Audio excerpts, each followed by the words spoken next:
well hidden. Well, that goes without saying. This is the Knights of Favonius' meeting place in Nodcry, and a contact hub for the Northern Intelligence Network.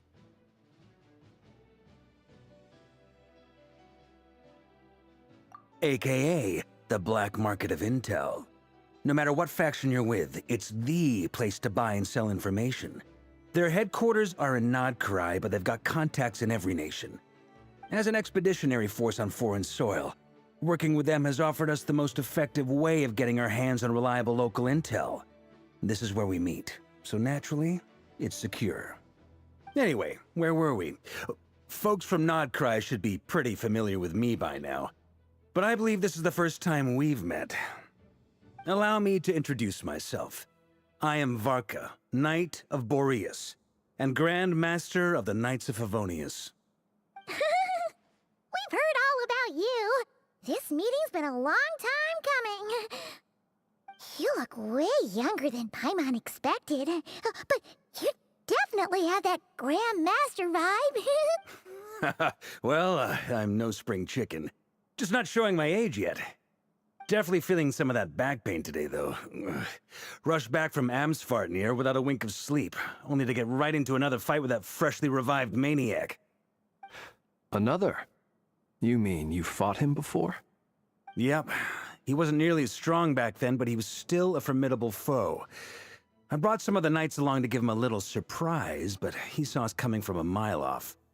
My squad took heavy injuries, and I barely made it out alive myself. We knew it might have been our last chance, so we staked everything on it.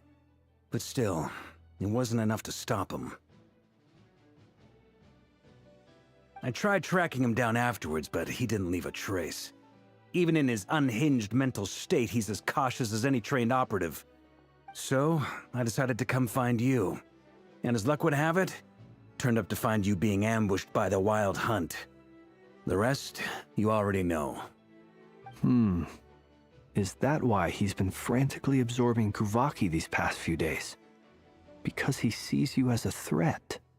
Maybe I'm part of the equation, but even if I weren't, I'm sure he'd still be gathering power. He's clearly working up towards something.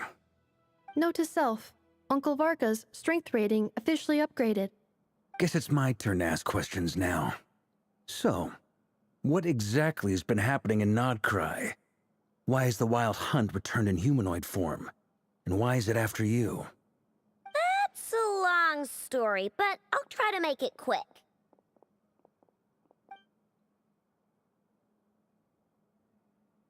Wow, I had no idea so much had happened. Sounds like you guys have really been through it. So, the Kutar is actually a Fatui Harbinger. And all this Wild Hunt activity in Nodcry is the work of the Raker of Solnari, one of the 5 sinners. That's a lot to take in. Need some time to wrap my head around it all. I'm truly sorry, Mr. Varka. You stood with us against the Wild Hunt, and did everything you could to stop it from escalating into a full-blown catastrophe. And then, the one time you're away, it all comes to a head and all your hard work gets undone. You've got nothing to apologize for, Miss Moonchanter. You can plan 100 steps ahead and still slip up. That's just life. No one knows what tomorrow holds. You can't predict which way the wind will blow next. And, to be perfectly honest, I can't say I'm surprised. For all the times we've defeated the Wild Hunt in the past, we've never been able to completely wipe it out. Turns out, we were just delaying the inevitable. But now that a new variable has come into play, fate may well take a different course. A new variable? You mean us? Who else? And in a strange way, I think his resurgence might not be an entirely bad thing. The Wild Hunt is like an unrelenting force of nature, but Rerir is an individual with an agenda. He's gotta have a weak spot somewhere. That said, while I was explaining everything just now, some of the points that Mr. Flint's added caught my attention. You mean about our mystery ally? That's right. From what you've said, not only did they lead you straight to some key files, they also shielded Hisi Island from a lethal Kuvaki blast. I don't know who or what could pull something like that off. Heck, even Miss Columbina doesn't have a clue. I hadn't heard the story about those files. Would you mind repeating their titles for me? Wild Hunt Phenomena Log, a Nodcryan Ratnik's Field Journal, and Kuvaki Survey Log. Oh. No. Still doesn't ring a bell. Another dead end. Guess all we can do now is hope that our mystery ally keeps showing up when we most need them. Still, it's safest to assume they won't be intervening again. From here on out, we'll have to resolve this crisis by ourselves. Your intel also explains something else I've been wondering about. The reason I led my team to Amsfarnir was because we'd had reports about a possible source of the Wild Hunt showing up there. But once we looked into it, it turned out to be a red herring. I don't know who was behind it, but clearly, it served its purpose. I doubt it's by chance that he happened to make his comeback while my attention was diverted. And from everything you told me, it sounds like his scheming began well before his return. So maybe luring me away was all a part of his plan. But is it even possible that he orchestrated all of this by himself? The Moon Maiden and the Raker of Solnari, Nodcry of all places. The way everything is unfolding, it can't be a coincidence. So, what do we do now? Got any ideas? Right now, we've got at least 3 things to consider. Let's go through them one by one. First, we need to figure out how to take down Rarir. If we can't beat him in a straight-up fight, the rest won't even matter. To my knowledge, the bulk of Nodcry's fighting force is already gathered here. But even with everyone united, we're still no match for Rarir in his current state, let alone with his power still growing. What if there was a way to tap into a new power of our own? How so? Have you thought of something, Columbina? 3 moons once watched over this world. The Eternal Moon was the largest. The Frost Moon was the brightest. And the Iridescent Moon was the most mysterious.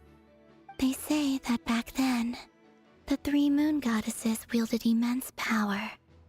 Enough to shape the workings of the world itself. I now bear the Frost Moon's power, and the Eternal Moon's marrow resides within the Traveler. Hold on. Are you suggesting? The Iridescent Moon, the last piece in the puzzle. That's right.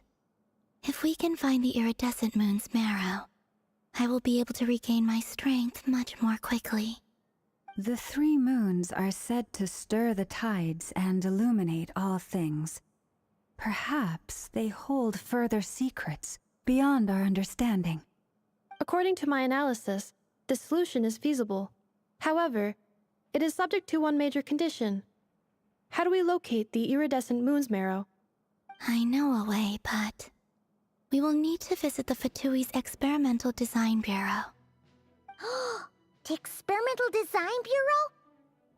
Are you saying we need to involve Marionette? Yes. I must speak with Sandrone. It's a long way from here to the Experimental Design Bureau. There's a high chance you'll be spotted. You shouldn't go alone. Then that's settled.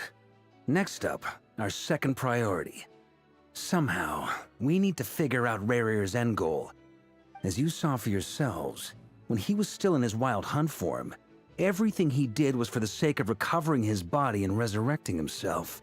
His first act since then, after laying low for a while, was to try and assassinate this young lady. People's obsessions often reveal their greatest vulnerabilities. There must be a reason why he despises the moon so deeply.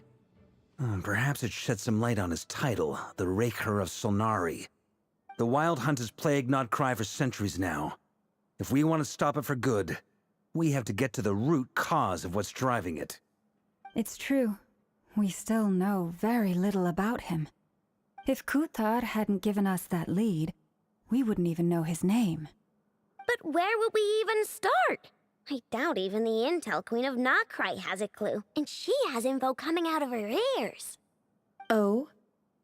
That's a rather hasty conclusion for someone who's so painstakingly meticulous when it comes to dealing with machines. Ah, she heard me.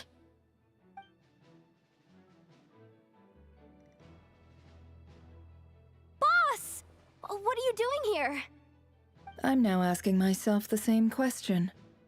I received a letter from a humble knight of Favonius, requesting a meeting to discuss a major business deal. But it looks like this humble knight had something else in mind. Details, details. Miss Neffer, the important thing is that you've arrived at the perfect time. Since his failed ambush, I've been racking my brains trying to come up with a plan to fight Rerir. Given the severity of the situation, I think it's fair to say that our only chance lies in uniting as one. And I'm talking all the factions in Notcry. We can't do this without the Curatorium, but I knew it'd be a tough job to win you over. So, I took the liberty of reaching out for a little chat. Wait a sec. How did you even hear about this place, Neffer? Didn't you say this is meant to be the Knights of Favonius' meeting spot? And a contact hub for the Northern Intelligence Network? And isn't it supposed to be super hidden? You really think he could have gotten settled in Nodcry without my help? Besides, I'm the one running this gig. Of course I know where the meeting place is. Allow me to introduce the current head of the Northern Intelligence Network. If it's intel you're after, she's your woman. Pretty much seen and heard it all. Please spare me the flattery. Let's cut to the chase. Seems like you've run into some trouble, huh?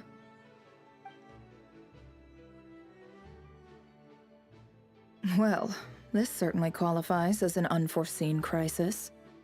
On behalf of the Curatorium of Secrets, I wish you all the best of luck. So you're just going to sit this one out? Why should I get involved? What could possibly be in it for me? What if we told you we can't do this without you? Oh? Then I'd say, you'd better make it worth my while. I don't work for free. I can't put a price on something like this. It's just not in my nature. But then again, you and I have always been polar opposites in this regard, so I can't exactly say I didn't see this coming. If you insist on compensation, I will pay you. Consider this a formal commission. Sound fair? You just don't give up, do you? Too bad. I know you well enough to know you can't afford my prices. The riskier the job, the more it'll cost. And a Moonchanter's stipend isn't exactly generous. Unless you're planning to start passing the donation box around among the faithful. Boss, just a thought. If they come up short, maybe you can take the difference out of my next few paychecks. Things got really dangerous during the fight with Rerir. If this girl hadn't saved me, I'd be ley line fodder by now. I'd be gone for good, boss. If there's any way we can make this work, I'd really like to help her. Please, I'm begging you. This is why I'm always telling you never accept favors. They are the hardest debts to repay. You have to be careful who you get involved with, or you invite all kinds of misfortune. Very well, Yehoda, I will help. But just this once. Don't count on this happening again. Flynn's, that fragment that Rerir was after, do you still have it on you? Of course. Let me borrow it. I need it to follow up on some leads. Wait, you actually have some leads? Shh. This is top secret information. I get it. We all have things we'd rather keep to ourselves. Plus, I know we can count on you, so we'll leave the intel gathering in your hands. And that brings me to the third and final item. We need to find a way to distract him. We need time to make our move, so someone will have to stall him. I'm in for this part, no matter what. Anyone coming with? Count me in too. Come off it, you two. Quit playing heroes.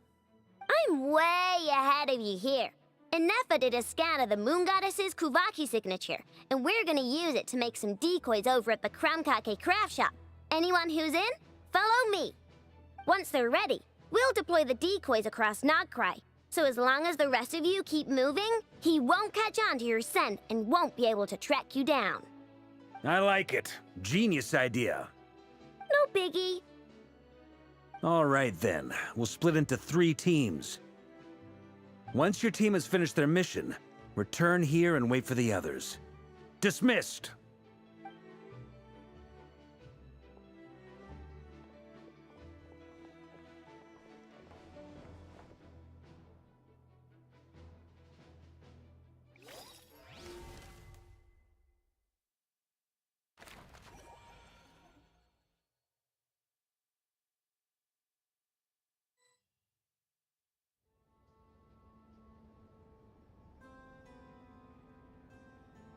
Lady Damselette. Wait, and you two? What are you doing at the Kuvaki Experimental Design Bureau? We've been doing our best to mind our own business lately. But if you're just gonna waltz up here like this, you're seriously pressing your luck. Don't blame us for doing what we have to. Huh. You really think that's gonna scare us off? We're not looking for any trouble. I just want to see Zandrone. Do I need to remind you that you're still a wanted fugitive for deserting us? Out of consideration for our former ties and the crisis we're all up against, we'll let you leave in one piece. But don't even think about trying to get inside. Let them in. But... Are you going to make me repeat that? no, my lady. Zandrone seems to be in a good mood. Must be maintenance day.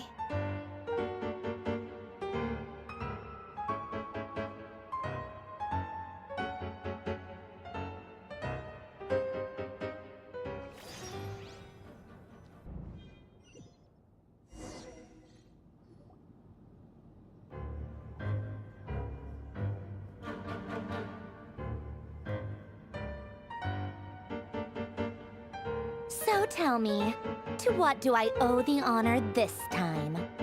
Actually, before you answer that, just so we're clear, we're not colleagues anymore, Columbina. I don't owe you anything. I promise it's nothing big. It seems like you've gotten the wrong idea here. The only reason I let you in was because I was bored. It seemed like a way to kill some time and satisfy my own curiosity. Whatever miscalculations I may or may not have made in the past, I haven't lost the plot enough to even consider sticking my neck out for your sakes. I'd like to speak with Arlecchino. What? Huh? You mean the knave? I'd like to speak with Arlecchino. Is she in Nodcry?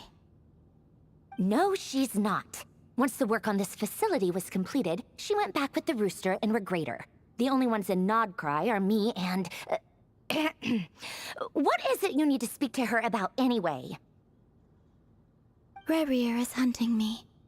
If I'm going to face him, I must first retrieve the lost moon.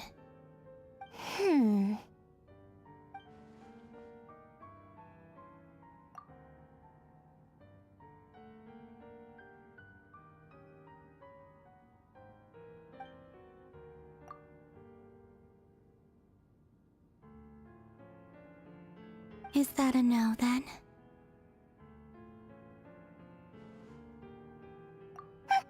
As if I need reminding. I was this close to settling things with him before someone decided to whisk me away to their weird little garden. Have you held any tea parties lately? Tea parties? Yeah, obviously. You don't seriously think we'd pack it all in just because you aren't here. If anything, they've been more eventful than ever. Just me, Arlecchino, and a bunch of insolent and sensitive guests who won't stop asking where you've gone. Oh, they've been a real joy. I bet you served them the worst tea you have. Just like you used to do to me when I upset you. Who cares about how good the tea is when there's no one around to drink it? I keep losing people. First Rosaline, now you. I'm running out of people who can make me laugh. Honestly, what could be more ridiculous than a multi-centenarian goddess who's only ever had the plain herbal tea she received as offerings? You'd always brew a different type of tea for me each time. Was it really just to see how I'd react?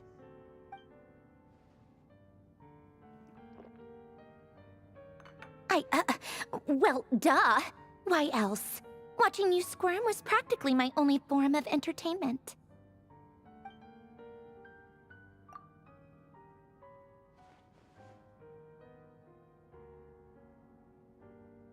Oh, yeah.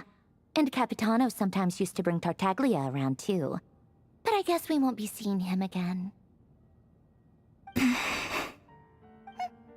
I guess we are overdue for a get-together. Paulownia! Have Febronia pass a message to Arlecchino for me.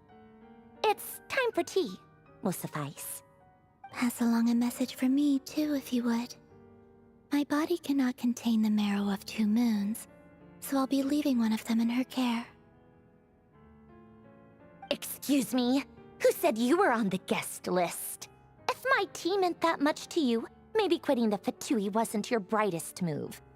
Back when you were under the Tsaritsa's protection, no one would have dared come at you so openly. But that protection didn't come for free. In fact, I paid dearly for it. At the end of the day, it was just another transaction. I just got tired, that's all.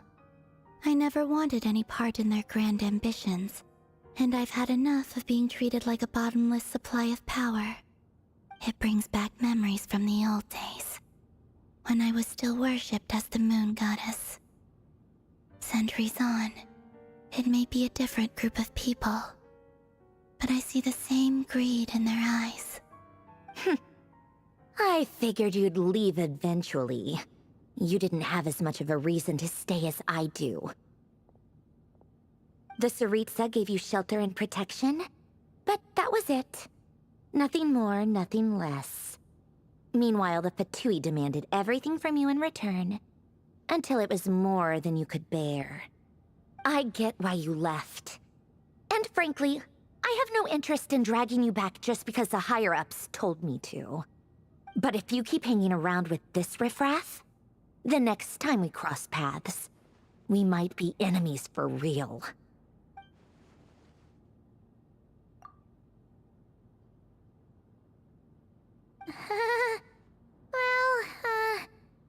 Guess that's our cue to leave. That might be your plan. But it sounds like someone else wants you to stay a little longer. Huh? What do you mean? Listen.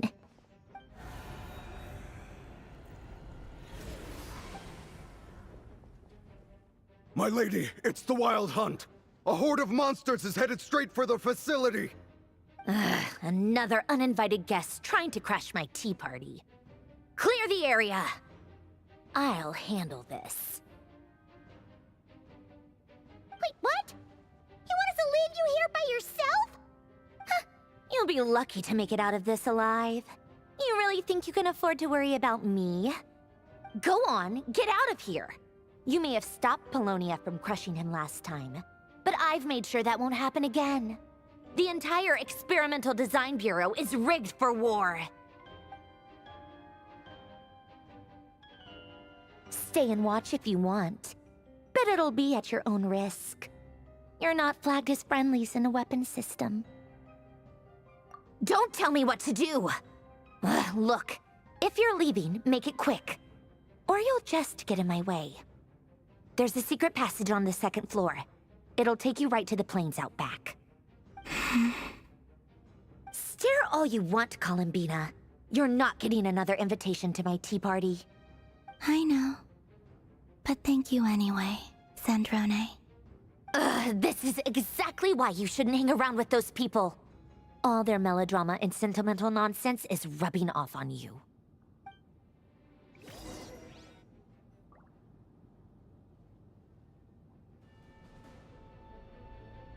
Come on then, Mr. Ray here.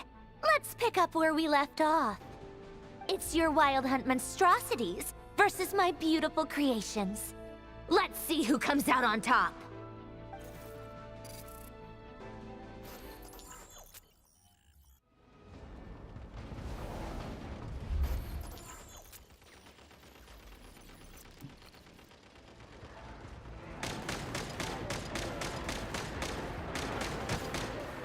Bosco 1, lock onto target.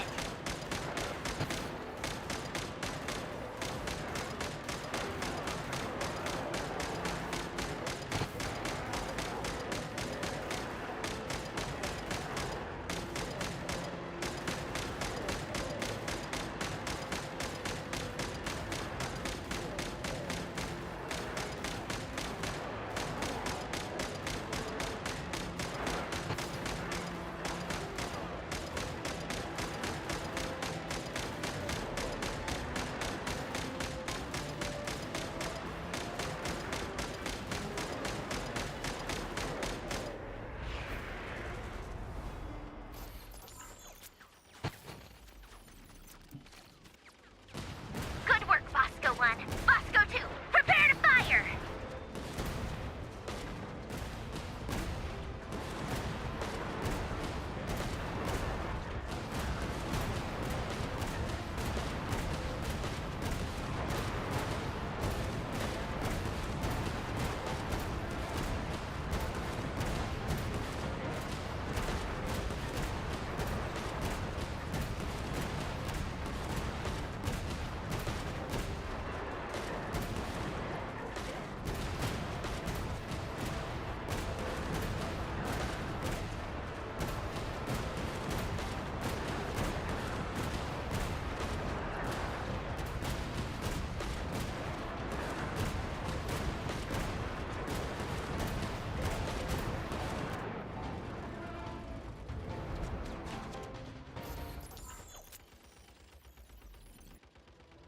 That's it, keep them pinned down. Don't let them get near.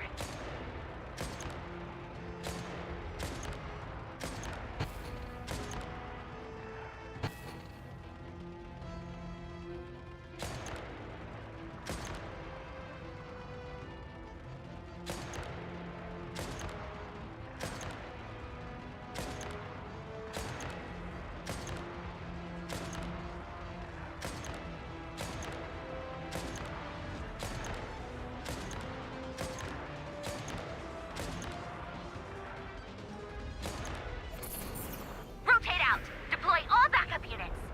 Get in there and hold the line.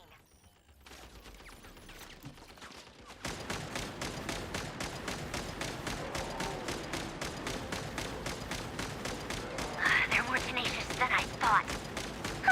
Whatever. This is where the real fun begins.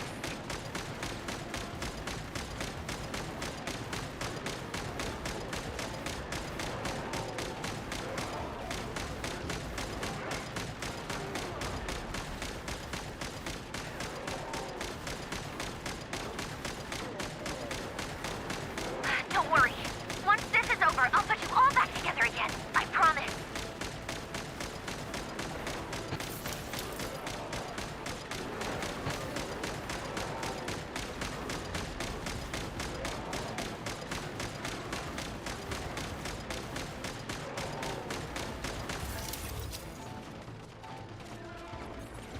Finally, the Ranger himself. Time to... Huh? Where'd he go? Uh-oh.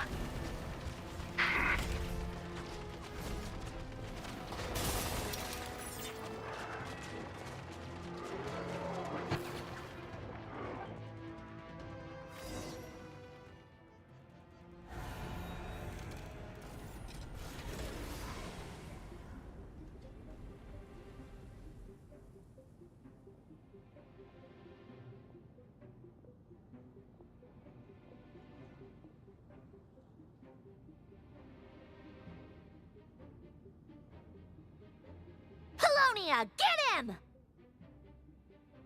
I've upgraded Polonia again since our last encounter, and uploaded every last scrap of your data. So let's finish this, once and for... here. Where did she go?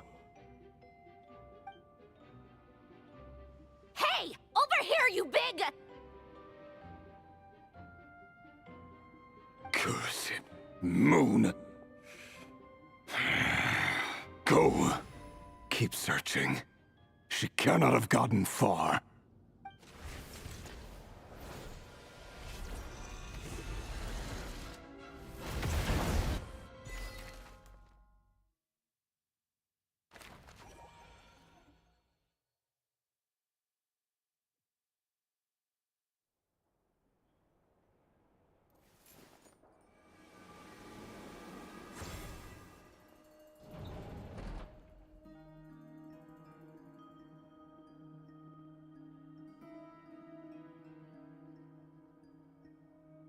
So this is your method for investigating Rarir's past. It almost looks like some kind of ceremony. Good deduction. But it's quite a different affair from what you're used to with the Frost Moon Scions. Whoa! First time I've ever been in here. Boss always said it was off limits, so I pictured some kind of creepy dungeon. But it's actually kinda nice. Oh, I guess this must be Sumero decor? That's where Boss is from. And that nice shopkeeper who sold me my treasure compass. I'm not sure exactly what you've got planned, but it looks like you're all set. When do we begin? Whenever we wish. But for some reason, I've got a feeling this isn't going to end well. I've never faced Rarir myself, but from what you've told me, his power is beyond anything I could imagine. I, on the other hand, am just an ordinary businesswoman. Our paths should never have crossed, yet here I am, forced to make an enemy of him. If you ask me, you're about as far from ordinary as it gets. So what are you saying? You're getting cold feet? Once I take a job, there's no backing out. Still, I have to ask myself if the power I'm relying on will even work on an opponent of this caliber. And also how to make sure I come out of this alive if things spiral out of control. Death is the one thing we can take for granted. It is the great equalizer, however fortunate or unfortunate we may otherwise be. So it's important to consider how to spend what lifespan we have left. Come on, boss. Lighten up. Quit talking about death. It's bad luck. For once, I agree with you. When you're up against a foe like Rarir, there's no such thing as being too prepared. Is there anything I can do to help? That won't be necessary. I've already made up my mind. Time to cash in a precious favor I've been saving for a rainy day. Yehoda, I need you to find someone for me. The sooner the better. Eh? Find who? That shady merchant who sold you an overpriced treasure compass the other day. Come on, boss. You're pulling my leg again. In what way is she shady? She showed up when I was completely lost and sold me a neat little gadget that was exactly what I needed. Trust me, she's a good person. Anyway, I know who you're talking about. Don't go anywhere.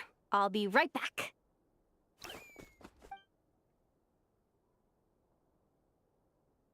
Quit dragging me. I genuinely can't run any further.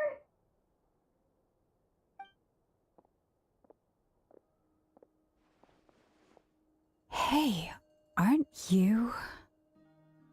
What is it? What's the big rush? You dragged me out of a dream where I was literally swimming in Mora. I'm charging double my usual attendance fee. See, look how easygoing she is. After that rude awakening, she could have completely snapped at us. But instead, she kept it together and just asked for an extra fee. Dori Sangama Bay? I never would have pictured you two doing business together. If you want to make it big and not cry, it's all about connections. Lady Nefer just so happens to have a lot of intel that interests me. And she also did me a big favor in the past. It was back when I first arrived in Notcry. My trusty assistant, the genie in my lamp, had an adverse reaction to the Kuvaki and fainted. And wouldn't you know it, that's when I suddenly find myself in a life-or-death situation. Good thing my compatriot was there to swoop in and save the day. I've been giving her a 30% discount off all of my goods ever since. Now, so that no one here feels left out, I'm willing to extend a 20% discount to fellow friends of Boss Nefer. Plus, any other friends you send my way will enjoy 10% off. What can I say? The great Lord Sangamabe is nothing if not generous. So, let me guess. You've run into some trouble? I've got everything you could possibly need, and the more you buy, the more you'll save. You guessed correctly. What have you got in the way of survival gear? The one type of gear I've never been short on. What are you looking for? A jetpack fresh from the Academia's labs? An ancient suit of armor dredged up from the bottom of the sea? At the very least, I need to know what kind of opponent you're dealing with here. If even you're worried about staying alive, it must be pretty serious. What if I told you it's someone with the power to bring a nation to its knees? Is that so? Then we really are talking top-shelf treasures. I don't have anything like that in stock right now. I'll have to ask my supplier. Your supplier? A powerful woman, make no mistake. I can't reveal her identity, but luckily for you, I hear she's planning to visit Notcry in the near future. If you're willing to wait, I can ask her when she's here. Can't say exactly how long that'll be, though. Then, let me put it another way. What would you do if you encountered an enemy like that? Roll over and serve yourself up on a silver platter? Course not! I have a handy little trinket from one of my generous suppliers, which... Hold on. What exactly are you getting at? No, no! This is for my personal use only! Let's just say I'm borrowing it, all right? Just for insurance purposes. You'll get it back later. Favors are the worst kind of debt to owe, and now you've got a chance to repay one. A win-win situation, don't you think? Fine. You can borrow it for 5 days. No, make that 3. And for every extra hour after that, I'm charging you 1,000,000 mora. Deal? Deal.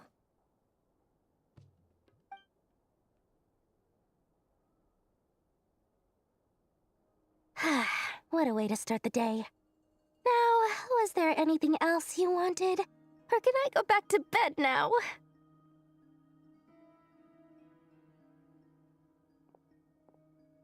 That will be all. Take care now. Don't trip up on your way back, friend. See you later! You're my favorite shopkeeper.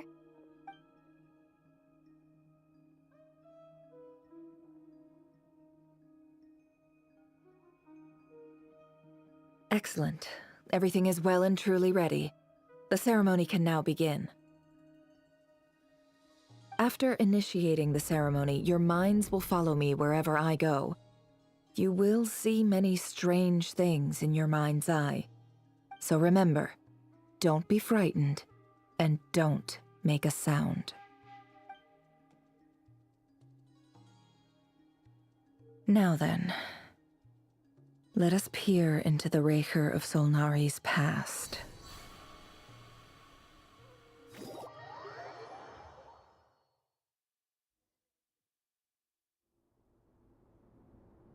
I made it. I don't recognize this style of architecture. Must be Conrian. Simple furnishings, table and chairs. It's a more ordinary house than I might have expected. Looks like the fearsome Raker of Solnari came from surprisingly humble beginnings. Unless this passed for luxury in Conria. Unlikely. It was said to be a very prosperous nation in its heyday. Anyway, I'll keep exploring.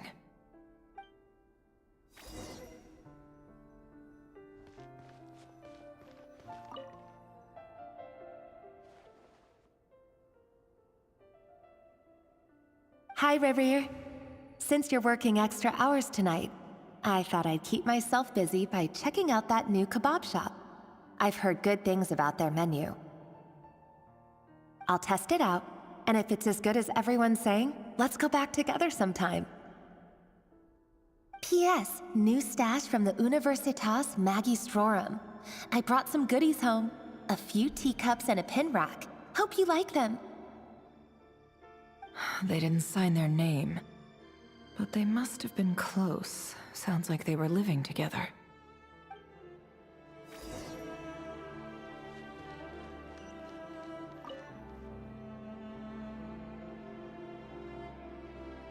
I went over to Joseph's for drinks today. They have a fine collection, but I went alone. Felindis was tied up with something and couldn't make it. Joseph asked why I came alone, but I didn't really have an answer. He then went on to ask about other things. If you ask me, someone who asks that many personal questions is too nosy for their own good. But if he invites me again, chances are I'd still go. Felindis. That's the same name Rerir mentioned. Crane imports keep falling. If things don't pick up, we'll soon be back to meat and mushrooms only. Honestly, I'm not a huge fan of that new type of mushroom everyone's been into lately. Didn't it start out as a lab-grown variety? I heard it's even mildly corrosive. Seriously, why would you even eat something like that? I don't care if it's an impressive feat of alchemy. That just isn't the kind of thing I like to eat. Grain has to be imported, and they're eating a diet of mostly meat and mushrooms. Could it be because Conria is underground, so it doesn't get much sunlight? That would explain why they use so much stone in their buildings. They even use alchemically modified strains for food. Seems like the people of Conria don't have many options when it comes to dining. I've just about saved up enough now. Time to buy it and keep it somewhere safe. Making a big purchase. I wonder what it is.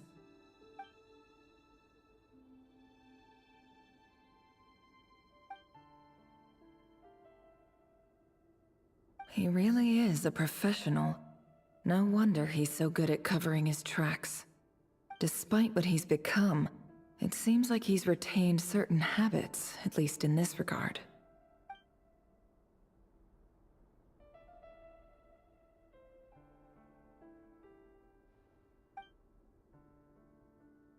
Did Rary rip it out himself?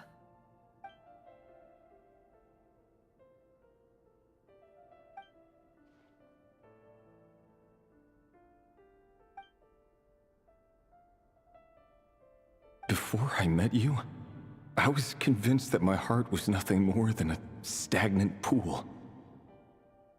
The burial place of a fallen moon. A withered, windless grove where the waters rested forever unrippled. It was you who helped me see that my heart hadn't entirely withered away. That it could still beat to the rhythm of love. This is just trivial sentimentality from the looks of it. Why would he go to the trouble of hiding that? The burial place of a fallen moon.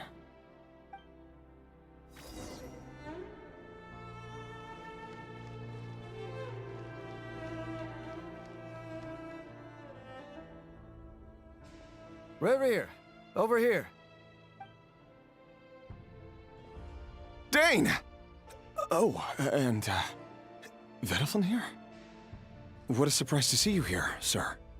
Hello there, Rerir. You need not address me so formally outside of court. He doesn't get that much free time, so I invited him over for a drink.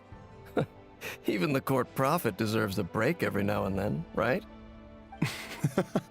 Well, I'm flattered. So, what are we discussing today? Hey, don't look at me. As far as I see it, we don't need an excuse to have a few drinks. Come on, don't give us that. Didn't you say you were about to pop the big question?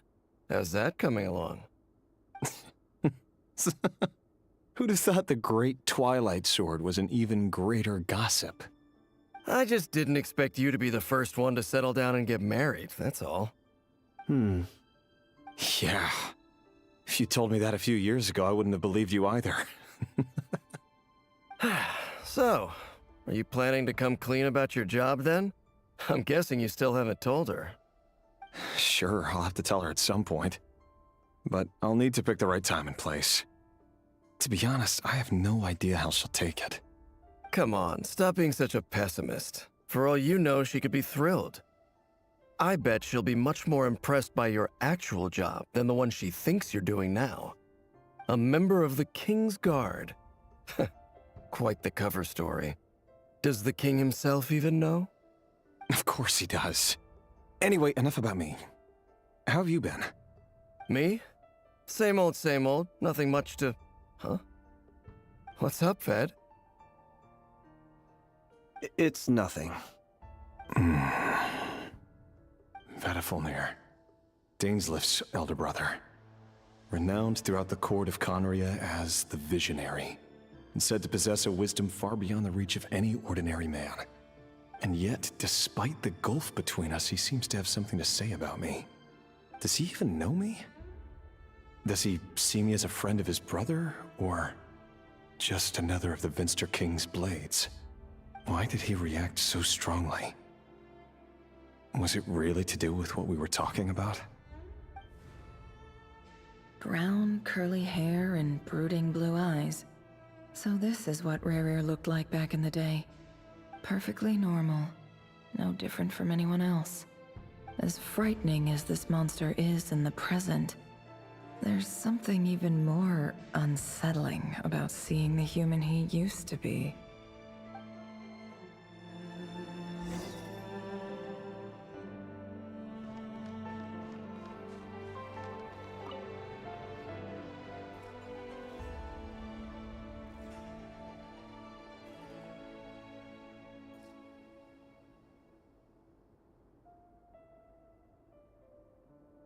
Felindis? You're back early? Our equipment's being serviced today, so I got off earlier than usual. How's your day been? Aw, why the long face? Is something the matter? Has your boss been giving you a hard time again? Went for a drink with Dane and the others after work. Isn't that a good thing?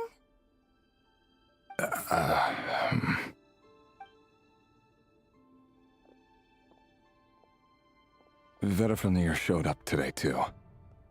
You know, Dainsleif's older brother. Ah, Mr. Vedifulnir. Yes, I've heard of him. They say that everything he says ends up coming true.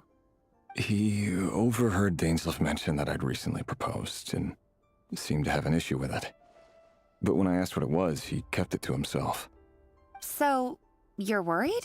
You can be such a child sometimes, Rerir.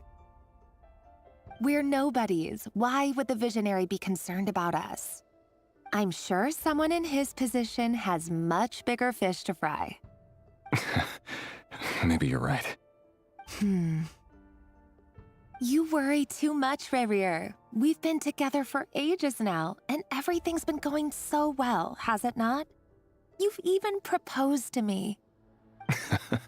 So, you do remember. Tell me then. What's your answer? Like I said, I need some time to decide. You can't just rush into things like this.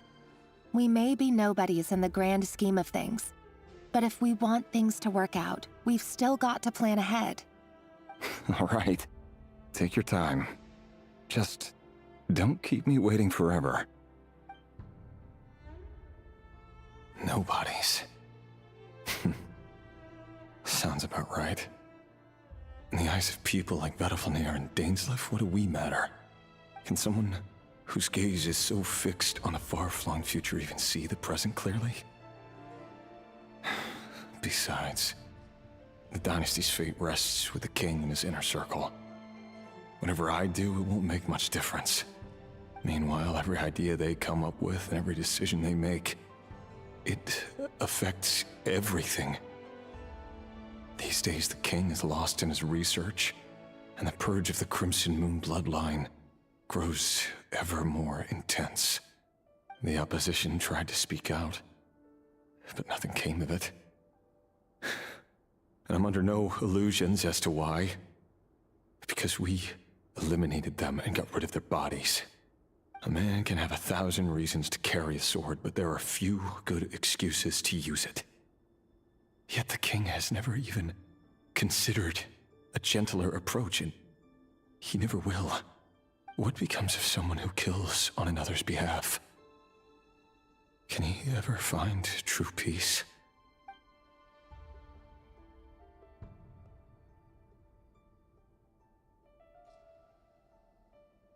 Thelendis?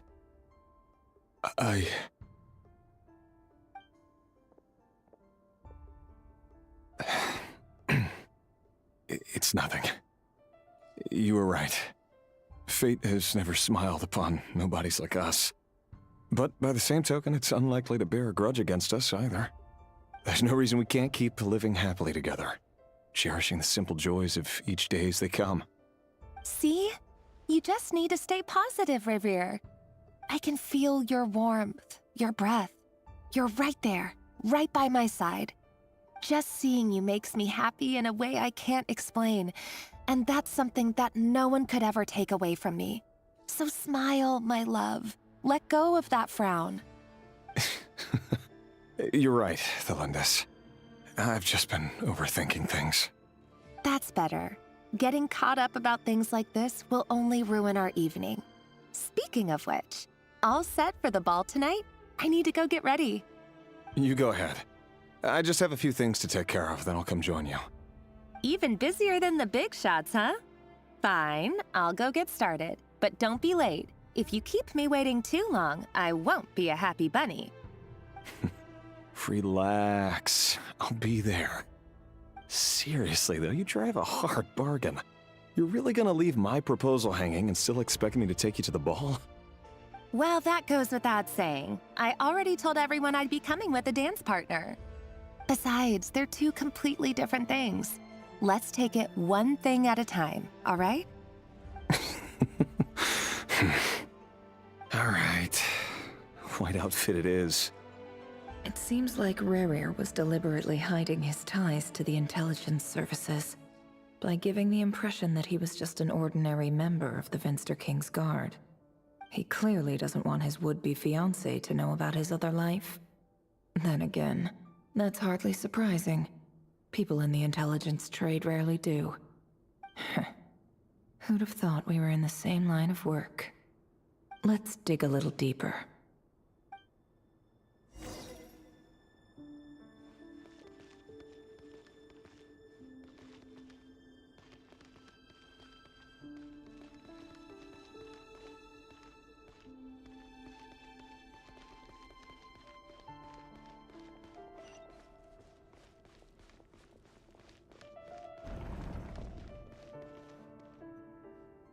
Our last operation was a resounding success, and all thanks to you, Ray here of Solnari.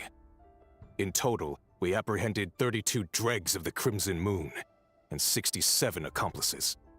After all these years since the dynasty's fall, so many of them still linger on. Indeed, it cannot be denied. Yet it was destiny that the Crimson Moon should be overcome by the eclipse, and that His Majesty, the all-seeing Venster King, now guides our nation on the path to prosperity. Conria has no further need for a dead moon. But alas, there will always be those who refuse to see the truth, choosing instead to romanticize the past. That's not entirely true. Much about the Crimson Moon era was worthy of remembrance, and that's exactly why they keep trying to see it restored. Many of its secrets remain unsolved to this day. As it happens, that's precisely the field of study my partner is devoted to. You still haven't told her what you really do for a living. Where would I even start? How do you tell someone that you're one of the king's hand-picked executioners? That your hands are steeped in blood? You didn't choose this life, any more than I did. Orphans like us don't get a say. But I'll sure as heck be the one to pay for it. Speaking of which, we need to be more rigorous in the way we identify direct descendants of the Crimson Moon. Someone, it seems, has strong opinions about my future plans. Most likely my marriage in particular. I have a feeling that we may soon become targets of the Crimson Moon's retribution. Your concerns are not unfounded. They've taken out many of our colleagues these past few years, and for that very reason. These are no helpless lambs we're leading to the slaughter. They're wolves in sheep's clothing. Take care, Rehir of Solnari. I look forward to toasting you at your wedding. Thanks, Thorkel. You look after yourself, too.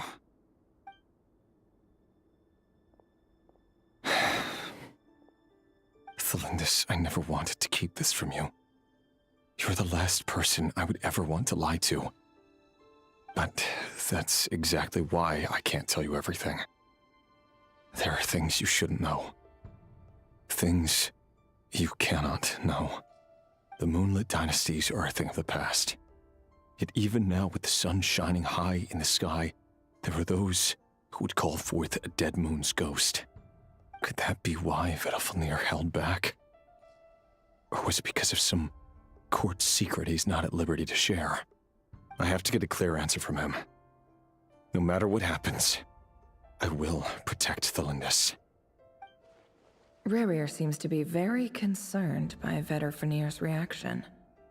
Vedalfnir and Dainsleif, the Visionary and Twilight Sword. So that's what they were really like. I've investigated this whole area now. There doesn't seem to be any other memories here. Should I try somewhere else? Wait a second. What's this black smoke?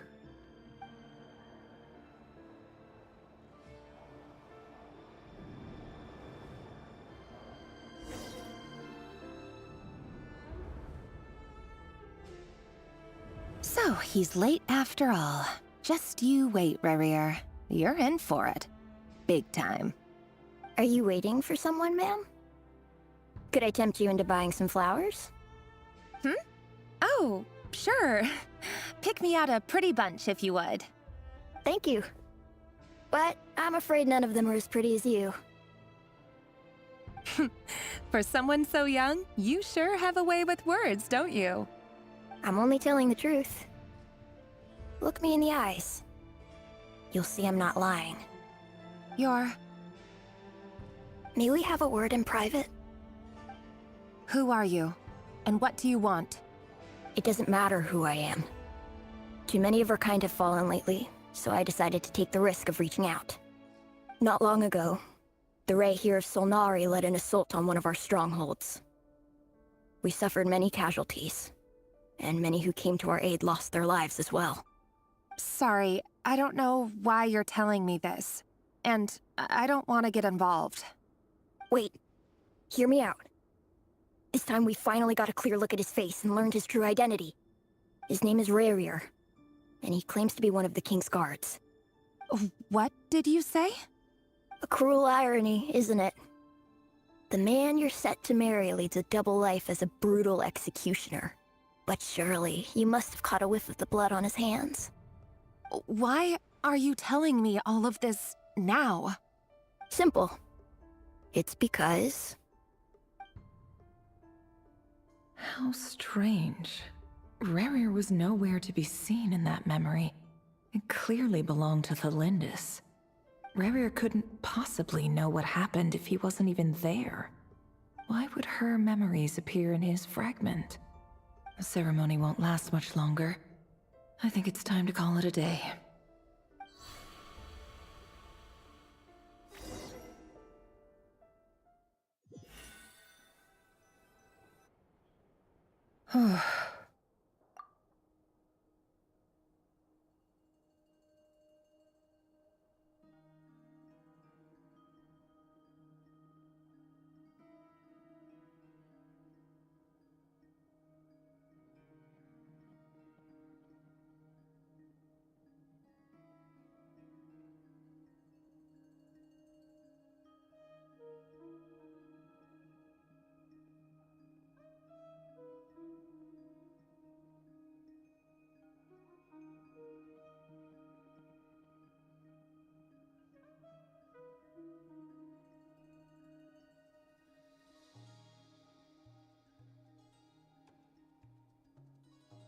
So that was your doing?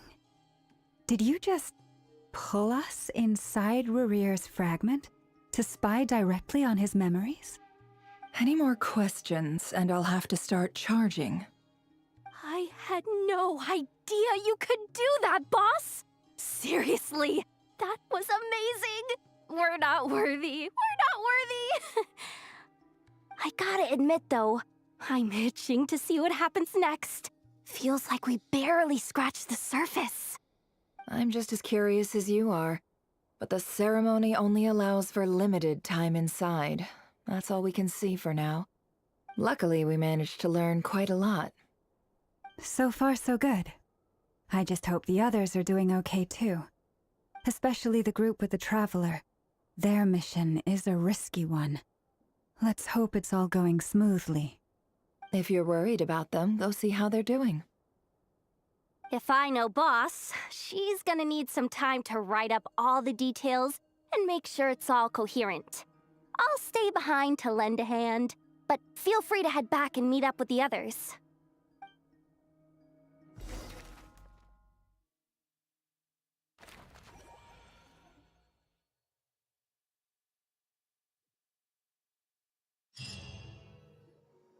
Oh, they've been prowling around for nearly 2 days now.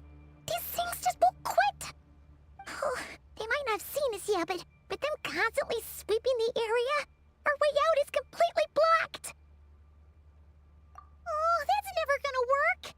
One little slip up and it's game over. If they spot us, they'll run straight back to Rerir. And once he knows we're here, it won't be long before he's breathing down our necks again. Oh, guess you're right. All right, time to zip it.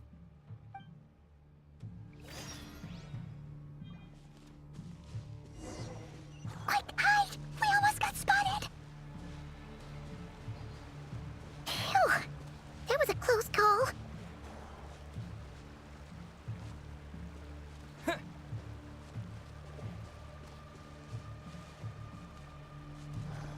Watch out! He's coming this way!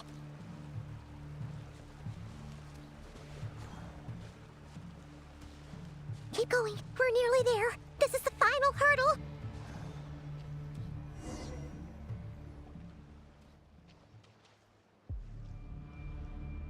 Oh, there's no end to these things!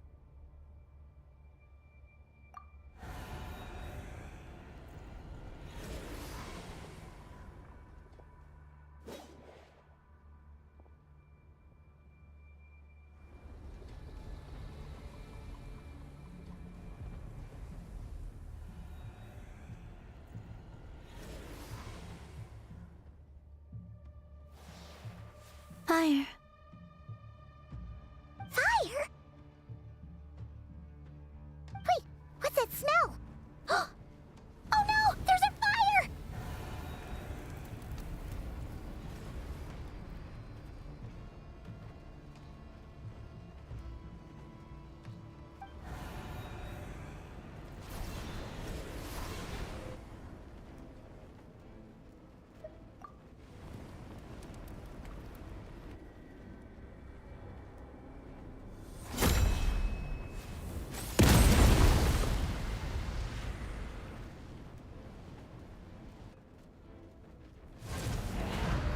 Sandrone was right.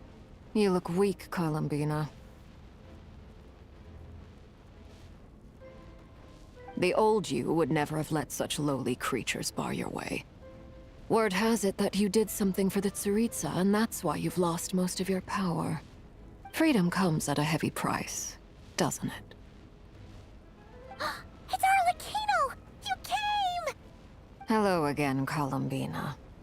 And greetings, guests of the House of the Hearth. It's been a while, Arlecchino.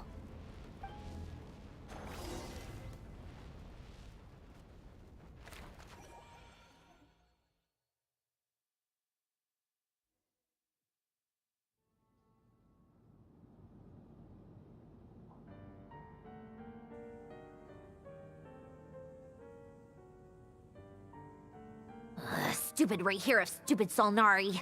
Ugh, whatever. I've got all the data I need. Next time we meet, you're finished.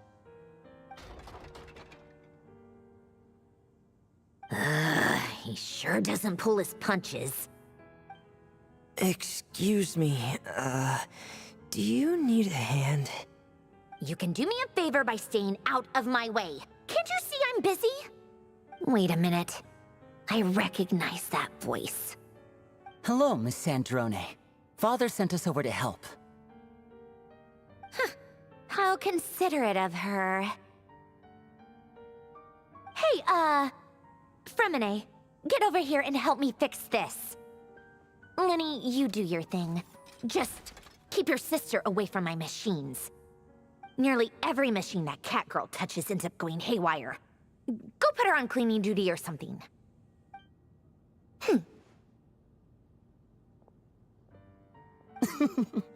Then let's start downstairs. Fremine, we'll leave this place to you. You've got it. Wait a second. Pretty sure there's still some tea in the cupboard. If you want some, you'll have to make it yourselves.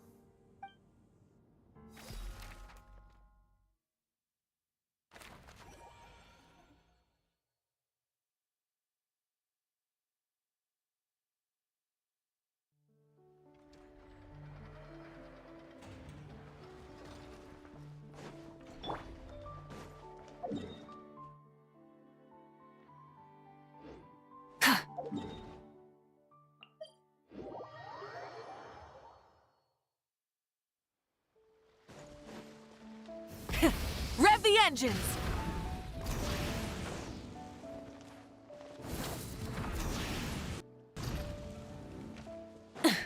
Let's fly!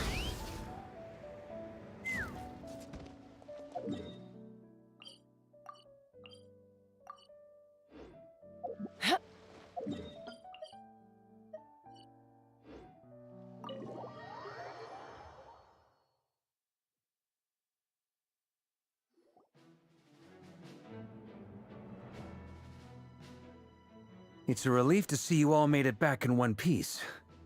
Huh? Feels like there's quite a few people missing. Where's Flint's and the others? And what about Niffer? I returned ahead of them. Flint is helping Ino and Anefa to set up the decoys and buy some time. As for Miss Neffer... Boss is still wrapping things up on her end. She sent us back to fill you all in on the top secret intel we've been gathering. I see. Then let's get right into it. But first, who do we have here? You brought someone else in to help? Greetings. I was invited here to help as a longtime Tea Party companion of Columbina's. You may call me Arlecchino. Surely it can't be.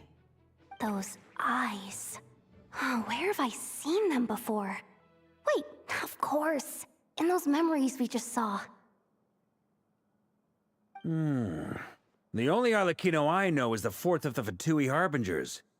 So either you share a pretty uncommon name, or you're more than just a Tea Party buddy. You're well informed, Grandmaster. A man from Mondstadt living all the way out here in Nodcry, and yet the people and affairs of Snezhnaya seem to hold a special place in your heart. Oh, the feeling's mutual. Sounds like you know all about who I am, too. A Fatui Harbinger. The atmosphere in here just got really tense. Guess we can't just start trusting Fatui Harbingers, even at a time like this. I must admit, though, I'm a little curious. Seeing as the Moon Goddess no longer belongs to the Fatui, what makes you so willing to put your neck on the line here? Nor does Nodcry belong to Mondstadt, Mr. Varka. Yet still, you're fighting for it all the same. Things don't always have to have a tangible payoff. Sometimes, stopping things from spiraling out of control is a higher priority than chasing the spoils of victory. Of course, I can't say there's nothing in it for me at all. But that's between Columbina and myself. Forgive me. I don't mean to doubt you. It's just that the Fatui really have been the source of many of our troubles. We have our own way of doing things here in Nodcry. But ever since they arrived, the Fatui have treated us with nothing but hostility. I know there's been a lot of bad blood between us in the past. I've done my utmost to avoid friction whenever I could. But sometimes fundamental conflicts of interest simply can't be settled amicably. That's why I'm here solely in a personal capacity. This has nothing to do with the Fatui. As a gesture of good faith, I'll be frank. I can help Columbina track down the iridescent moon's marrow, which will help her restore more of her power. Anyway, what else is on the agenda? Let's begin. She says she'll be frank, then completely skips over the details. Looks like she doesn't want to give away too many secrets after all. But she clearly wants to change the subject. It'd be awkward if I tried to bring it up again now. I guess we'll just have to go along with it. She's the fourth of the Fatui Harbingers after all. One look and you can tell she's not someone you'd want to mess with.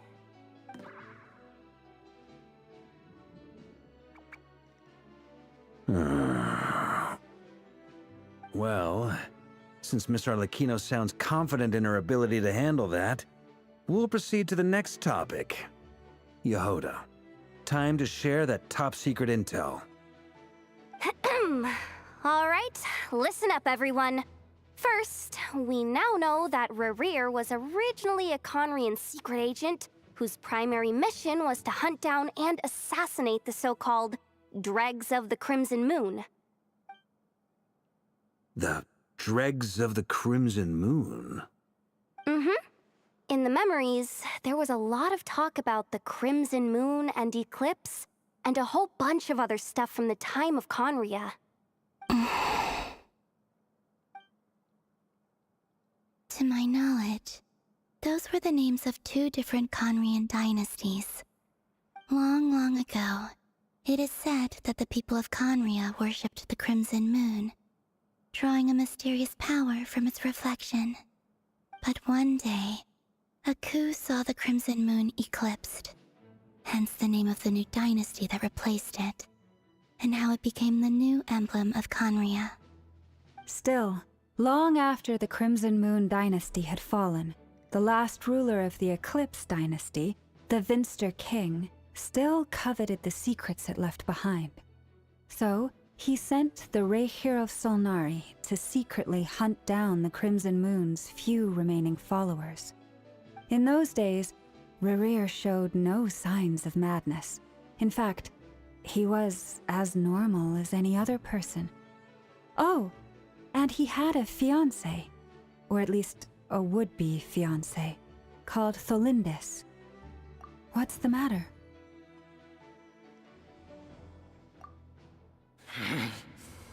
Verfnir, Rheindaughter,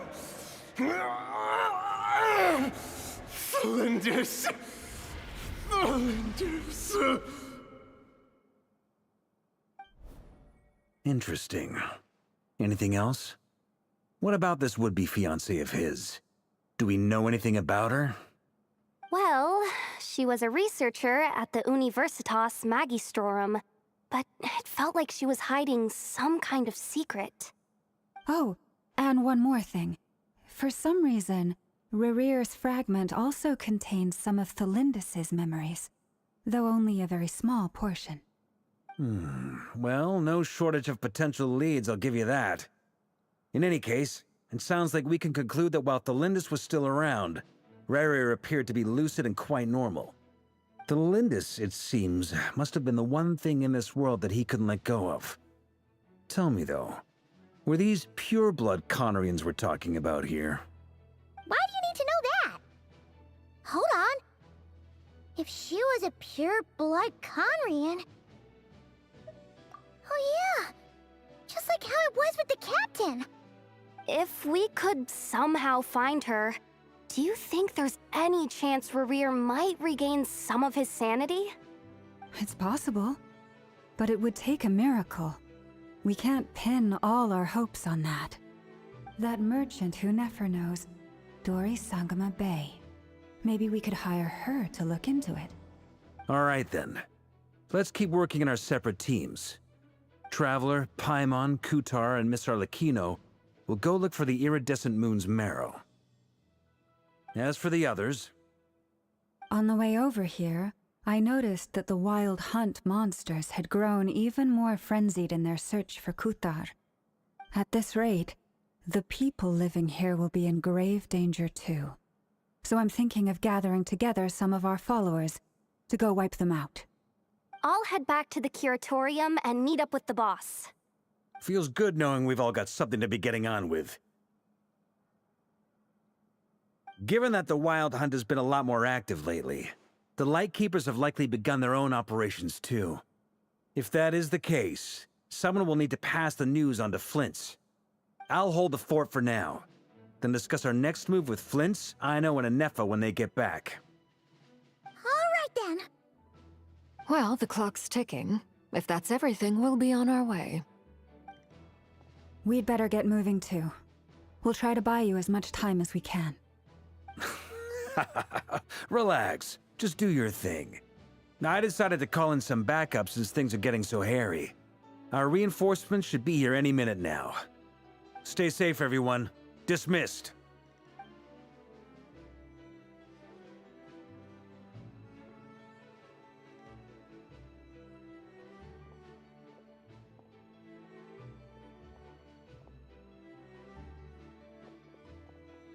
We're back. Did we get here a little early? Or a little late? A tad late. The others have already set off. To summarize, our resident moon goddess has found us a new ally, and Boss Nefer has uncovered some promising info. Everything going smoothly on your end? Not great. I don't know how long we can stall them for. The decoys are getting taken out way faster than we imagined. I'm gonna make some more later, but I need a timeout first. I'm so tired right now. Oh, right! Inefa, could you fill in Uncle Varka on what we just discussed with Flint's? Sure. Uncle Varka, you previously told us about how when you went to investigate a source of the Wild Hunt in Amsvartnir, you discovered that it was just a diversion. But according to Flint's intel, several outbreaks of the Wild Hunt had already occurred in Nodcry in the period leading up to that. That was before Rerir had regained his body, when he was far from regaining his full strength. In other words, in theory at least, he still lacked the means to act in two places at once. Flint's, with everything that's been happening, the Lightkeepers across Nodcry are rallying to fight back against the Wild Hunt. They're gonna need your help. I know, I'm sure you're capable of coming up with something far more effective than decoys. But for now, you should stay here and get some rest. Anefa and I will head back over to Amsvartnir to see if there's anything I missed. I told you Uncle Varka would say that, didn't I? A deal's a deal. Not a word about my snack intake for the next week. Database updated. Reliability of Aino's predictions increased. What does that mean? They were betting on how you'd respond after hearing their intel. It's the obvious choice, isn't it? That's hardly worth betting on. We already decided that Anefa should go investigate the situation over at Amsvartnir on her own. You might as well stay here and keep watch. Someone needs to hang back and oversee our strategy meetings. And besides, you still haven't fully recovered from ambushing Rerir. So I've ended up with the easiest assignment. Well, I appreciate it, everyone. See you when you get back.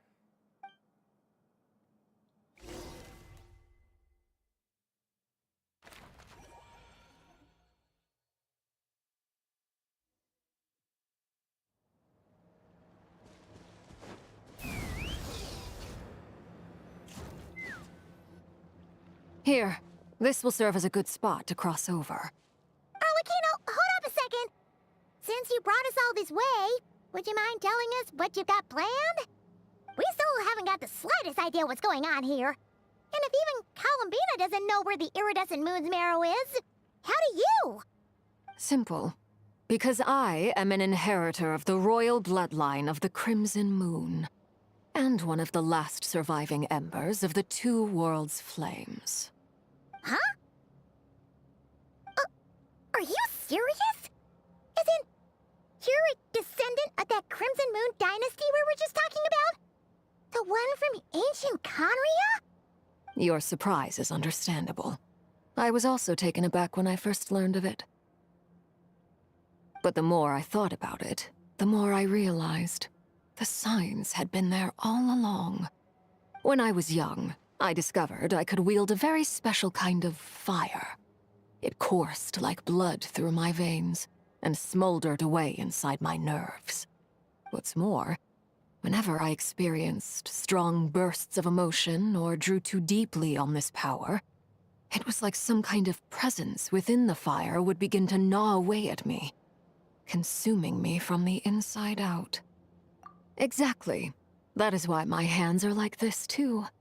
At first, I saw it only as a curse, but once I became a harbinger, the Jester apprised me of the truth.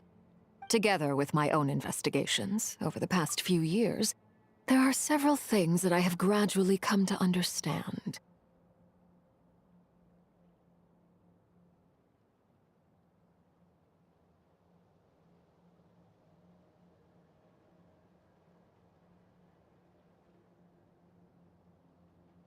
For instance, take the so-called Crimson Moon. In truth, it is nothing more than the shattered remnants of the iridescent moon, fused with the abyss to prolong its lifespan. Since this blood flame was bestowed upon me by the Crimson Moon, it is a fusion of the iridescent moon's former power and the corruption of the abyss. You all understand the nature of the abyss well enough. I draw upon its power, and in return, it hungers for my soul. This strange blackness is the mark of corruption it has left behind. If I recall correctly, you once told me that if the corruption ever made it to your heart, you'd become a completely different person. Yes, and that's the reason I'm always careful not to push my power too far. It's essentially a never-ending tug-of-war. Whew. Sounds intense. Anyway, the rest of my story can wait. Is there anything else about the Crimson Moon or the Iridescent Moon that you're unclear about? Paimon has a question. So, the Crimson Moon that the Carians used to worship was actually the Iridescent Moon, right? Which was one of the three Moon Sisters. Does that mean that the Carians were to the Crimson Moon as the Frost Moon Scions are to the Frost Moon? So much of that history has been lost. We have no way of knowing exactly what they were like. But I would suspect that the Conrians weren't as devout in their moon worship as it might appear. The iridescent moon's remains simply served as their link to the abyss. Later on, perhaps someone discovered a way to make direct contact with the abyss. Or maybe there was some kind of ideological divide. Either way, a dissenting faction staged a coup and drove out the royal heirs of the Crimson Moon dynasty. Still, even with the dark sun looming high overhead, the Crimson Moon's glow never truly faded. If you want living proof, it's standing right before you. The first time we met, I sensed something familiar in your presence. When I looked at you, I felt I could see that mysterious red moon in the corner of my eye.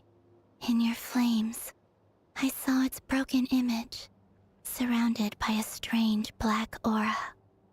Well, I appreciate that you kept it to yourself. Much about the Crimson Moon is still a mystery, and I'd prefer not to end up as the object of an insane research project. Anyway, time is against us here, so if there's any other questions, they'll have to wait. I just want to make sure I've got one thing straight. In her letter, Sandrone mentioned that since you are unable to contain the iridescent moon's marrow yourself, you intend to leave it in my custody. Correct? That's right. For now, it's the only way I can pay you back for your help. The iridescent moon is already part of who you are, so with its marrow in your possession, you'll be even more powerful than before. Deal. Then let's get started. Get what started? What does this place have to do with the Crimson Moon? When I first became a Harbinger, the Jester gave me a book called Paranhari, also known as Leobranto Innamorato. You should be able to buy a copy next time you're in Fontaine. It's a love story set in the Crimson Moon era, but setting aside the tangled romances of its characters, it also records a few interesting details. In the Crimson Moon era, or so the story goes, there was an orphanage that received children from beyond the bounds of this world, and subjected them to a peculiar induction ceremony. Beyond the bounds of this world? For real? And what kind of induction ceremony? The Crimson Moon sages looked beyond this world for beings with powers that surpassed the gods. But fearing they might lose control, they subjected these children to a process of refinement. They made these children crawl up a fireplace and kept asking them, "Have you died? Did you see it?" Until they finally admitted to having died and seen a crimson moon. The adults embraced the children who passed the ritual, telling them, "Within the fireplace, you have traversed the flames between two worlds. Here and now, you are born anew." The book leaves much unsaid, but I suspect that this was their way of branding the children they had enrolled, leaving an indelible mark upon them so that they would forever live in the Crimson Moon's light. That explains why I can't sense the Crimson Moon's marrow in this world. It makes sense that it would be sealed in a special space that can only be accessed temporarily through some kind of ritual. But there's no fireplace here. Do you see a chimney anywhere? Oh, are we supposed to build it ourselves? Okay, fine. Paimon will go find some bricks. That won't be necessary. The fireplace is purely symbolic. The key to the ritual is crossing the flames between two worlds. In other words, the flames that burn within me. Those burned away by such flames leave behind a kind of ghostly afterimage in the world. In the days of Conria, people believed they could be used to bridge the gap between the two worlds of life and death. In short, I can open a passage to that space for you. That's the easy part. The catch is I'll need to stay on this side to keep the passage open, so I won't be able to come with you. Once you're inside, you'll have to find your own way. Very well. Then I'll open it up. Traveler, spare me a little more moonlight if you would. I may need it.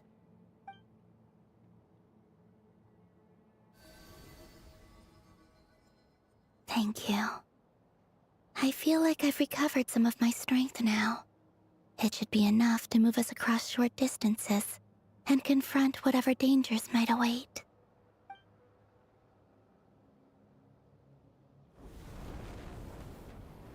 Mistress of the seven hues of ages past, great mother of the present, crimson-clad sovereign of the two realms, by fire severed, by fire renewed, I offer myself now and beseech your descent.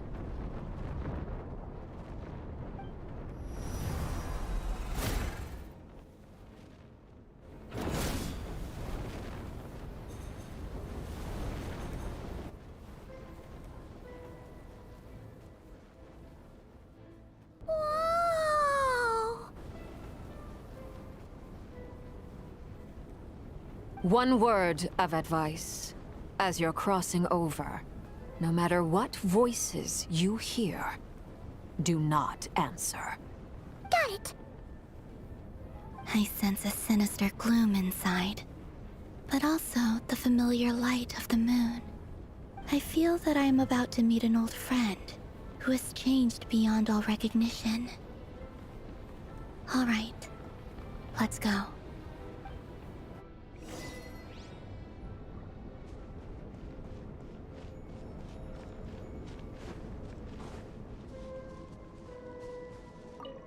Seismic changes often begin with small windows of opportunity. This could be your window.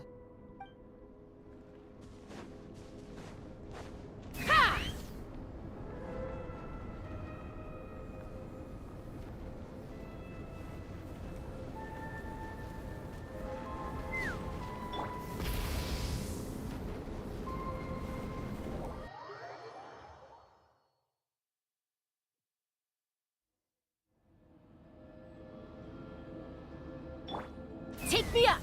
I sense your presence, and grant you death and rebirth. Wait, why are you? You have crossed over from another world, transcended fate itself. I have no right to.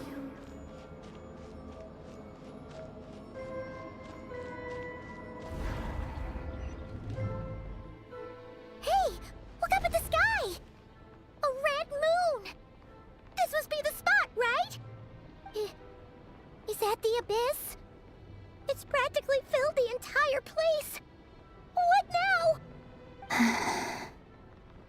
What a tragic sight. Fragments of your broken body, seized by the abyss and hung up aloft like mummified remains.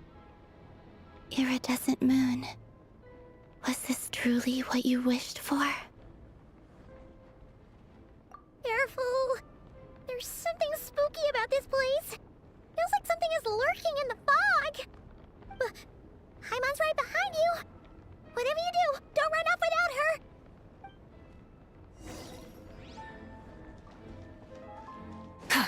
By the way, Columbina, didn't you tell us that the iridescent moon had shattered into pieces? The moon up there looks pretty whole to Paimon.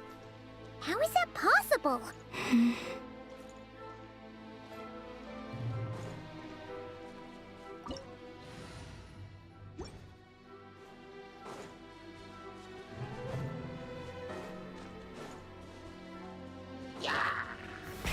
Rev the engines!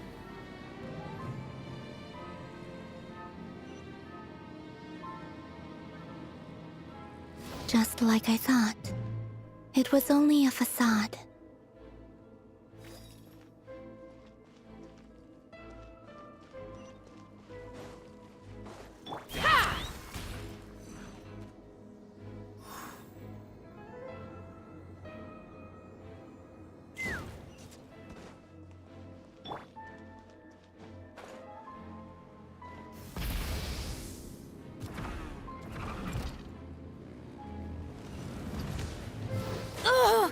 Let's ride! Open fire! Open fire!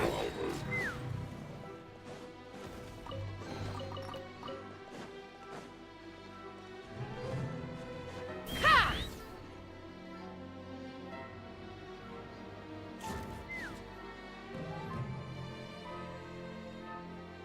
Huh? Huh? For real? That's way too high! There's no way we'll be able to reach it! No. I'm not sensing anything up there. It's coming from under the mountain. Let's see... Ah! There's some kind of weird shadow over the water! Wait, see that? Looks like a mechanism of some sort. Let's check it out!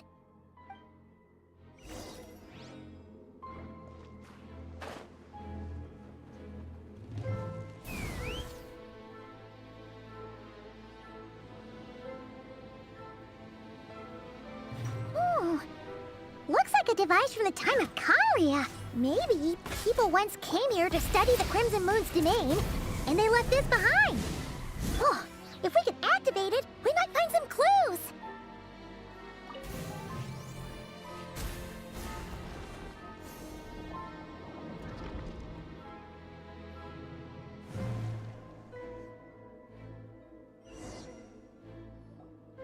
Hey, look at that! Now that the mechanism's running, the shadow in the water looks different. Do you think these mechanisms might be the key to unlocking the secret? Let's try to find more of them! Thalindis, We'll leave the rest of the research in your hands. We'll be heading back now. I hope this isn't ruining date night. Ugh. Mind your own business.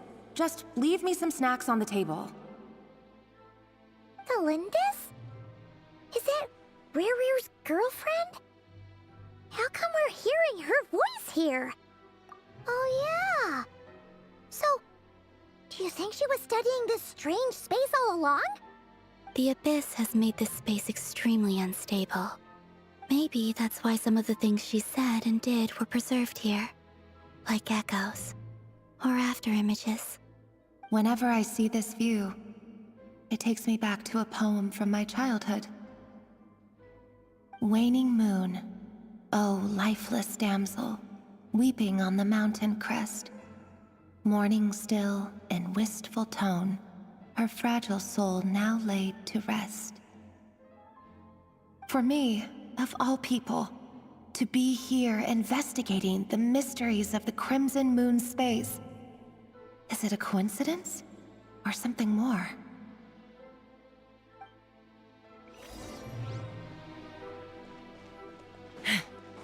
Let's fly!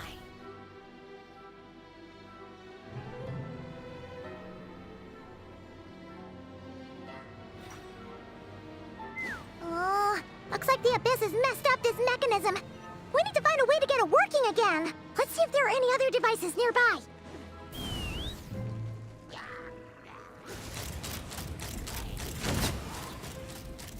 Locked on!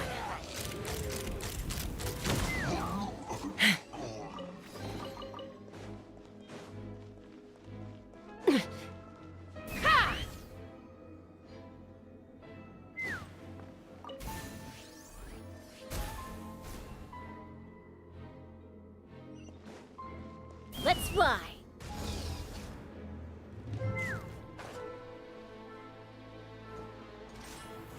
Yeah!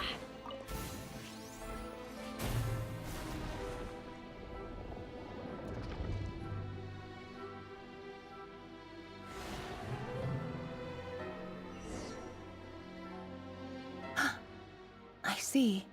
So the moon marrow, or rather the power of the 3 moons, is the key to unlocking.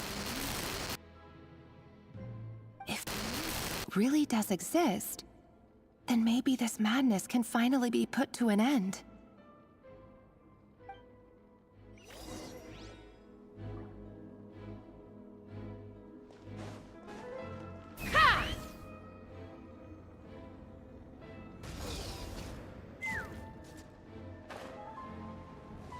Take cover behind the rocks!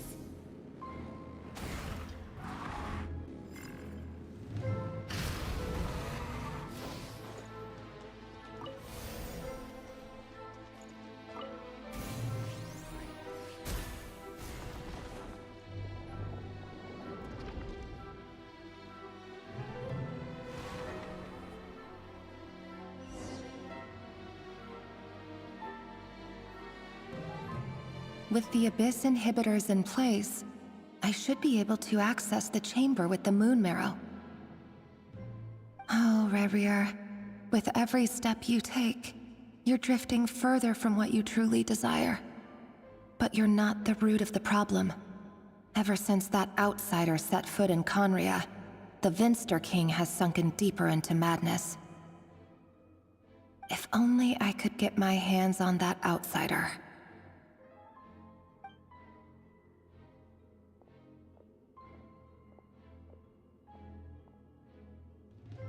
Hey look!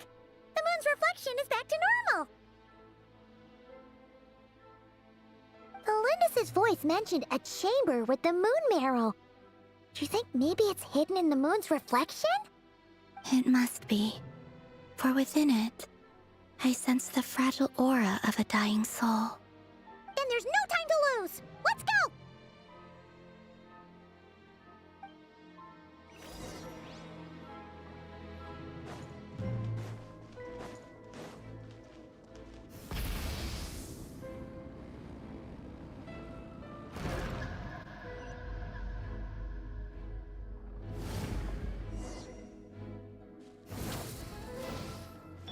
fly! These things are so creepy! Looks like we'll have to destroy them if we want to get to the iridescent moon's marrow.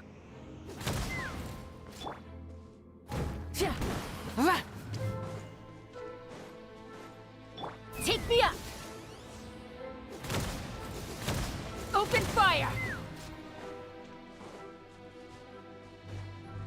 That must be the iridescent moon's marrow! Oh, we'll need to destroy these things before we can reach it! Ha!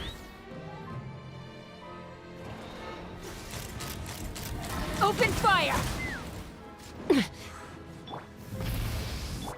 Adventures! Huh. Huh.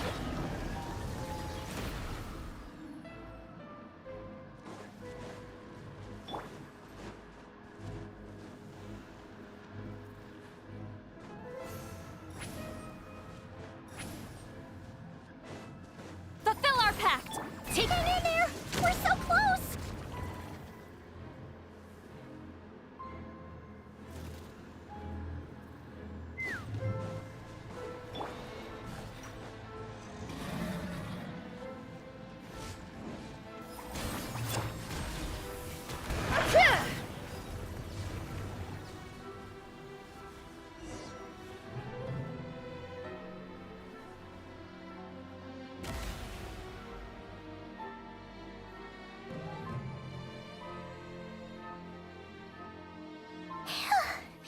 We finally did it! The iridescent moon's marrow. Still burning away like an undying flame, yet now contaminated by the abyss. It has taken on a new form entirely. If we can purify the abyssal power within, we should be able to obtain its untainted essence.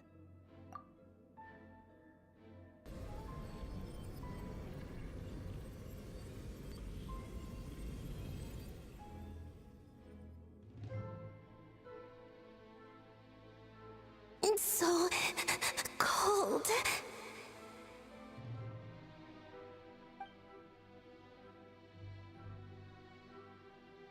Is it you?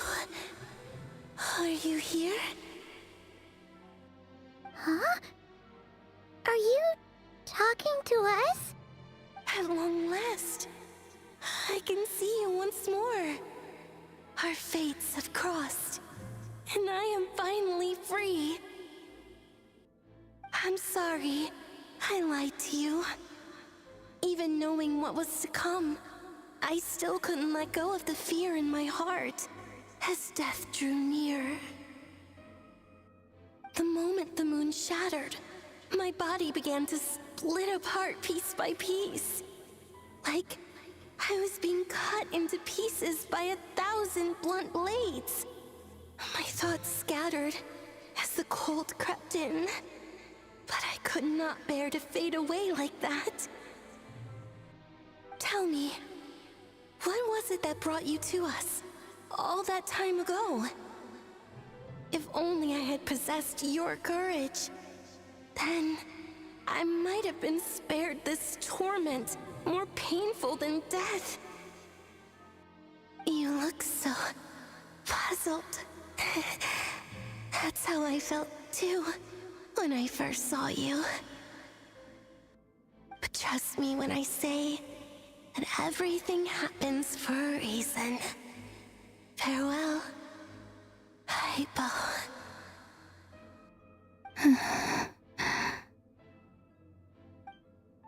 What was that all about?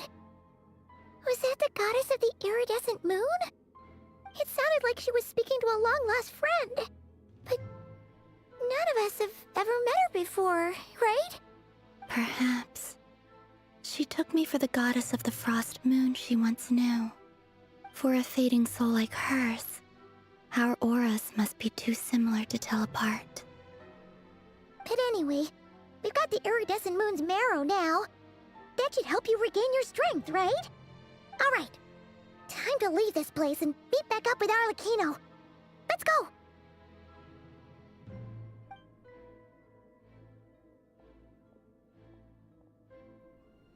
That's odd. This place looks different than when we came in. Waning moon.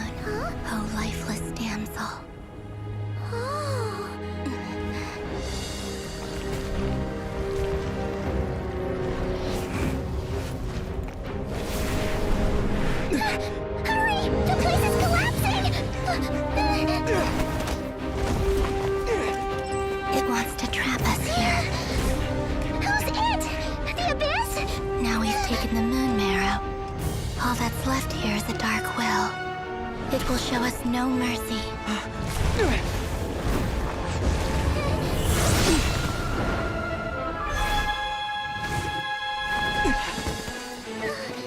Give it back! The Crimson Hounds! My marrow! My heart!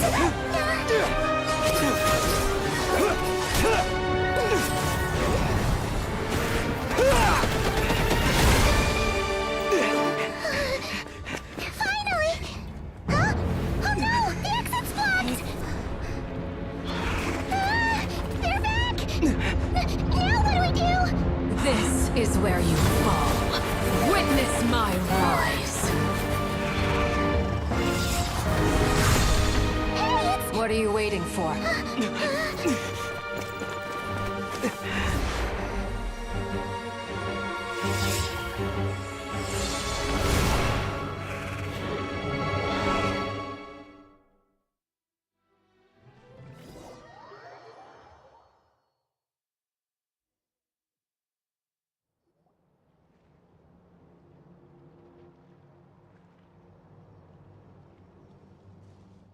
Oh, we made it! Was that you, Arlecchino? Did you save us? Wait, your hands! They're... Oh, this? Don't worry. It's a small price to pay. The Abyss wanted to trap you inside, and I defied its will by bringing you out. No wonder it's a little angry. No. I have paid the price, albeit a small one, and it cannot be undone. My hands have already fused with the Abyss. Purification would simply destroy whatever's left of them. But surely... Oh, we're so sorry, Arlecchino. Paimon can't believe you'd make a sacrifice like this for us. As much as I'd like to call it a favor, the truth is I was simply holding up my end of the deal. Well, Columbina. Yes, you did your part. And as promised, I will leave the iridescent moon's marrow in your care. From this day forth, may the two worlds' flames burn ever more brightly.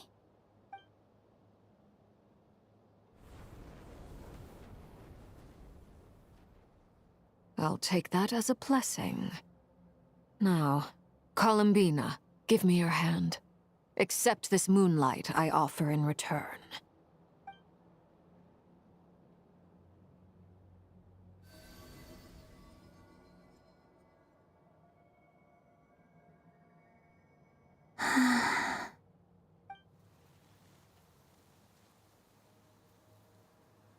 Feeling stronger? Oh, hey, Columbina! Are you okay? I'm fine. Our powers are a little at odds, that's all. By the Frost Moon's authority alone, wielding the power of the other moons was always going to be a stretch. Still, I think it's fair to say that your strength has returned, at least to the level it was at as Third Harbinger. It's still not enough. There's no way I can hope to challenge Rayrir like this. Just one more ray of moonlight, if you would. It's okay. I can take it.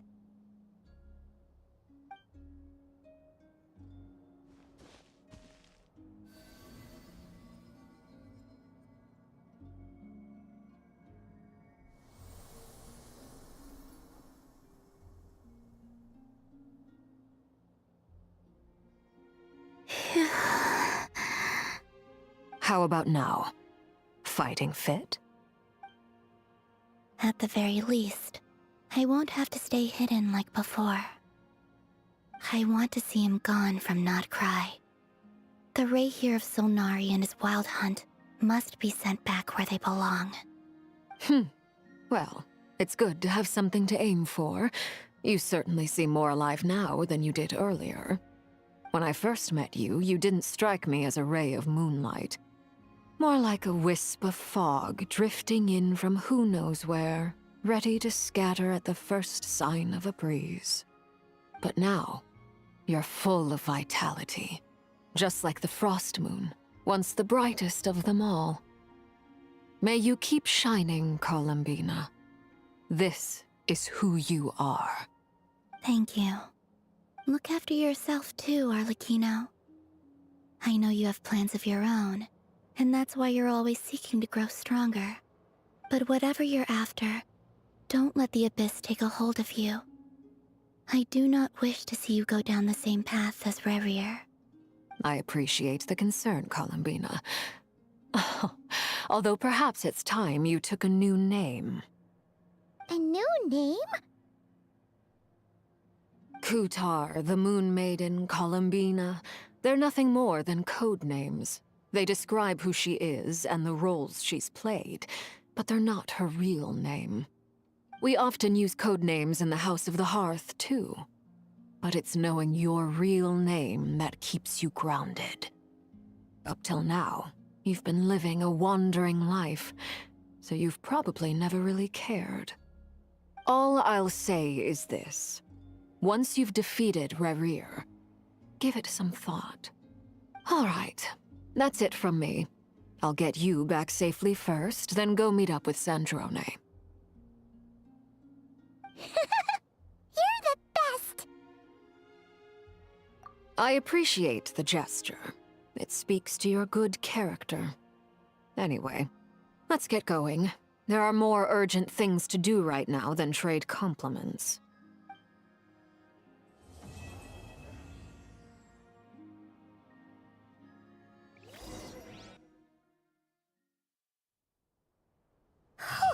It was a close call, but we got the iridescent moon's marrow and restored Columbina's strength, and that's all that matters. In other words, mission accomplished. Paimon wonders how everyone else is doing.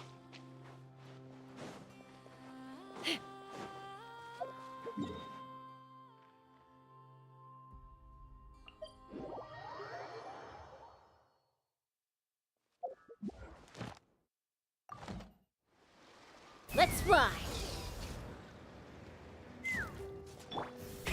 Rev the engines!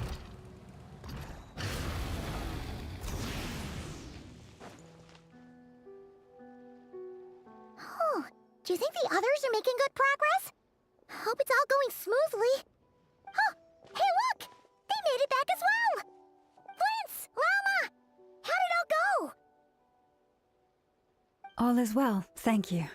Nefer and Yehoda had to stay at the curatorium to wrap things up, so they won't be joining us for now. I ran into Miss Anefa and Miss Aino on the way back.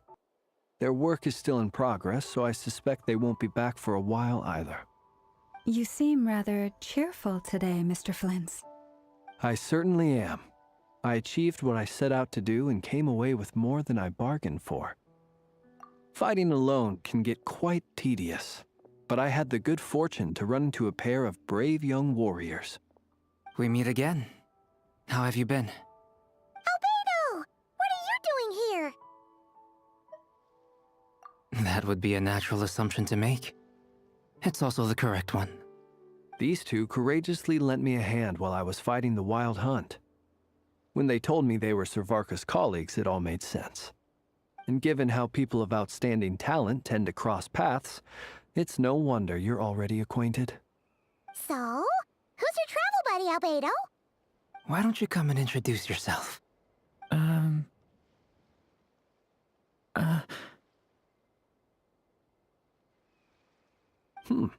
A gentleman of few words, I see. And a rather stern countenance. I presumed you were acquainted with him. Is that not the case? It's nice to meet you. Again. We've technically met before. Wait a sec! You're Minnie Durin! That's right. It's me. I'm glad to see you again. By the way, he says it's okay if you drop the mini. Yeah, I'm not as mini as I used to be. Interesting, isn't it? The first step towards blending into human society appears to be reflecting on whether one's name really reflects who they are. Wow! You look so different! In a good way, of course. It's great to see you looking so healthy. Thank you, Paimon. And although you're as mini as ever, I understand that diminutives don't always convey endearment. I'll be sure to simply call you Paimon, as a sign of my great respect for you. Wow, you're such a smooth talker now. Paimon could get used to this. From now on, you may refer to her as your esteemed guide, Paimon. Personally, I think our little Paimon is the perfect size. When people call her Little Paimon, it's just because she's so adorable that they can't help themselves. If that's not a sign of endearment, what is? You're absolutely right, Miss Lauma. My brother still has a long road ahead of him when it comes to understanding human relationships. Anyway, speaking of long journeys, didn't Columbina, leave with you? How come she isn't back yet? She's been catching up with old friends. Wouldn't be surprised if she stopped for a cup of tea or 10 on the way back. Uh-oh. People are talking about me. Hope it's nothing negative. Judging from your expressions, I'm guessing it all went well? It's getting crowded here. I'll go grab some chairs. No need. This is a job for an alchemist. I'll whip some up momentarily. Thank you for your hospitality, ladies and gentlemen, but I was merely escorting my friends back. I'll be meeting Zendrone shortly, as we still have some things to discuss. It's been a pleasure, everyone. But this is where I'll say goodbye. We really appreciate your help. Oh, come on. Spare the formalities. I'm just glad I could help out some true friends. I understand. Well, bye for now, Harlequino.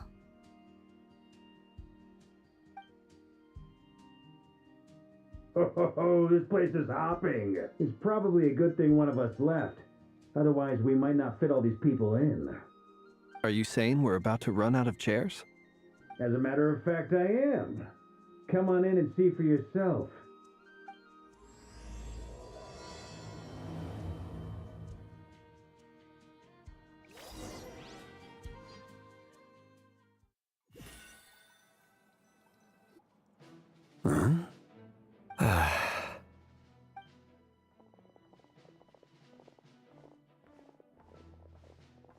I overheard your little chit-chat outside, by the way.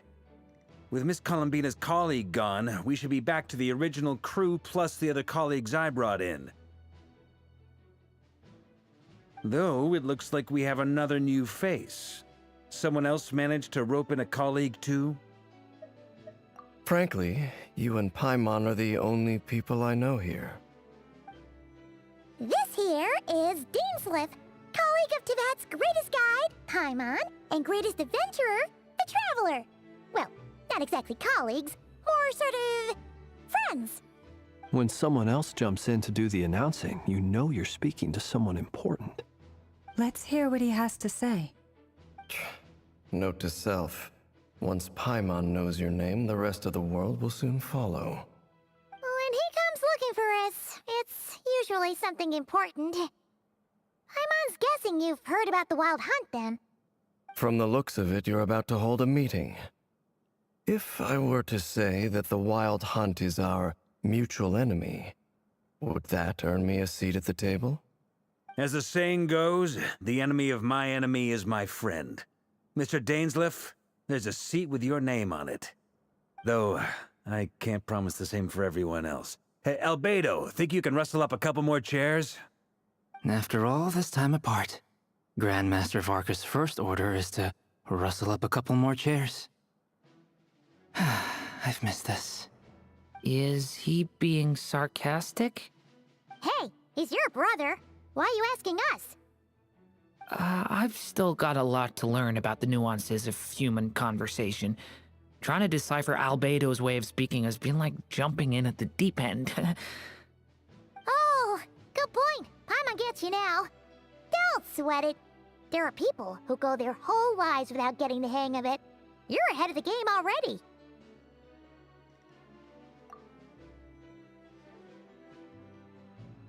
I wonder what's taking Nefer so long.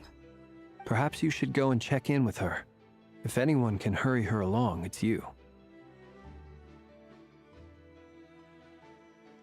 I just got back from the curatorium. Besides, aren't you curious to see what's taking her so long? Miss Nefer doesn't strike me as the type to share secrets.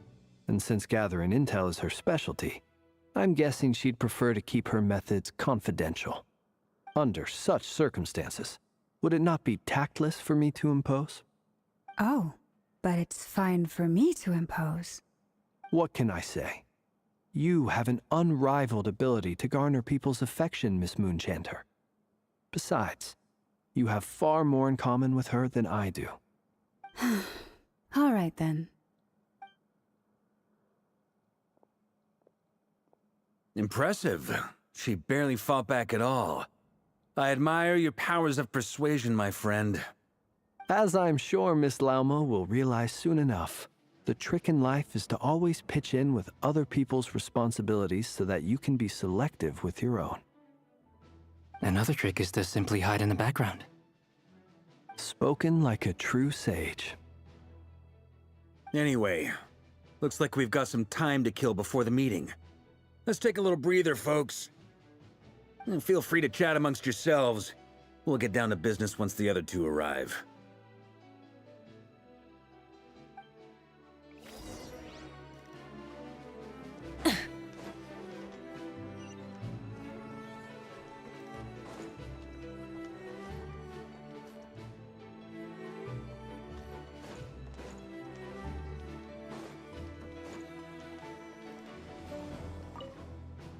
You're both awfully quiet. Why don't I start us off with an icebreaker?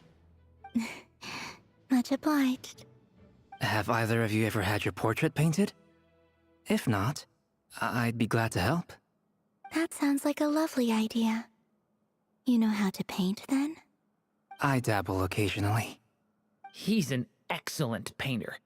Tables, chairs, people, dragons, you name it. He'll paint it for you. I'm flattered. If I ever get the chance, I'd like to give it a try myself. I'll bear that in mind. Anyway, how about you, Durin? What sort of portrait would you prefer? Oh, I'd be fine with anything. Whatever style feels best to you. Very well. Then I'll play it by ear. You can replicate any style I want? I can try. If you show me a sample, I'll do my best to match it. Thank you. In that case, I'll dig up some reference material for you.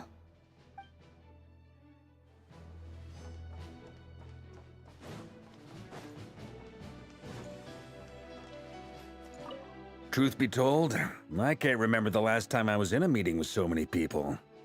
You're not alone there, my friend. The Lightkeepers also struggle to bring everyone together for a serious discussion. I don't doubt that. I've only ever met two Ratniki, one being you, and the other being that young guy, Itlua. Itlua is a good apple. I'll give him that. He's kind, honest, and regularly delivers supplies to my lighthouse. A true Ratnik to the core. In that sense, he puts me to shame. So you're what? A fake Ratnik? That's what it sounds like you're saying. But I get the feeling that's not quite what you meant. Come on, why the awkward silence? Sorry. I'm not even gonna bother trying to hide it. You've known all along, haven't you, my friend?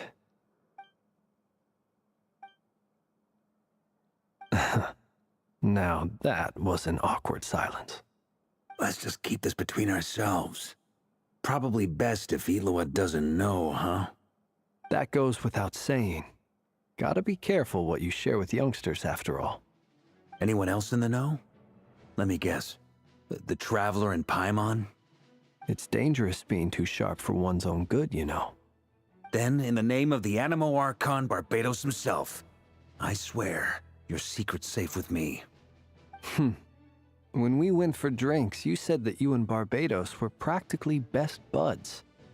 In the light of that claim, do you really expect me to take your oath seriously? Of course. Just as long as you don't go spreading around the fact that I'm close with Barbados, all right? Fair enough, then. Nothing like a bit of mutual leverage to seal the bonds of friendship.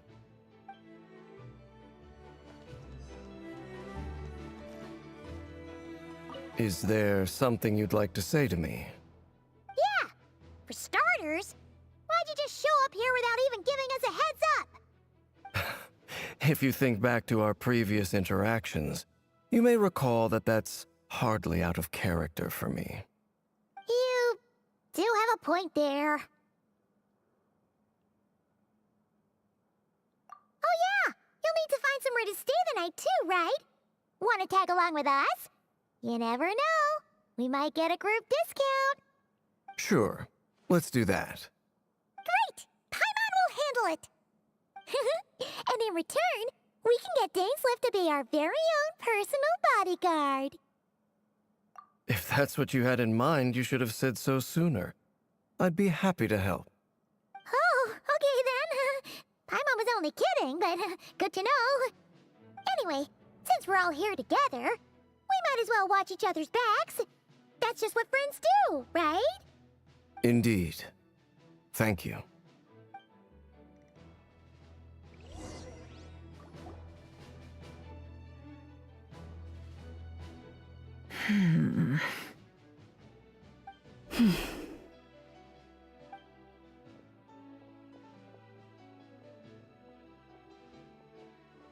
Ah, Miss Nefer. You made it after all. But what about Yehoda? I'm here to give you an update on how things are going on our end. Once this is over, I'll be heading straight back to continue my work. I left Yehoda back at the curatorium to watch over things while I'm gone. Huh. So much for just this once. Shh! Not so loud! We're on a roll here. What if she remembers and suddenly decides to back out? Did you say something, Mr. Varka? Huh? I didn't say anything. Right, Flint's? Must have been a frog. They get so noisy around here at nighttime. It's like they're putting on a concert in the background. Anyway, before we begin, there's a few introductions to make. Let me start by saying that it's an honor to be speaking before so many distinguished colleagues and collaborators. First up, we have Miss Lauma. As Moon Chanter, she's the leader of the Frost Moon Scions, a local religious community in Nodcry. Then there's Miss Nefer, boss of the Curatorium of Secrets, an intel gatherer extraordinaire. Nefer is leading the investigation into Rerer's background, assisted by Yehoda and Lauma. From the little I've heard, they're making some great progress. Over here, we have Mr. Flint's, a ratnik and guardian of the abandoned lighthouse. In our last operation, he courageously distracted the Wild Hunt to buy time for the rest of us. For those of you who've never met, this is Mr. Albedo, a renowned alchemist and captain of the Knights of Favonius investigation team. By his side is a new face for us all, myself included, Mr. Durin, who has come to lend his aid. Next up, we have the Moon Maiden and former Fatui Harbinger, Miss Columbina. Then we have the Traveler, who's earned more titles than I could possibly hope to list out, so I'll spare you the rundown. And Paimon, the ultimate travel companion and quite possibly the best guide in all of Tevat. Wow! That's a lot of people! Great turnout! Miss Nefer, it looks like you might have another job coming your way, so, congratulations on the booming business, I guess. You think I haven't got enough on my hands as it is? Who's looking for me now? That would be me, Miss Nefer. I have a commission for you. And you are? Who I am doesn't matter right now. What does matter is that I'd like you to gather more intelligence about the Recher of Solnari. Well, it's not as if we never take on anonymous commissions. But in your case, I'll have to decline. I'm gonna take a wild guess and say your job's probably more hassle than it's worth. Something about you seems like bad news. It's my eyes, isn't it? Conrian, I assume. And what's with the mask? Are you trying to hide your identity? In any case, the fact that you're even still alive raises an awful lot of questions for me. My name is Dainsleif. And yes, I am from Conria. As I'm sure you're aware, the Raker of Solnari's real name is Rerir. He was once an acquaintance of mine. Really? Then you must have been quite an influential figure yourself. You flatter me, but none of that matters anymore. My point was simply to clarify why I have asked Miss Nefer to investigate Rerir's background. So you're both from Conria, and it sounds like you used to be friends? What am I missing here? Surely you already know how he became one of the Five Sinners. I'll tell you everything I know. The history of Conria, the names and identities of the Five Sinners. I remember it all like it was yesterday. I have never spoken openly of this before. But the truth was exactly as people say. The Five Sinners were each driven by their own desires, and it was by playing upon these that the Abyss tempted them to their fall, tearing Conria apart in the process. The visionary, Vedifenir, who wished to foretell the future. The wise, Haroptatir, who sought limitless knowledge. Gold, Rhindaughter, who desired to create life. The foul, Surtologi, who pursued supreme strength. And last, but not least, Raker of Solnari, Rerir, Ravager of the Moon.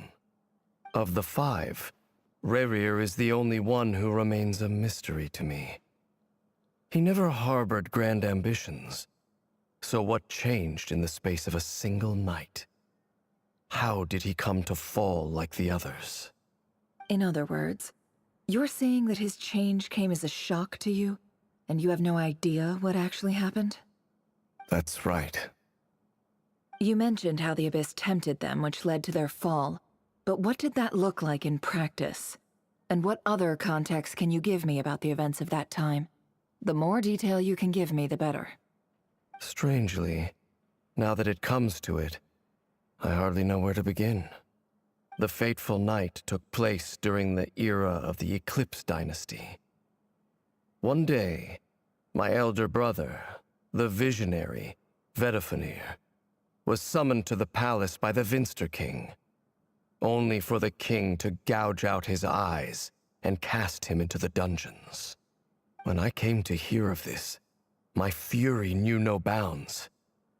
I gathered together every ally I thought I had, and together, we set a night to storm the palace and free Ved.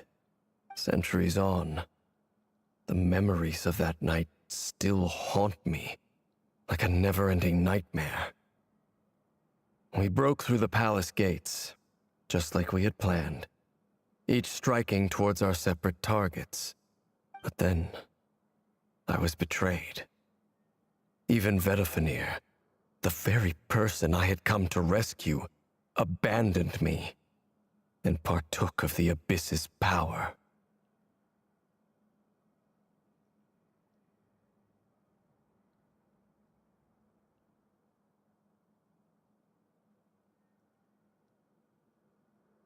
So, it's personal after all. Then tell me, Mr. Dainsleif, what price are you willing to pay? You, of all people, must know that nothing comes for free. I cannot say what price would be worthy of such a commission. But know this. Rerir was not always a madman. Believe it or not, there was a time when he was just an ordinary man, working for the Conrian Intelligence Service. Uncovering the truth of Rerir's past is the only way to unravel this mystery. But before you decide if you will accept my commission, I will tell you more about him. Enough, I hope, to help you plan your next move. Sounds pretty good to me. Feels like we just flagged down a random passerby, only to discover he's actually a master strategist who has a score to settle with our enemy. Can I borrow your halo? It could be useful in the lighthouse. Hey, enough with the wisecracks! Besides, isn't that lamp of yours bright enough already? Relax. It was meant to be a compliment. If that was a little over the top for your liking, I'll make sure to tone it down next time. I'll give your proposal some serious thought, Mr. Dainsleif. Let's speak in private once the meeting is over. Before that, there's a few things I'd like to share.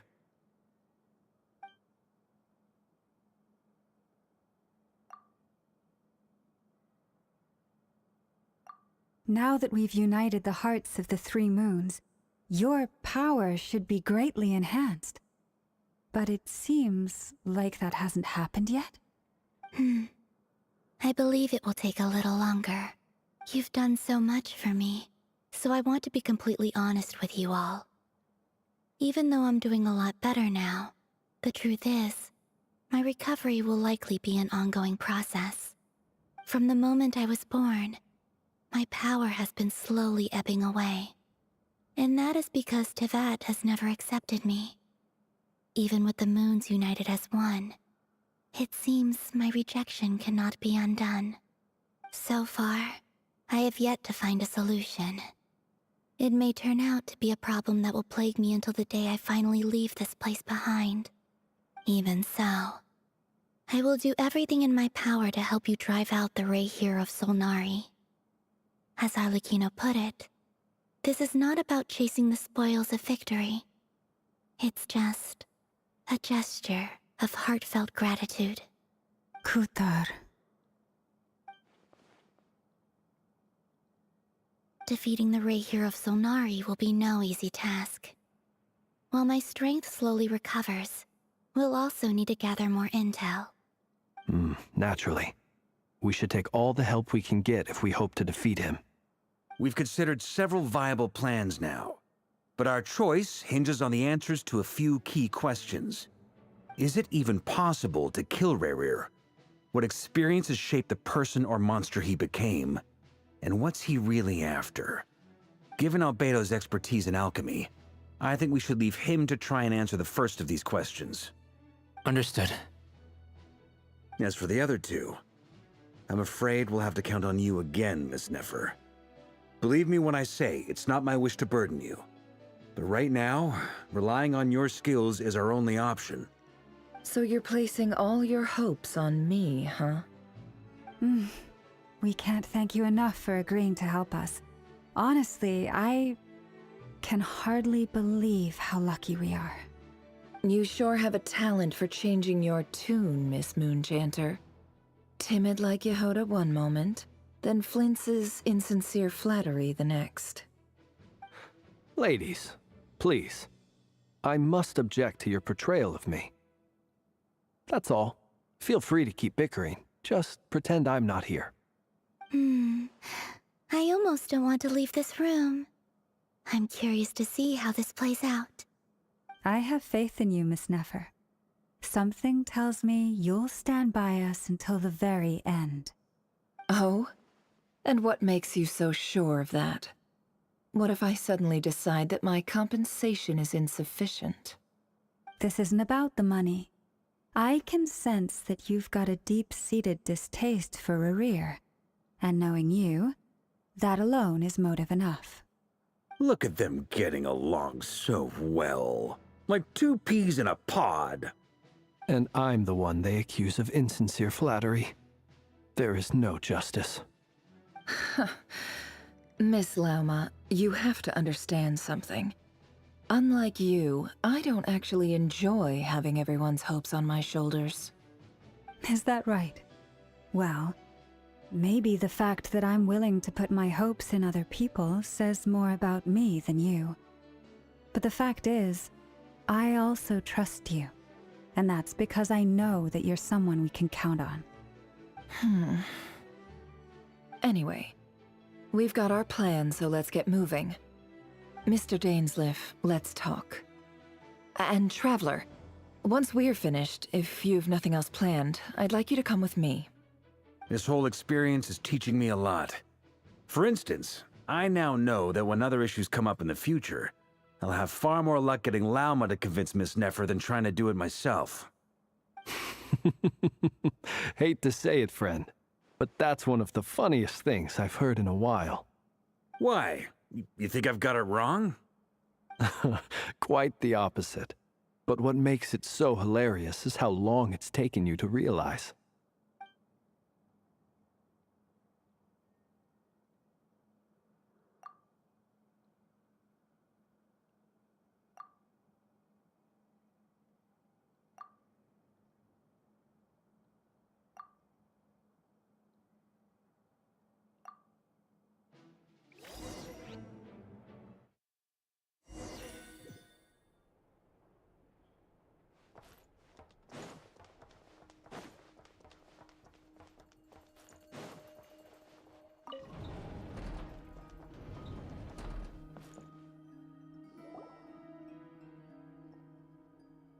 Thank you for waiting. It's okay. We actually used the time to help Dainsliff get a room at the hotel. That's very considerate of you. Now, I trust you share my curiosity about Rarier's past, and you seem fairly familiar with Mr. Dainsliff already.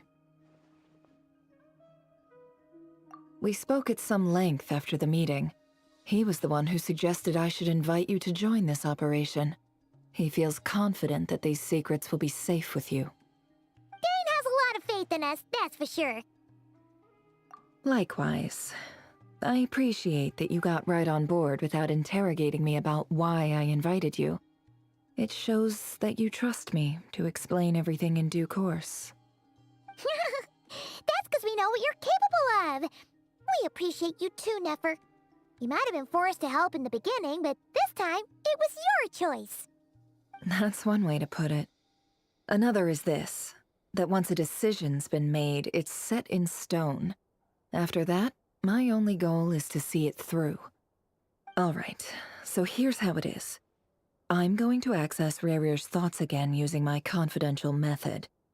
Now, I'm sure you've seen things like this before on your travels, so you're surely well aware of how dangerous it can be. The reason I've gathered you all here is to ensure my safety during the proceedings.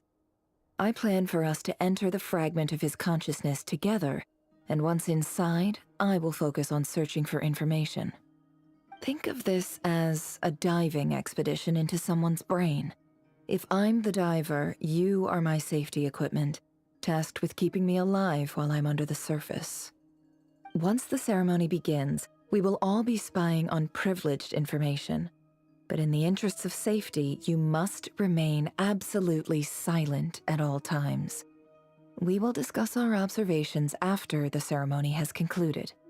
Lastly, any individuals of a weaker constitution are advised not to partake in the ceremony.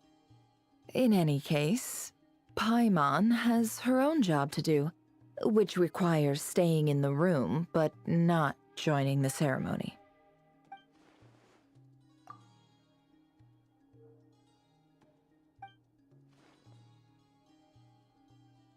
Well, good luck, everyone. Sounds like all Paimon can do is cross her fingers and root for you guys. There's a little more to it than that. I was being serious when I said you have a job to do. While the rest of us are inside Rarier's mind, it's imperative that we have a team member on the outside.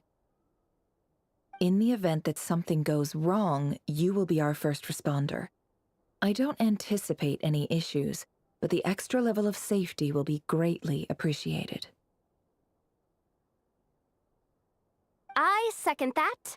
This is a dangerous operation here, and you're our whole rescue team.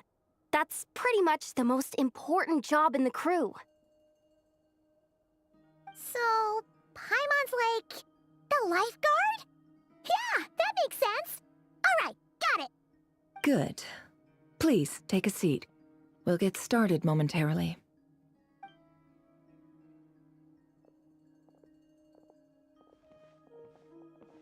So, did Mr. Dainsliff tell you anything else? He told me that he believes Rarier kept some big secrets in his life, He's not sure that they were the cause of his eventual downfall, but he's asked me to uncover what those secrets were all the same. But surely you're not planning to go through with this, no matter the cost.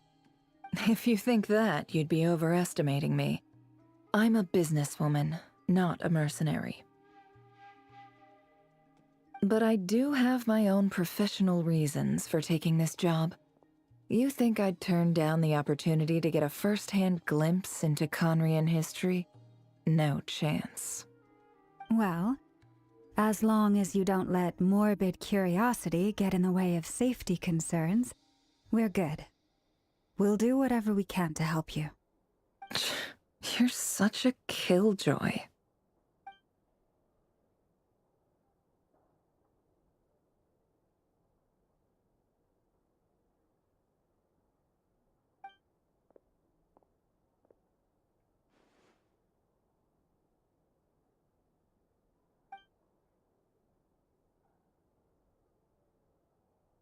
All right, I'm good to go.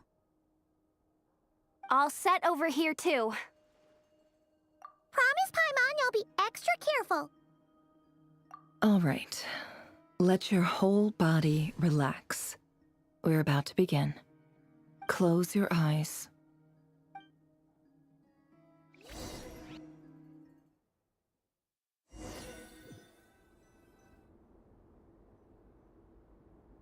Phew.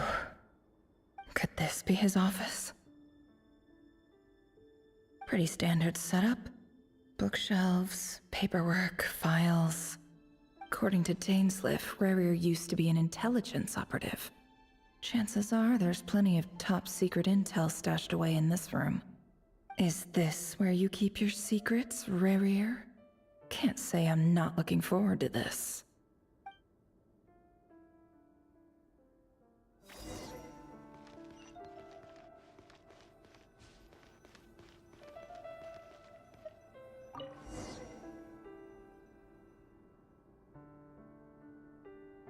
Today's files are in. Time to wade through them, just like usual.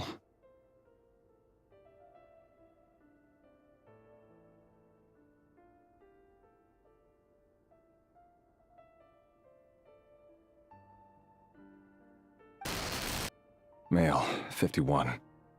Occupation, cook. Confirmed Crimson Moon descendant. Has maintained frequent contact with other descendants over the past year. Poses a threat to the dynasty.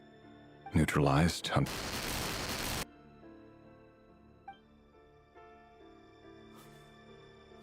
This one should be archived under purged targets.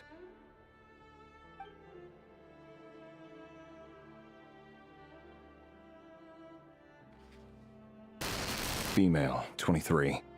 Occupation, office clerk. Confirmed Crimson Moon descendant.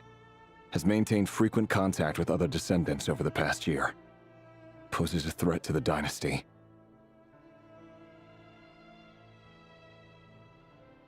Neutralized.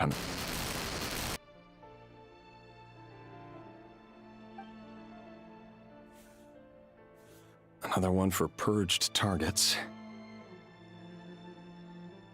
Sounds like she was that other man's daughter. Never mind. What's it got to do with me? Male, 40. Occupation, teacher. Confirmed Crimson Moon descendant. Has been observed making contact with other descendants during the past year. Poses a threat to the dynasty. Neutralized on... Just another nobody for the archive. Come to think of it, I remember surveilling this man. A case like his never would have been considered a priority in the past. Huh. He barely even interacted with other Crimson Moon descendants.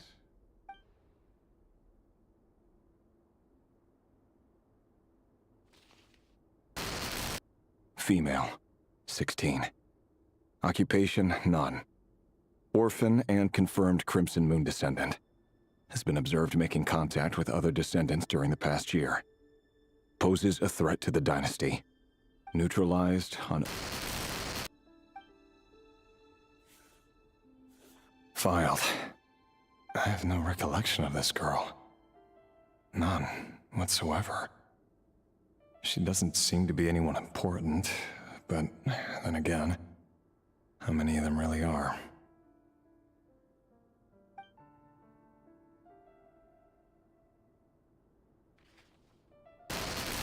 Female, 13.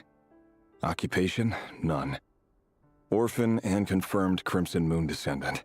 Has been observed making contact with other descendants during the past year. Poses a threat to the dynasty. Neutralized and...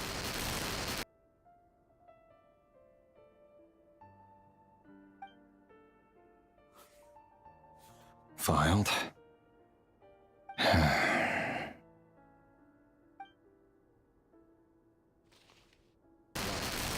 Male, 11. Occupation, none. Orphan and confirmed Crimson Moon descendant. Has not been observed making any contact with other descendants during the past year. Poses a threat to the dynasty. Neutralized and...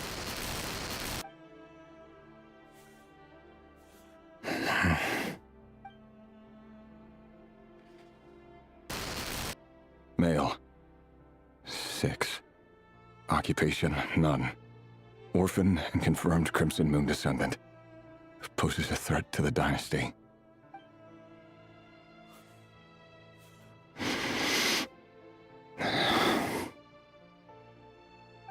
It's funny, isn't it? Your job is becoming both harder and easier at the same time, depending on how you look at it. Sooner or later, the Crimson Moon descendants will be completely wiped out. But as their numbers dwindle, they become harder and harder to track down. That's not how it is. Fortunately, however, most of the able-bodied adults have already been taken care of. The remaining weaklings will be increasingly easy to deal with. No! No. My job is to ensure the survival of the Eclipse Dynasty. And the only way to do that is by eliminating any and all potential threats. It's a perfectly legitimate line of work. Every single one of my colleagues can attest to my fairness. And if my friends were aware of the facts, I know they'd back me up too. Assuming, of course, that they were aware of all the facts.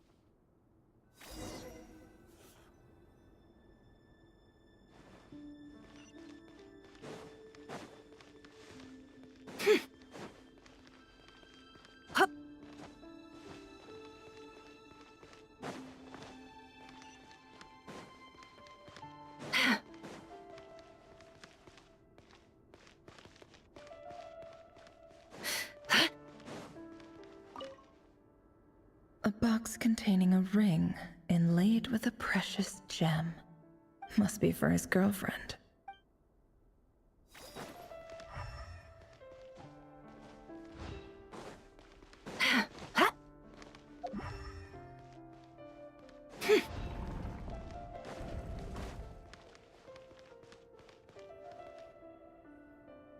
Mr. Vedifalnir? It's been quite some time since we last met. Rerir, I trust you're here because you have something important to discuss. Forgive me. I wasn't tuning out, it's just, I noticed you didn't even phrase that as a question. As if you knew I was coming.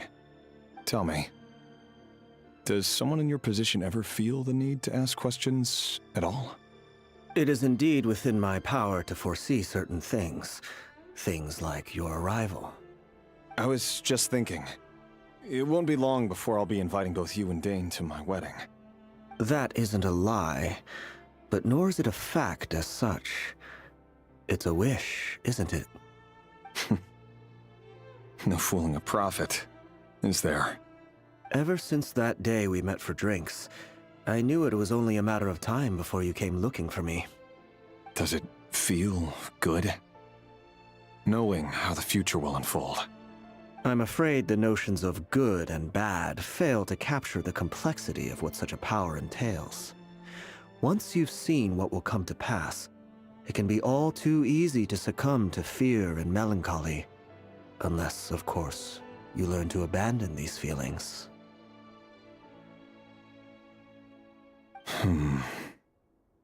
You fear my silence, and long to hear the words I left unspoken that day.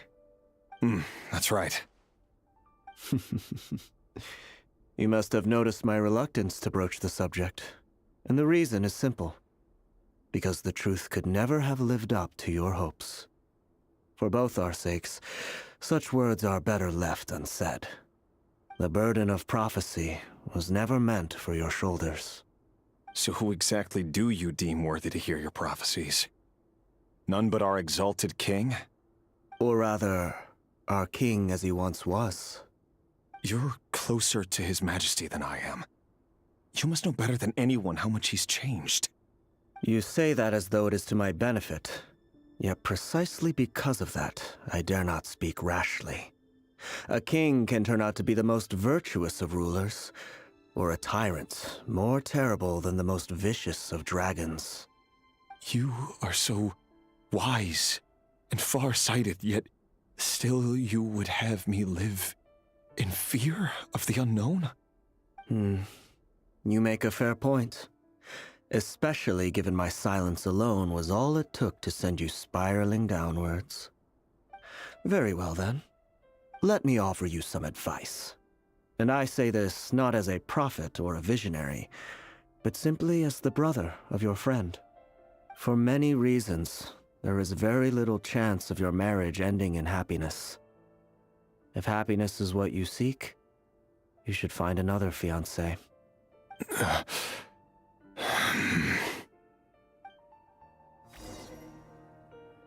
Hold on. There's that same black fog again. Could this memory belong to Thelindis? Guess I'd better tread carefully.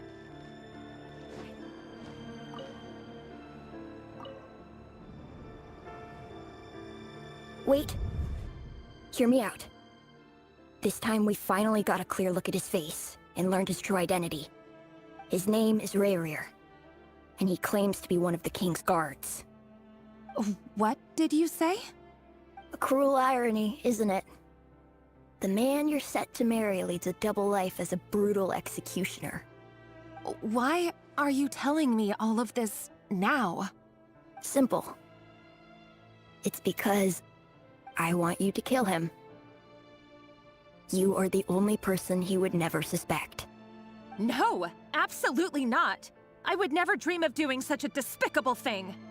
So you'll just stand by and watch him slaughter us to the last? Do not forget that the blood of the Crimson Moon flows in your veins too. The blood of the Crimson Moon? What does that matter now? The dynasty has long been dead and gone. You think that alone is reason enough for me to throw away everything I have? Why wouldn't it be? You two were once a child of the Crimson Moon, just like me. Don't tell me you've never felt so much as a flicker of fury for the way we were trampled into the dust. As long as you promise to abandon this pipe dream of restoring your dynasty, I can try to persuade him. Or have him persuade the Vinster King. Persuade the Vinster King? Do you even know why he's so obsessed with hunting us down? Why he keeps trying to force us to hand over our secrets over and over again? Or why we refuse to give up on restoring the dynasty? The Vinster King. A blind fool. His eyes clouded by powers from beyond this world. A petty little man with a miser's heart. And he dares to sit upon the throne? Mark my words. Sooner or later, Conria will fall. And it will be his doing. If you can't bring yourself to do it, so be it. Just you watch. It won't be long before calamity descends upon us all. The Rayrir of Solnari. That really is quite a secret you've been keeping from me, Rayrir. But who am I to talk? Am I really any better? I've kept my own past a secret this whole time, too. Love should be built on honesty, But ours was born from lies. And yet, is it really so wrong to hide things that would only make life harder? If we don't cover up the parts that no one else should see, how can we go on pretending to be normal? Vedifulnir must have known all this. And that's why he made his prophecy. In the end, nothing stays hidden forever.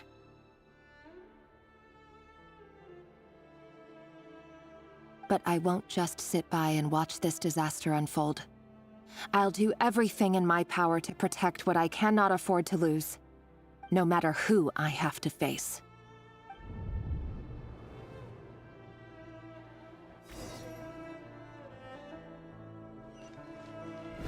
Huh? Was that Rerir who just walked past the window? Doesn't it give you the chills that he still takes the same road to work every day, as if nothing ever happened? Those people at the deli. Enough already. They're clearly pretty taken by their own disguises, so just smile and play along. Pull the rug from under beasts like that, and you'll risk having your throat torn out. Deli? Oh. They're talking about those people from the opposition. Right. I'd almost forgotten they used to run a deli. People of no consequence always vanish so easily. And no one even remembers them.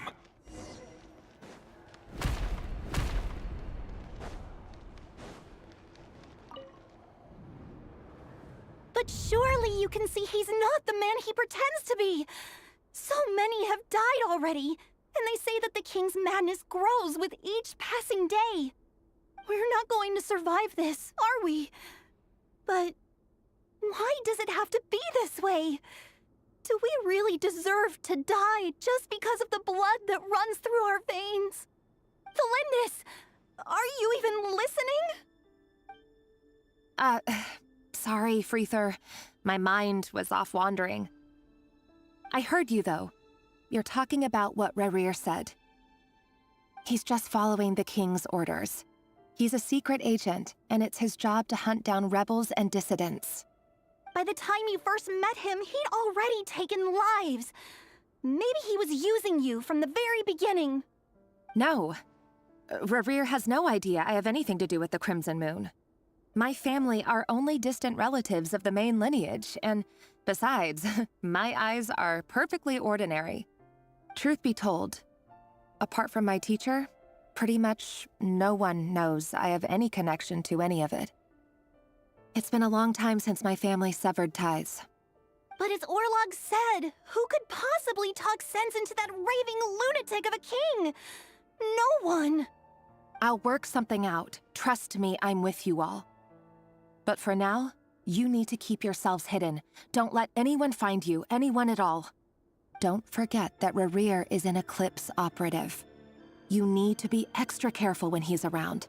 And when I am too. For now, don't come looking for me. And if anything happens to me, just act like we've never met.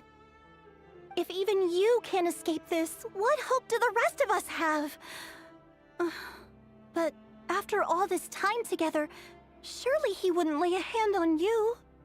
I won't speak in his defense, nor can I give you a clear answer to that question. But I'll do everything I can to put an end to this. Here, hold on to this. If an opportunity to escape presents itself, take it. You'll be glad you took some spare change. You call that change? But what about you? I've got a job, and there's still money coming in. But you can't go anywhere right now. Please think about yourself for once.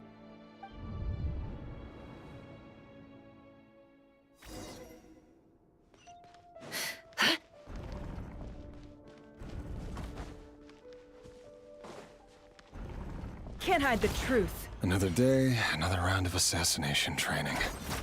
Training ground is just beyond this hidden passageway. When you kill a person, doesn't it bother you when you end up covered in their blood? Why would it? Aren't we all just walking blood bags?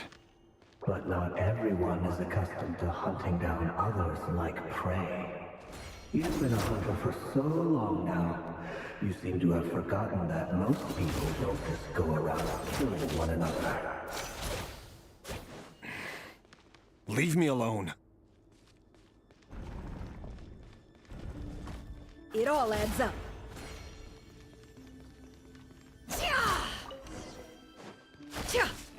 Make sure you have a firm grip on the handle, then choose your angle well.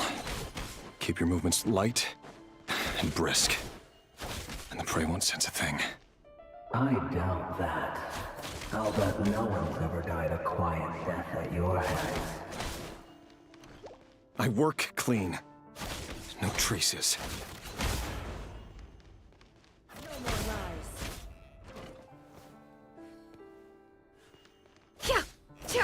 That doesn't make it open and above board, though. The king just happens to need you right now. What if someday he doesn't? That won't happen. He's changed.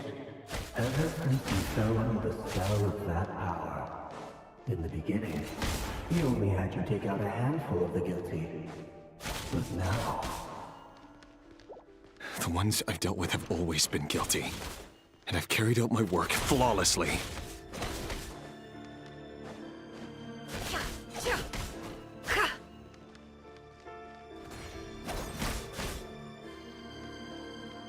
No more lies.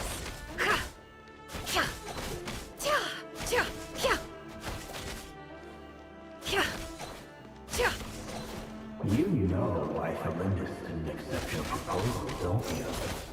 Was it because she didn't trust you? Or something else? Enough!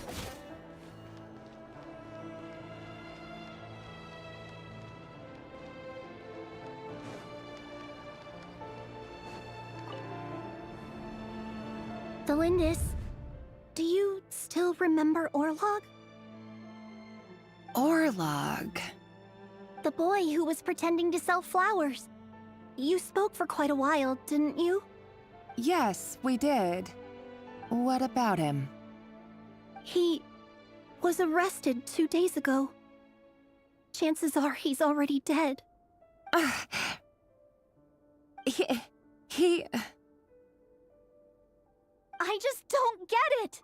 After everything he's done, why do you still stand by him? Or does it mean nothing to you that people keep dying? No, that's not... Just hear me out. I need to go now, Thelindis. They're looking for us. You take care too. If you ever need a place to hide, come find us.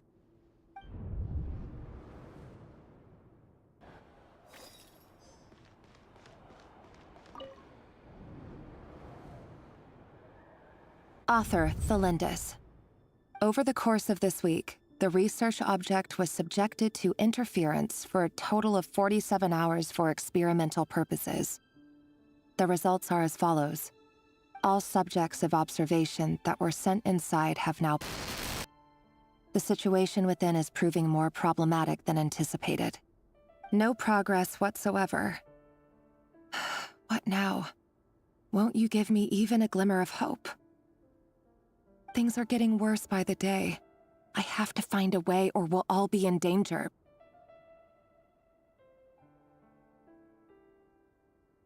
But I... If all this research comes to nothing, what then? Sooner or later, it'll be my neck on the line. But could he really bring himself to kill me? No. Surely he wouldn't have the heart.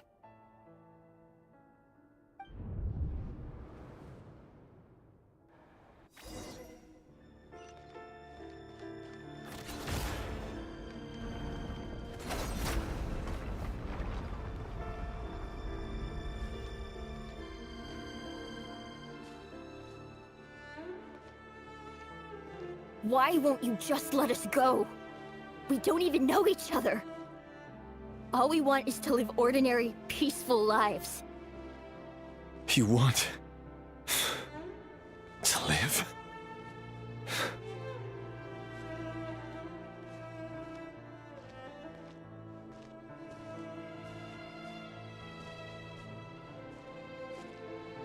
Yes. I just want to go on living. Is that really such an unforgivable crime?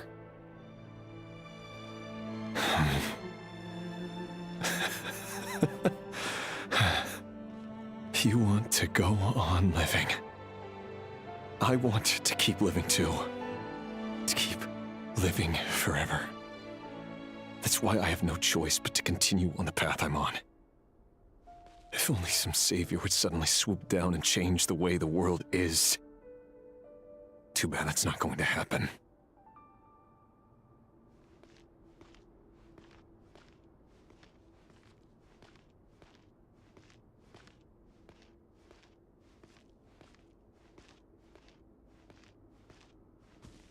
Imagine that. If there really were such a person, you and I wouldn't be standing here like this, would we?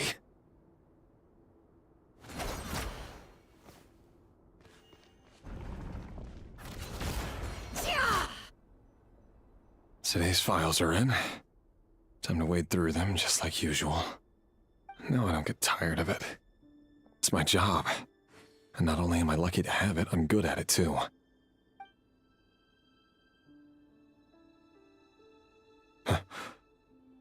Wait. That's... Thalindis? No. No. No! Why? But you bear no mark of the Crimson Moon. How could you possibly have anything to do with them? It cannot be! A diluted bloodline. Carefully concealed. I see it now. You've been living in the shadows just like me.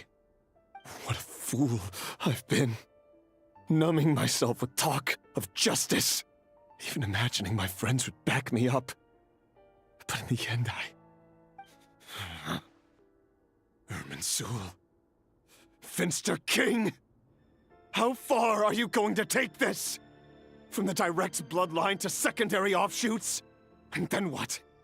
Today it's the descendants of the Crimson Moon. Who will it be tomorrow?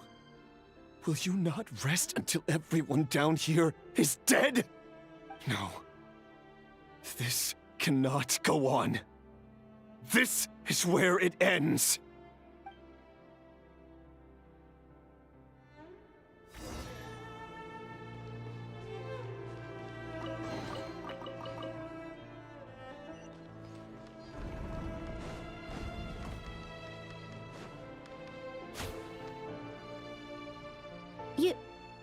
You're really letting me go? I am. As long as you can guarantee that no one will find you. Don't worry, I'll be extra careful. No one will know I was here. But... what about you? Me? If you let me go, you won't be able to complete your mission, will you? Good point. In that case, maybe you should stay. No, please! I just want to see the outside world again. To... Go on living? Yes. I know you're a man of your word. So please, just let me go. If I let you leave, what will become of me? Just kidding. Go, now. But remember, don't let anyone know you were caught. We'll be seeing each other again very soon if you do. Even shadows in the dark must live by a code. But you can't save everyone. You've been whispering in my ear for days now, Vedifilnir. What are you trying to do? Break me down? I only say this because you long for an answer to your problems. Let her go, Rerir, or you risk losing everything. I will not abandon Thelindis. Then you'll need a little more vigilance and a lot more power. The world is changing, Rerir. Keep your eyes peeled for your moment of opportunity. That voice used to be so unclear, but now I know exactly whose it is. It's Vedafalnir. He won't tell me how to actually resolve any of this, but he keeps trying to manipulate me like a puppet. What's his game here? Tell me then. What will this moment of opportunity look like? And no answer. He's like a ghost. Always disturbing me when I'm on edge, but never answering when I need him most. So, the Eclipse Dynasty was purging, well, massacring the descendants of the Crimson Moon. And it seems like it was all connected to the Vinster King's research. The King's obsession with abyssal power left the future of Conria hanging in the balance. No wonder every aspect of Rerir's life was so unstable. And it looks like this Thelindis, Rerir's would-be fiancée, herself belonged to a sub-branch of the Crimson Moon Dynasty's descendants. It almost defies belief that a couple like them could hide the truth from each other for so long. If the Vinster King hadn't intervened in such a drastic way, they might have gone on deceiving each other for the rest of their lives. And why does Vedafalnir, Daneslif's older brother, keep talking in Rerir's head?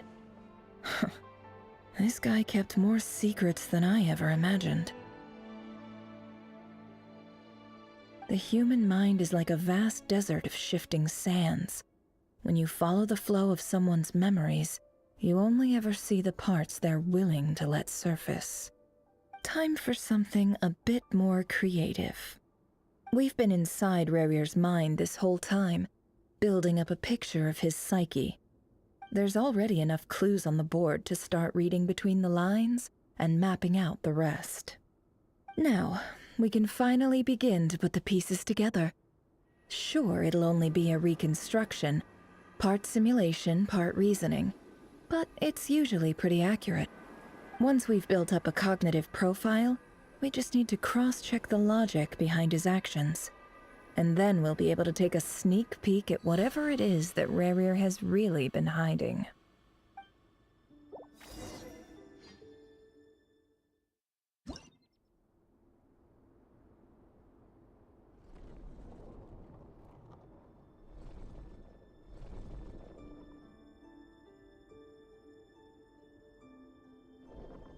Rerir, are you there?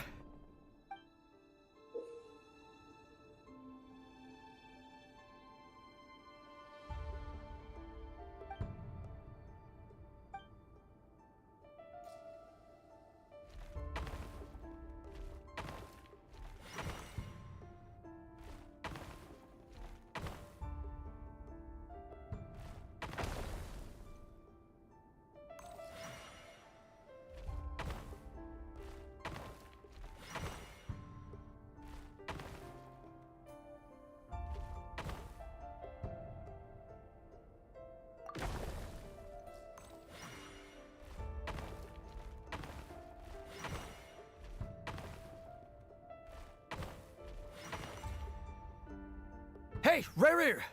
Come out, it's urgent! Dane? What's wrong? Quick, come with me. I'll explain everything once we've met up with the others. Okay, I'll come.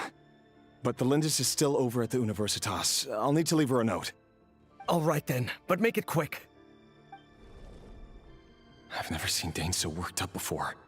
Whatever this is, it must be big trouble.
Well, this is a nice change, meeting you all at this hour.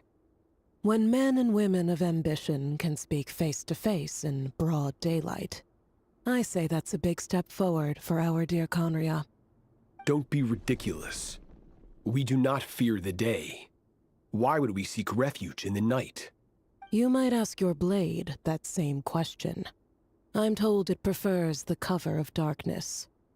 The word on the street is that Sertologi only strikes when he has an unfair advantage. But that is patently false. I see you're missing an arm and a leg. Surely only a fair fight could explain that. If this is your way of offering me replacement limbs, believe me, I'll take them. Oh, we can certainly discuss that. With bioalchemy, anything is possible. Assuming I have your full support in my research. Lunatic. Roptatir, what brings you here? Why, Dainsleif, of course. He invited me. Please, cast aside your apprehensions, Miss Rhindaughter. Whatever the rumors may say, I am but a humble servant of the king, and I can assure you he affords me no greater convenience than he does you. Well, the Universitas Magistrorum won't stop fawning over you, so at least some of the rumors must be true. You're clearly doing well for yourself, so drop the humble servant act. It endears you to no one. You're president of the Universitas Magistrorum, the chief royal mage known as the Wise by royal appointment, and by far the most favored among the 4 pillars of Conria. Vice President Veit doesn't even try to hide his envy when he sees you. My success is the product of hard work and good luck. It's as simple as that. Were the king not such an extremist, I hardly think I would have received a senior post at my age. Of course, no job is without its gripes. Serving a king like ours can be a challenging task, as I'm sure you can imagine. And as for Efterveit, in missing out on the presidency, he's dodged a mountain of stress. Like everything else in life, it comes with pros and cons. You're all here.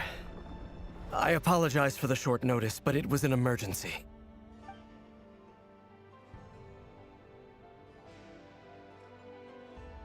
You must be Rerir. Mr. Sertologi. Yes, I handled your case file during your sentencing. Nothing personal, of course. I'm pleasantly surprised that you remember me. You're clearly a person of substance if you've been invited here. But Dainsleif, you'd better have a very good reason for convening this little gathering. It's my brother, Vedalfenir. After he spoke at the court this morning, the king was so infuriated by his words that he had him blinded in both eyes and thrown in prison. Vedalfenir in prison? Strange. I thought the king trusted him and Horoptatir more than anyone else in the world. Does this mean the king's circle of trust just got even smaller? It has nothing to do with trust. It's about what the king wants, which is as clear as day to anyone paying attention. I simply appease him, because it's in the best interests of the Universitas Magistrorum. And also because you're slimy. Vedalfenir, perhaps less so. But still, a visionless visionary? It rather inclines me to think that qualifications are not what get you ahead in Conria. Do you honestly think this is an important discussion to be having right now? Dane, what are you planning to do? Rescue Vedalfenir, I assume. Correct. It will mean storming the palace by force. Tonight. I need all of you on my side. That's far too dangerous. And don't forget, Dainsleif, you're captain of the Royal Guard. You swore an oath to the throne. Hmm? You've been planning this for a while, haven't you? I have no desire to commit treason. But whatever critique the king may have of Vedalfenir, disfiguring your most loyal subject for putting the best interests of his court and nation first, this is not the conduct of a wise ruler. My blade will force the king to see the error of his ways. So, Vedalfenir's prophecy enraged the king. I'm sure it wasn't what he wanted to hear, but if he won't take counsel even from the visionary, that is deeply troubling news. The extent of His Majesty's madness is now all too clear. The question is, how does a man like me get out of this situation unscathed? You have noble ambitions, Dane, but I'm afraid they don't do much for a guy like me. I'm not interested in saving the world. All I want is a letter of pardon. A letter of pardon? For whom? Thelindis? The chances of the Vinster King issuing a pardon for anyone connected to the Crimson Moon seem vanishingly slim.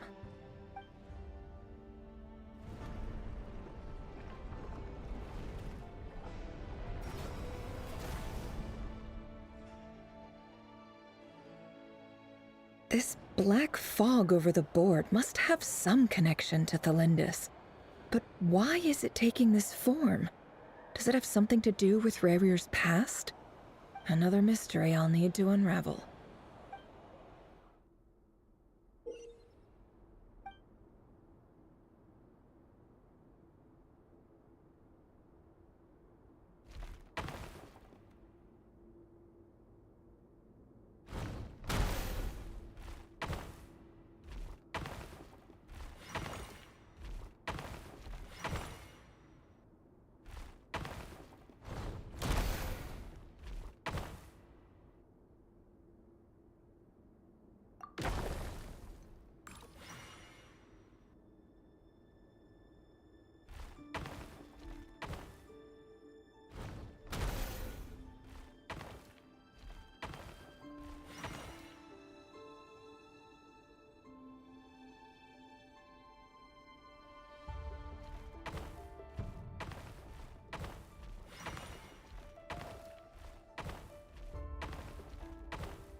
Author Thelindis.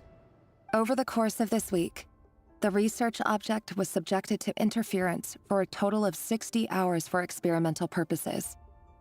The results are as follows. Research dating back to the Crimson Moon Dynasty has established 2 points regarding moon marrow. Firstly, its origins have something to do with a god's power. Secondly, it serves as a portal to an as-yet indeterminate location. Moon marrow can thus be defined as a spatial gateway. However, there are a number of hurdles to overcome before we can answer the question of where it leads to. To start with, opening the gateway requires a specific power source, which the relevant literature indicates. An enormous amount of power is then required to keep the gate open. Currently, the total power output of our instruments remains in the single digits.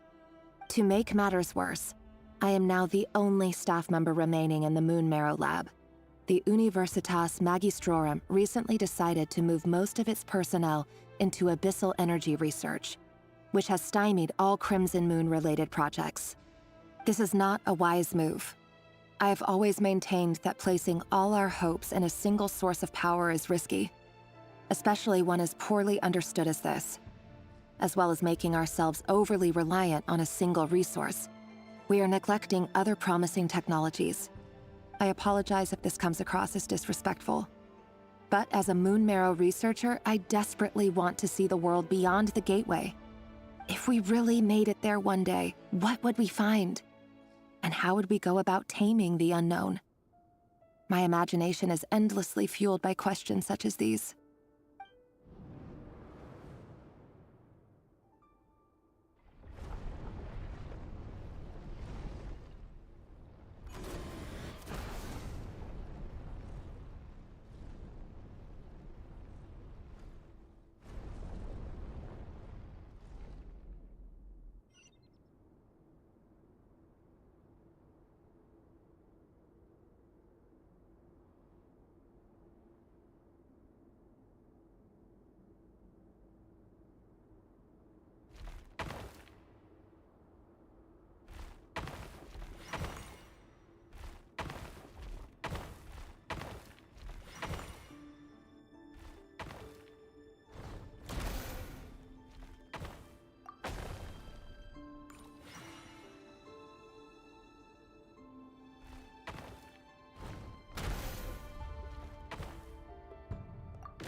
This is for you.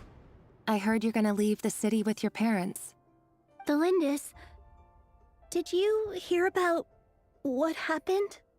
I've heard nothing.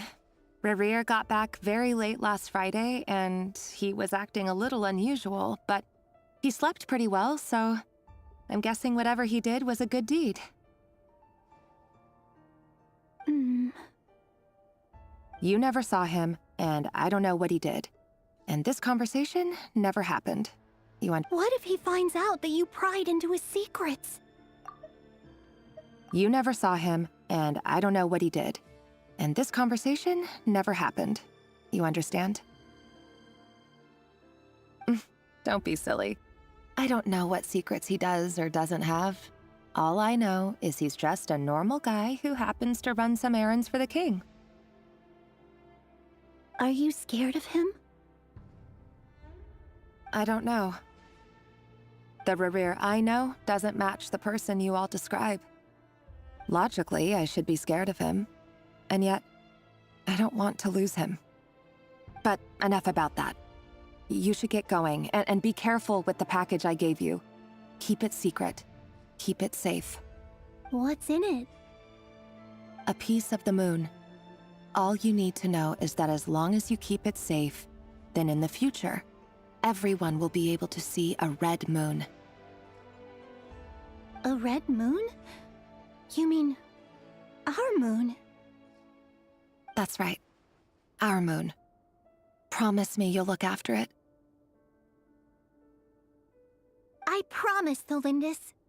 The Crimson Moon bloodline will never die out.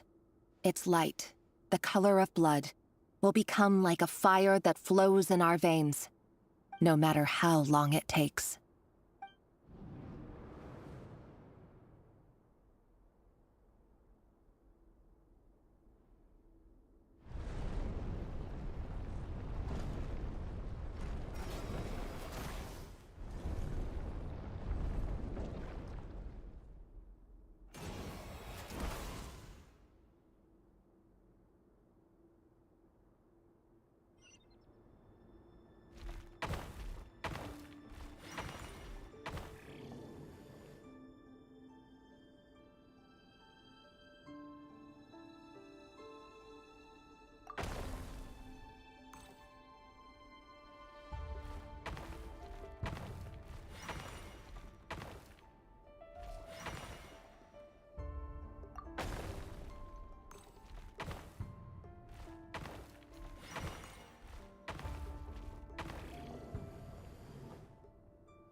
Hurry, everyone, and stick to the plan. Sir Dainsleif, what are you? Is this treason? You know what happens to those who betray the throne. Please, don't do this! It is the king himself who has betrayed the throne. He has betrayed all of Conria. If you have any love left for justice in your heart, you should join me. It's showtime. Dane and his group will handle the troops in the palace. Then Hraptatir and Rhindaughter will disarm the security measures. My job is to enter the prison and rescue Vedifalnir. Stay safe. Wish me luck. Look after my brother. Draw your blade. It is time for justice to prevail.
place is filthy.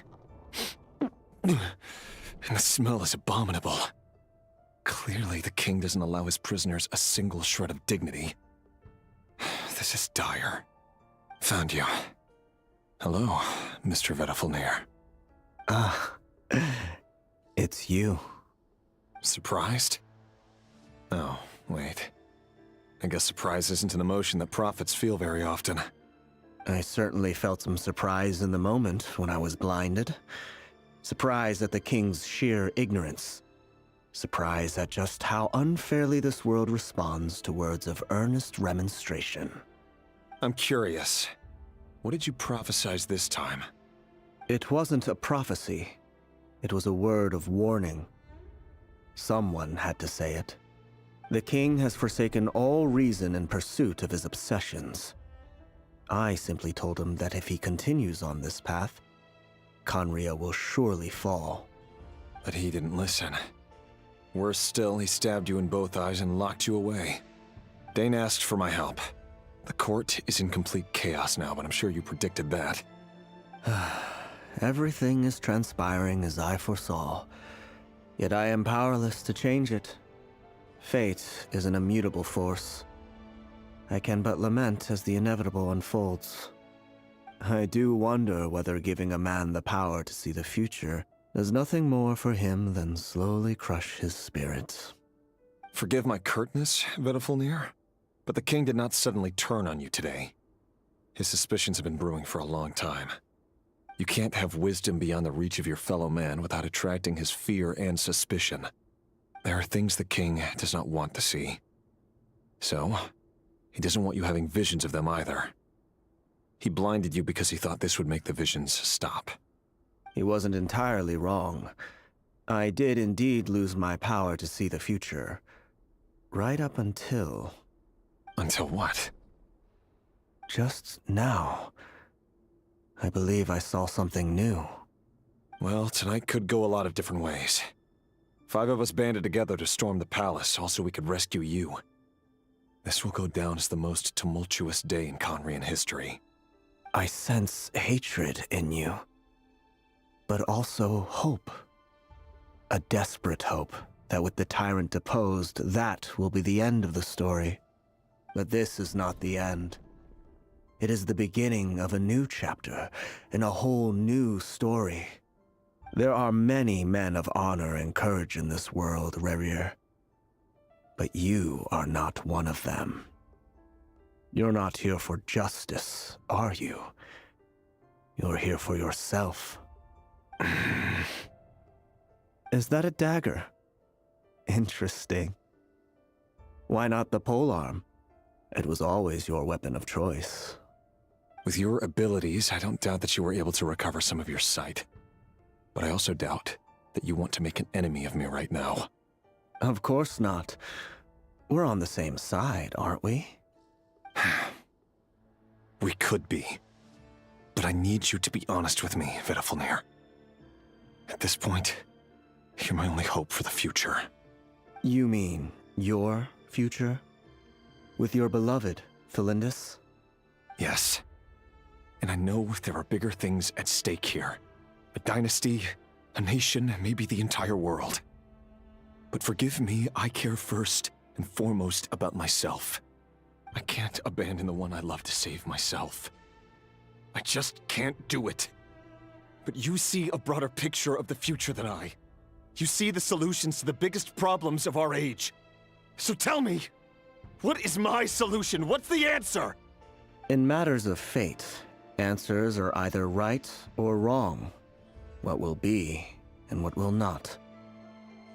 Maybe you are willing to pay a certain price in the pursuit of happiness, but unfortunately, fate does not negotiate. That is the cruelest thing about fate. It is unmoved by your sacrifices. That can't be true. I know it's your voice that I keep hearing in my head, urging me to see how the world is changing, to seek more power, so I can protect the things I love. You show me disaster, but you won't show me how to avoid it? Why? Why are you doing all this? My voice. In your head.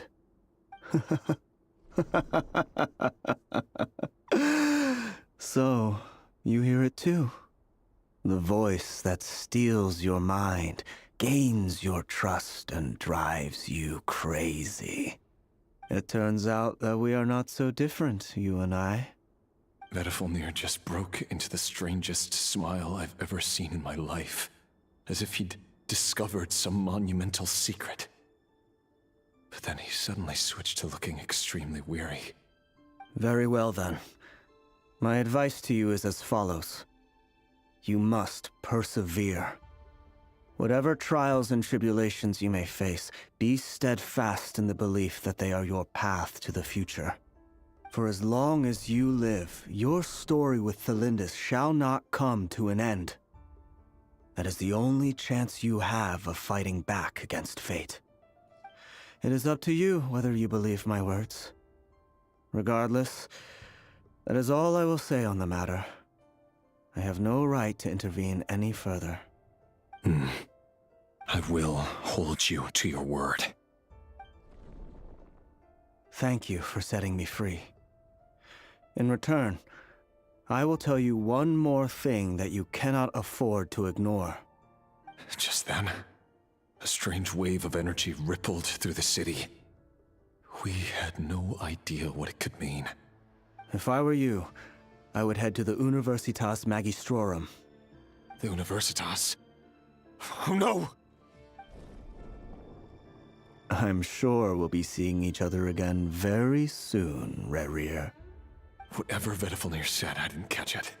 I didn't even help him out of the prison. There was no time to lose.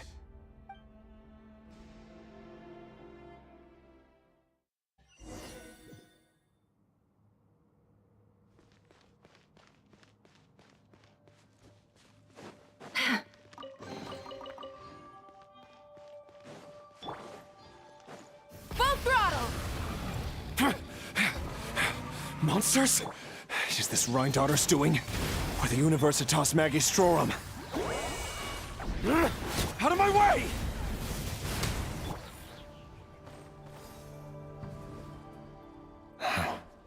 The Universitas. That reminds me of a rumor I once heard. Allegedly, the king installed secret mechanisms in the palace and around the city. No one knows where they are or what kind of power they hold. But if they were ever going to activate, it would probably be on a night like tonight. Help! Help! Hold on! Don't let them anywhere near you! Save me! I can't! Ah! That sounded like an explosion. So, the rumor is true? The king really went through with it.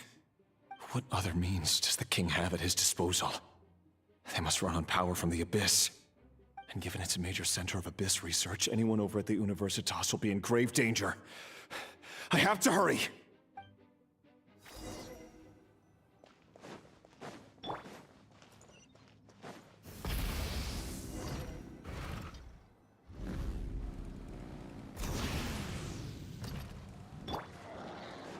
Off we go!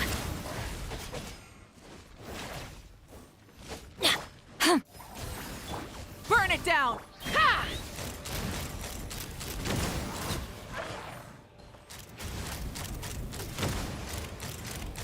Bullseye!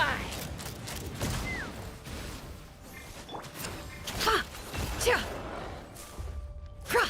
Cha! Cha! Light it up!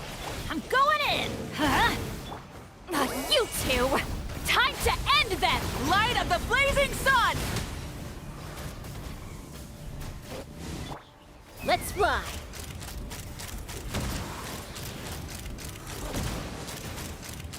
Open fire! Knock him down. Try and stop me! No more lies.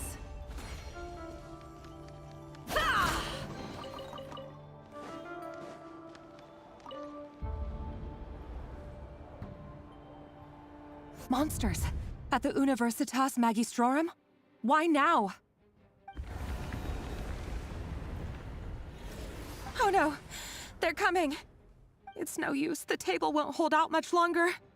The weapons. Where are the weapons?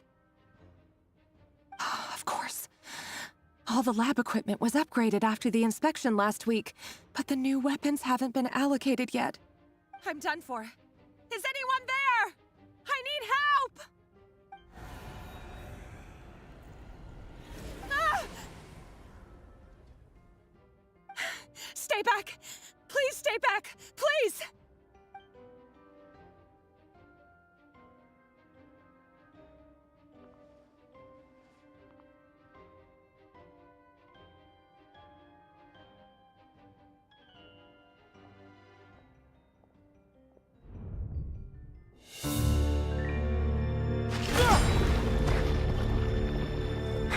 What's that?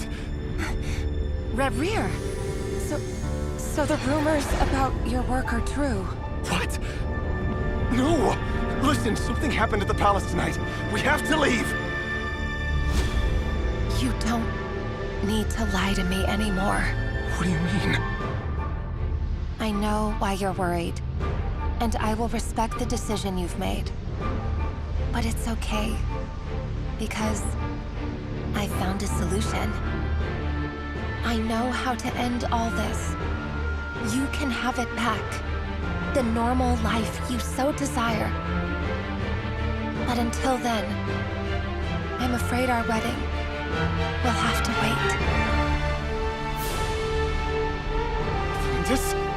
No, don't do it! Cylindus! Cylindus!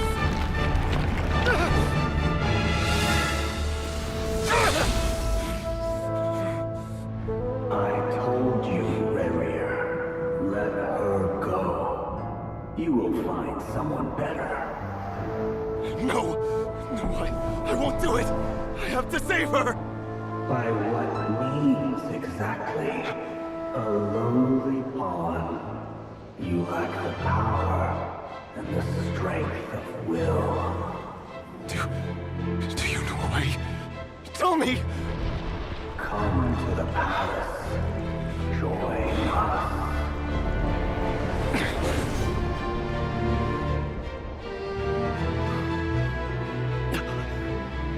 Rerir, thank goodness we... Step forth and take your share. You made it. Not you too.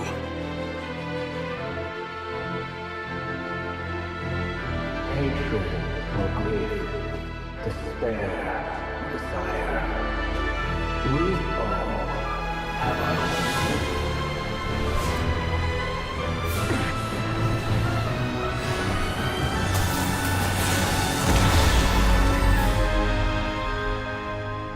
Rerir. Rerir. Cylindus? Were you daydreaming?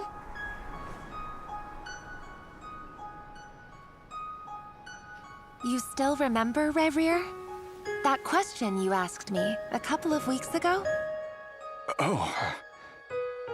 You mean the proposal? Yeah. I'm wondering, where do you think would be a good place to discuss it? Maybe in the garden? Or were you thinking a fancy restaurant? It's your choice.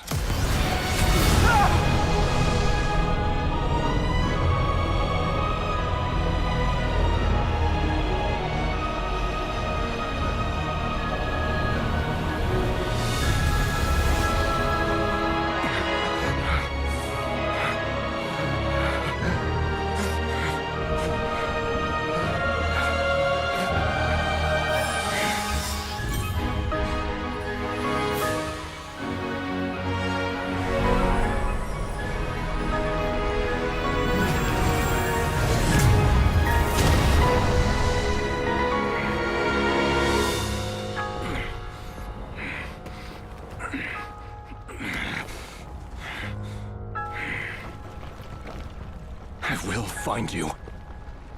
And then... you can give me your answer.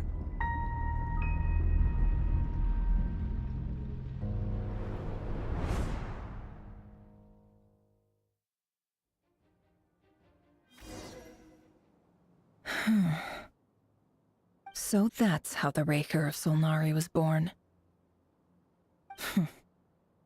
A monster created by circumstance is a monster all the same.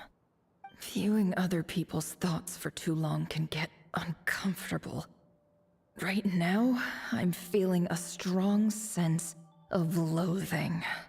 In a nutshell, the story of Conria is what happens when the truth falls by the wayside. Everyone tells little white lies, and before long, you have a huge pack of lies that destroys everything. Phew.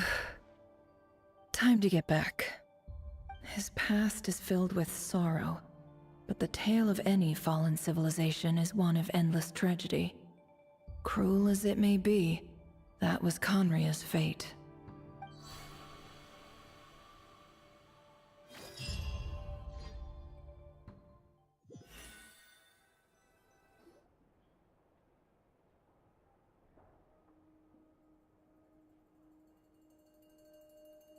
Everyone, I'm back. Can I get a standing ovation? Never! How are you holding up? Feeling okay? She's fine. Boss is a pro. Yes, I'm fine. You will have seen the events of Rerir's life through my thoughts. It's now clear that he is just a regular nobody, driven by personal tragedy, as he said himself. I mostly agree. There's only so much we can know about him from his memories alone, but they did give us a clear glimpse into his life in Conria. However, I would not consider Rerir to be a nobody. He was deeply involved in the events of that era. Yet, when the catastrophe of a generation strikes, nobody is safe. Sounds to me like you're speaking in riddles again.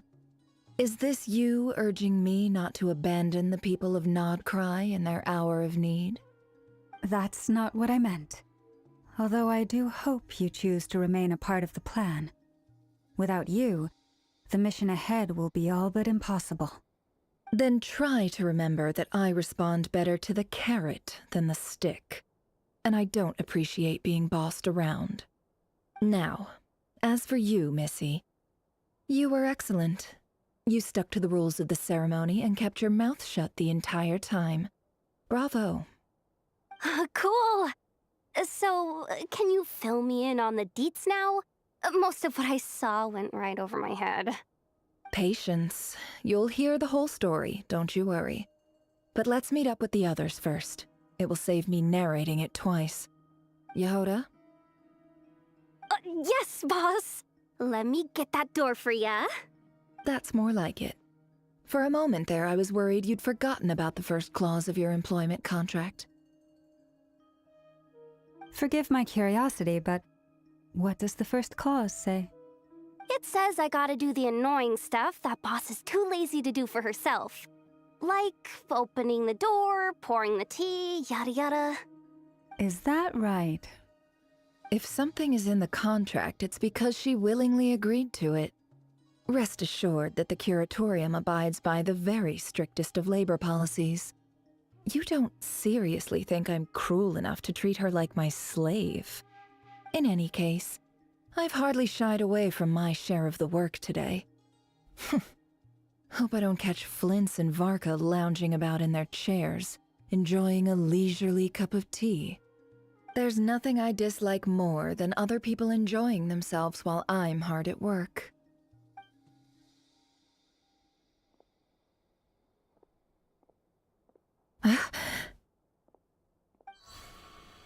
Oh no.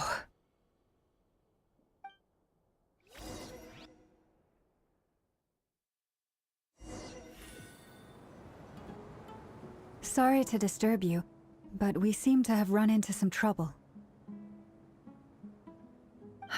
Evidently so. Don't worry, I'm not about to leave you to fend for yourselves. I'm not that kind of boss. And it would go against the Curatorium's labor policy. I'm sorry? What did you hear me say? I wasn't talking about labor policy. Wait. How long have I been standing here? Not long. You just appeared by the door a moment ago.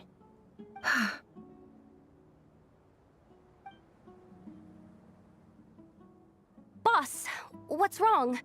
You look like you've seen a ghost. We've been tricked. We never left at all. Somehow I hallucinated that whole scene back inside the office. Hallucinated? But how? How indeed. This place should heed my will alone. All thoughts and actions that occur in here are just a result of pawns moving across the chessboard in a carefully calculated manner. And nobody has access to this chess set but me. So you control everything in here? More or less. But yes, it's a special technique of mine. Has anything like this ever happened before? Only once. It was the first time I used the chess set. Is there any similarity between what happened then and what's happening now? I suppose my thoughts are a little turbulent, which was also the case my first time. Is there anything I can do to help? The first clause of your contract clearly states that I only need your help with things that I'm too lazy to do myself. Meaning you're not feeling lazy right now? Meaning this is not something Yehoda can help with. The chess set is a personal treasure that I alone understand. I must be the one to find our way out of here. Boss, it's fine. Really. Let me do something useful. Oh, listen to you. Whatever would I do without you, Yehoda? What? Really? Yes, really. Where would I ever find another employee as obedient and servile as you? God forbid anything ever happens to you. Oh, okay. Well, anyway, I was thinking of fetching some water. There's gotta be a source around here somewhere. I suggest everyone finds someplace comfortable to take a rest. We gotta conserve our energy. Even though all this chess malarkey doesn't exist in a physical sense, mentally speaking, it's all real. And so is our tiredness and fatigue. You don't want to dismiss mental fatigue. Just because it isn't physical doesn't mean it's any less serious. But anyway, I got your backs, so don't worry about a thing. Don't I have the best employees? Jealous much?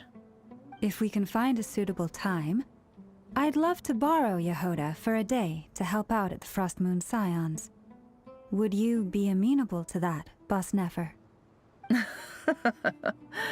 Oh, Lauma. Have I ever told you just how pretty you are? Beauty runs from the tips of your antlers to the depths of your imagination. Time to rally, everyone. Follow me.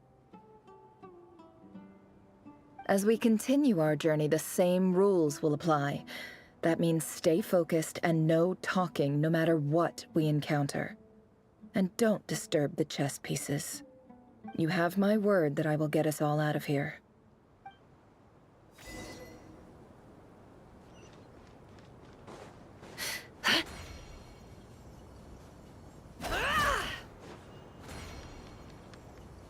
Can't hide the truth.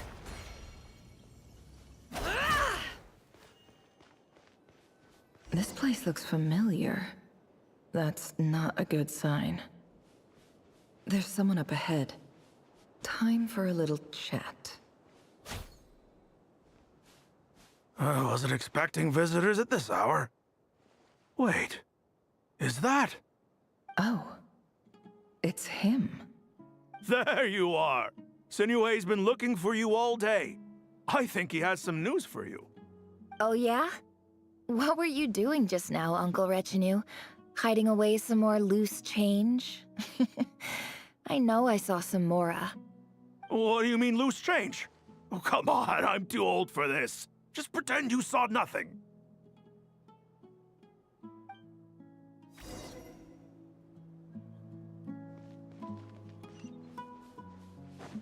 It all adds up.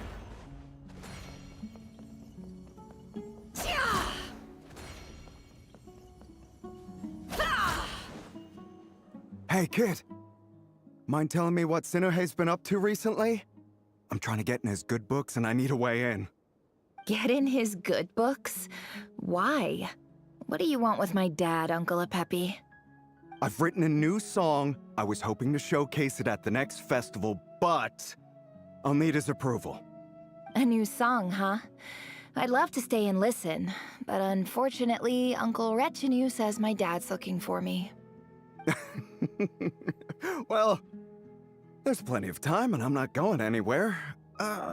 See that pile of stones? I'll be sitting there warming up my vocal cords. Come find me when you're done. Pile of stones. Got it.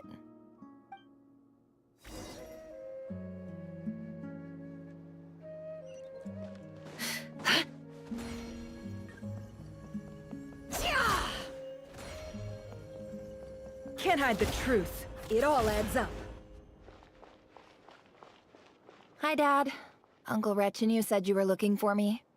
Ah, there's my little princess. If you'd gotten back just a little sooner, you could have shared the spoils of war with me. Spoils of war? Who were you fighting against, Dad? It was just a figure of speech. The aftermath of a sandstorm is no time to be waging war. I was talking about our war against thirst. I went out to fix our water supply problem, and now I'm back. Which means... We have a well again! That's right. I found a new one and brought back as much water as I could carry. It should last us for a good while. If it wasn't for these blasted sandstorms, our wells wouldn't be caving in. You wouldn't be spending all your time out searching for new water sources. As the chief of our tribe, I'm supposed to be leading us out of hardship and poverty, onto better things. You know how prosperous our ancestors were. I've told you all the stories. And look at us now, squeezed into these hovels. No one would choose this, if it wasn't for the endless wars over the years. But things are looking up. I started working with some folks from the academia a few months back.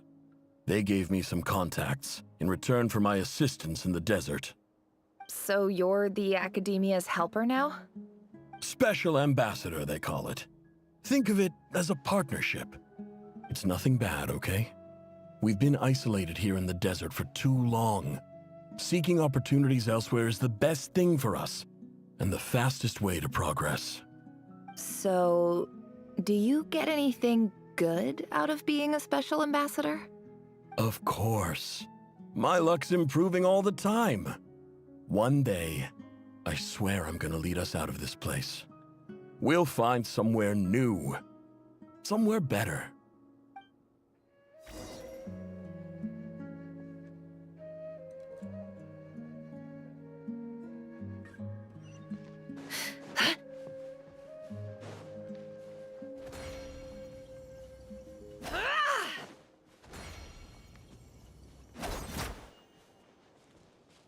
Can't hide the truth. It all adds up.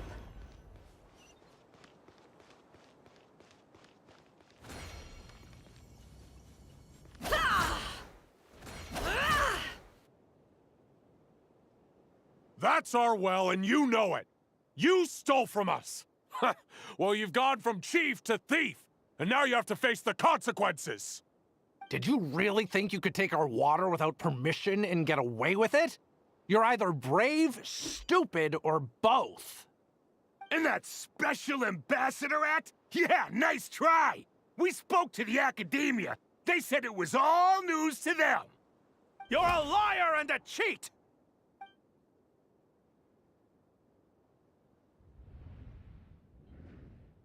I heard Yehuda gasp, but I don't blame her. Most people are terrified by the sight of blood. Corpses strewn across the ground. The wounds are clearly from scimitars and daggers. The desert dwellers' weapons of choice. There's a handwritten note on the ground. Let's see what it says. Halil, this is Sinuhe, chief of the Shimti tribe. Surely you remember me. I was the one who helped you and your colleagues avoid the quicksand in the desert. This is my second time writing to you. I assume my last letter must have gotten lost in the mail, as I didn't receive a reply.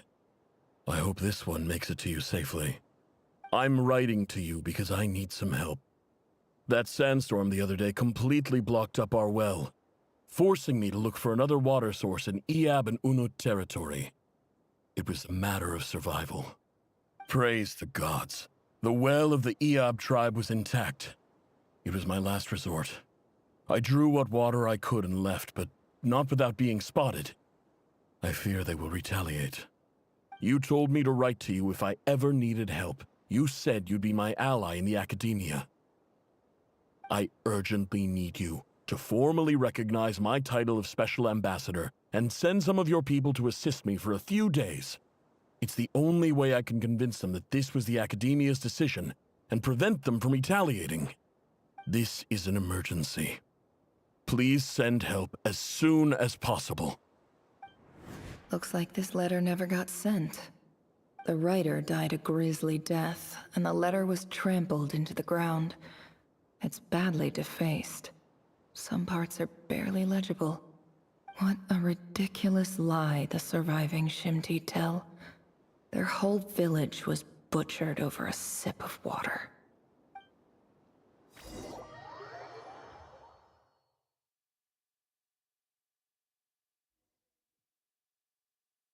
Ah, officer. Welcome. Welcome to our humble village. I thought you would at least have the courtesy to provide some respectable libations. This is the finest wine Aru village has to offer. I promise.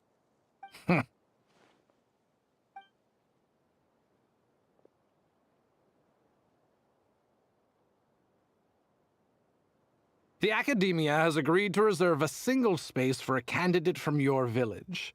But I remain skeptical of this entire endeavor. I highly doubt anyone in this desert possesses serious academic potential. Please, have faith. If not in us, then in our god. The child we found shows great promise. I beg you, take her away from this place. Give her a chance. Don't let her talent go to waste. I don't recognize her. New arrival? She showed up here a few days ago and we took her in. She's a really bright kid.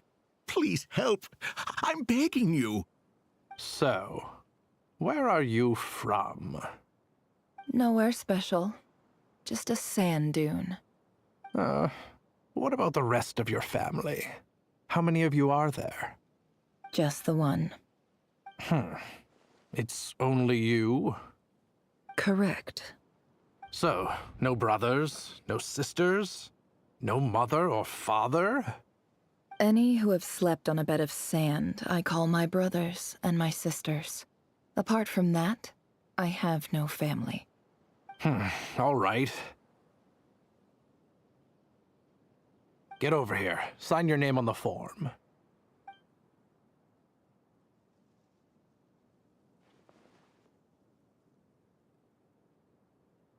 Never? You're rather fair-skinned for a desert dweller.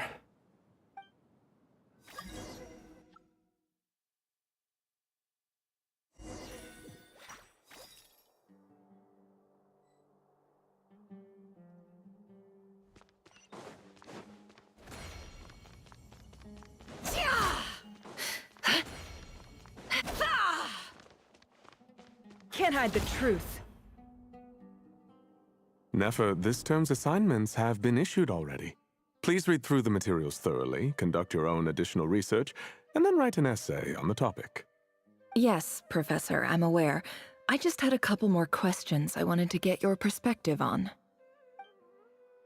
Oh? Please ask away. Well, I saw the other students' problem sheets, and I couldn't help but notice that my assignment is much easier than theirs. Do you really think I'm a weak student? A weak student? Goodness, no. Quite the opposite. You have a sharp mind, almost too sharp. I think what you're saying is, a weak student wouldn't have noticed the discrepancy. And if they did, they certainly wouldn't complain about the lighter workload. You see, sharp as they come. You see things the way they are, and I'm sure you know why they're like that. Because of where I come from. Because I'm different. I'm sorry, Nefer. I don't like it any more than you do. It's just... Anyway, you said you had a couple of questions. What's the other one? I wanted to check. If someone sent me a letter to the academia, where do I go to collect it? Ah, your family wrote to you. Well, as long as they put your name on the envelope, someone should hand it right to you. Not exactly. It's not even a recent letter. I was just curious where the mail would end up if no one collects it. The House of Dana, I expect. I know there's a box for unclaimed mail somewhere in there, probably sitting on a shelf. Whatever you're looking for, that'd be the place to start. Okay, got it. Thank you, Professor. Oh, don't mention it. Honestly, I feel like I failed you. I'm supposed to be your teacher, but I haven't taught you anything. Hey, don't say that. You're a great teacher, and you do your best for all your students. But the rules are the rules. You're not allowed to teach students like me. It's not just the academia either. The whole world bends over backwards for the successful and leaves the losers to suffer and die. Oh, my dear child. Don't tell me you've given up on life already. I haven't. I just think that if you want to make it in this world, you have to find a way to become successful.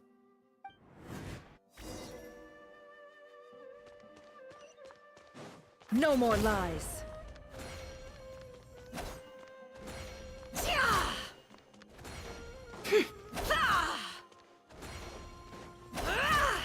Can't hide the truth.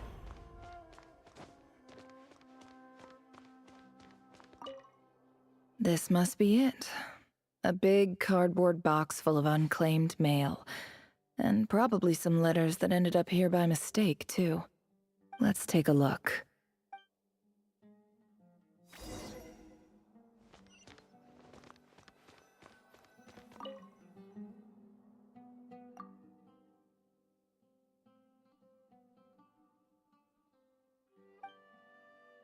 A dilapidation survey from Port Ormos. Looks like it's from a Core of 30 representative. What a strange thought. A bunch of mercs losing sleep over rundown buildings. This one was never even opened. I guess the recipient didn't care what the Core of 30 had to say about anything. Who was it addressed to? I don't recognize the name, but it must have been a Kasharawar professor.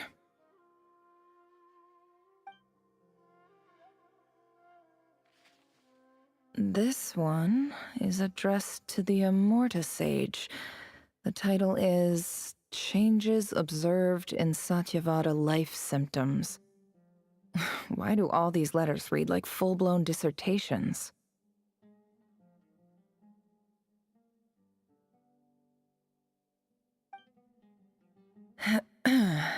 Guided by the incense, we became lost somewhere in the forest. All the barriers between levels of consciousness disappeared as our minds soared around in circles, looking for a branch to seek refuge on. In clinical terms, these symptoms fit the description of incense poisoning. The Immorta Darshan strictly prohibits the use of hallucinogenic substances, but I believe there are still people getting away with it. For example, my neighbor who always breaks out into song and dance after using incense. This seems like something the academia would want to know about. Why wasn't it collected?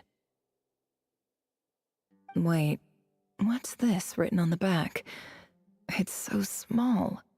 The note says, "The sender authored this letter while under the influence of mushrooms. I would send it back, but no return address was provided. Stamped by the Grand Conservator of the House of Dana."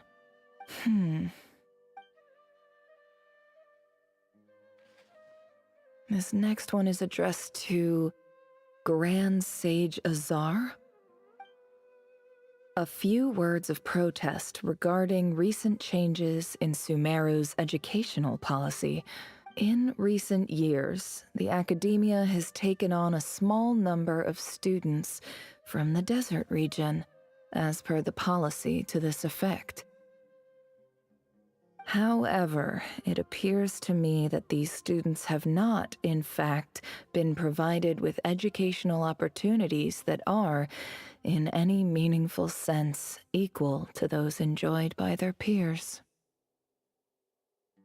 As well as receiving dumbed-down assignments and perfunctory tutoring, they do not even have full access to the Akasha system. Education is the fundamental purpose of this institution, which should go without saying in a nation whose founding virtues are knowledge and wisdom. I ask you, is the lip service we pay to the policy of education for desert students truly the standard of pedagogy to which the academia aspires? As Grand Sage, policy decisions are your prerogative, but do not forget your roots. You and I were once students too, as was everyone else in this institution. I do hope you will give some serious attention to this matter. I encourage you to discuss issues like this with myself and others, and listen to some alternative opinions. Great letter. Shame it didn't get to where it needed to go. And the sender is... Huh? Sage Cyrus of Spontamod. I didn't realize anyone else even knew how bad students like me have it in this place. So this is where letters from the Sage of Spontamod end up? Nice one, Grand Sage. Really enlightened leadership. Whatever. This isn't what I came here for. Moving on. I'm not exactly holding out hope that a letter sent from the desert would even make it here. But if it did, where else would it end up if not in this box? I can't believe how much discarded mail there is. Must have been years since someone last went through it all. And this is just one box. The whole house of Dana is boxes on shelves. I don't believe for 1 second that any human being has sat down and read through all the documents in this place. Who has that much free time on their hands? Wait, could this be it?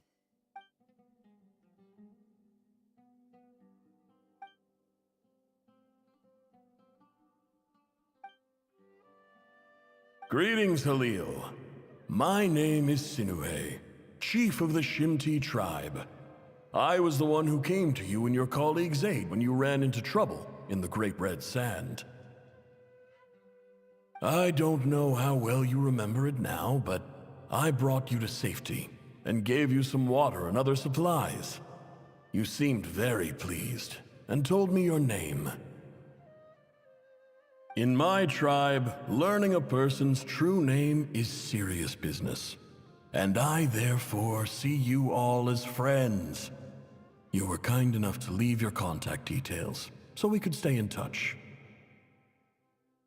The Shimti tribe lives a harsh, nomadic existence in the desert.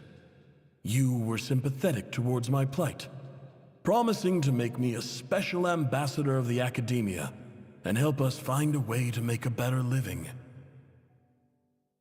This brings me to my reason for writing.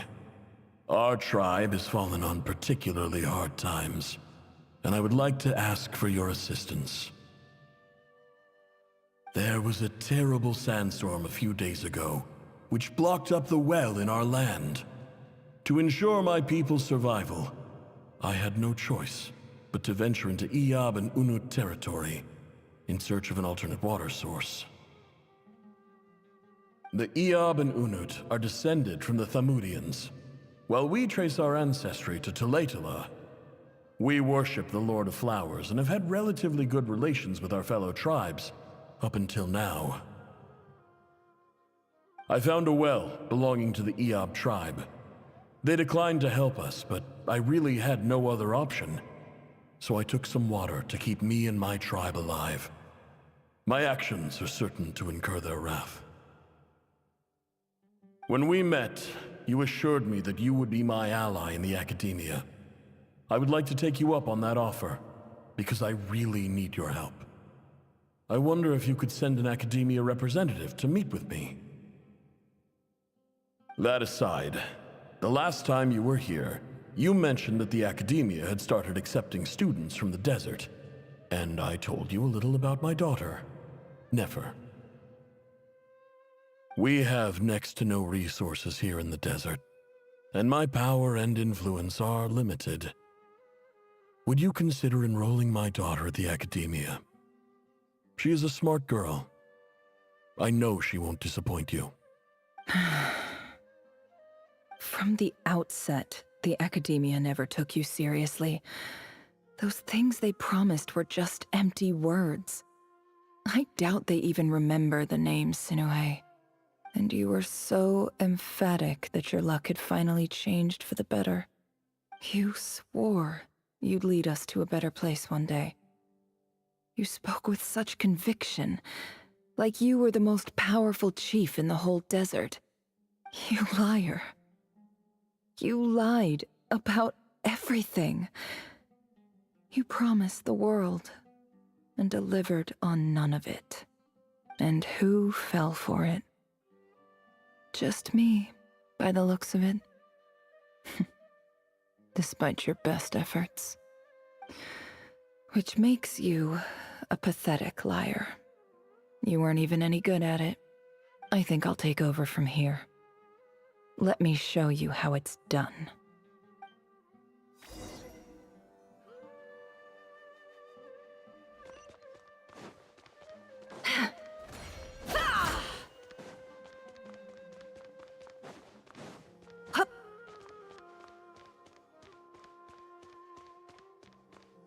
No more lies. It all adds up. I just came to say goodbye. Thanks for everything you've done for me in my time here. Nefer? You packed your bags. Where are you going? I'm quitting. Something's come up in my hometown. Gonna head back and deal with it. Huh? But this was a hard-won opportunity for you. You know that better than I do. It was. But it doesn't matter. I have more important things to deal with and they can't wait. Oh, and I didn't want to overfill my bags, so I left some incense on your desk.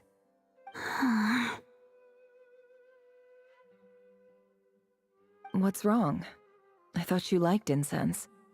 Although, I did read somewhere in the House of Dana that it has hallucinogenic effects. Don't use it all at once, all right? Isn't this the stuff you brought from your hometown? You're just letting me have it? But you said it's a rare and valuable commodity. Yeah, about that. I lied. It's not rare at all. There's this bunch of ruins near my hometown that are practically overgrown with this plant. It's not worth much. Keep it, it's fine. But Nefer... All right, that's all from me. You take care.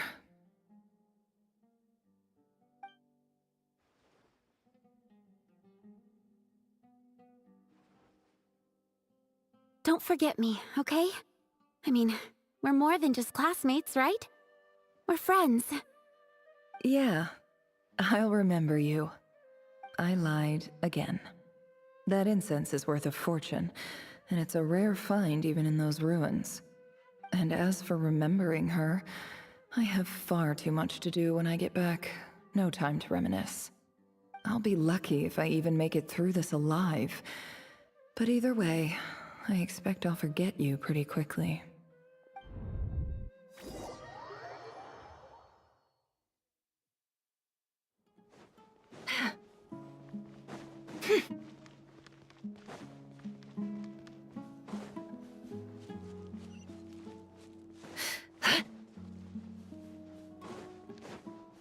Can't hide the truth.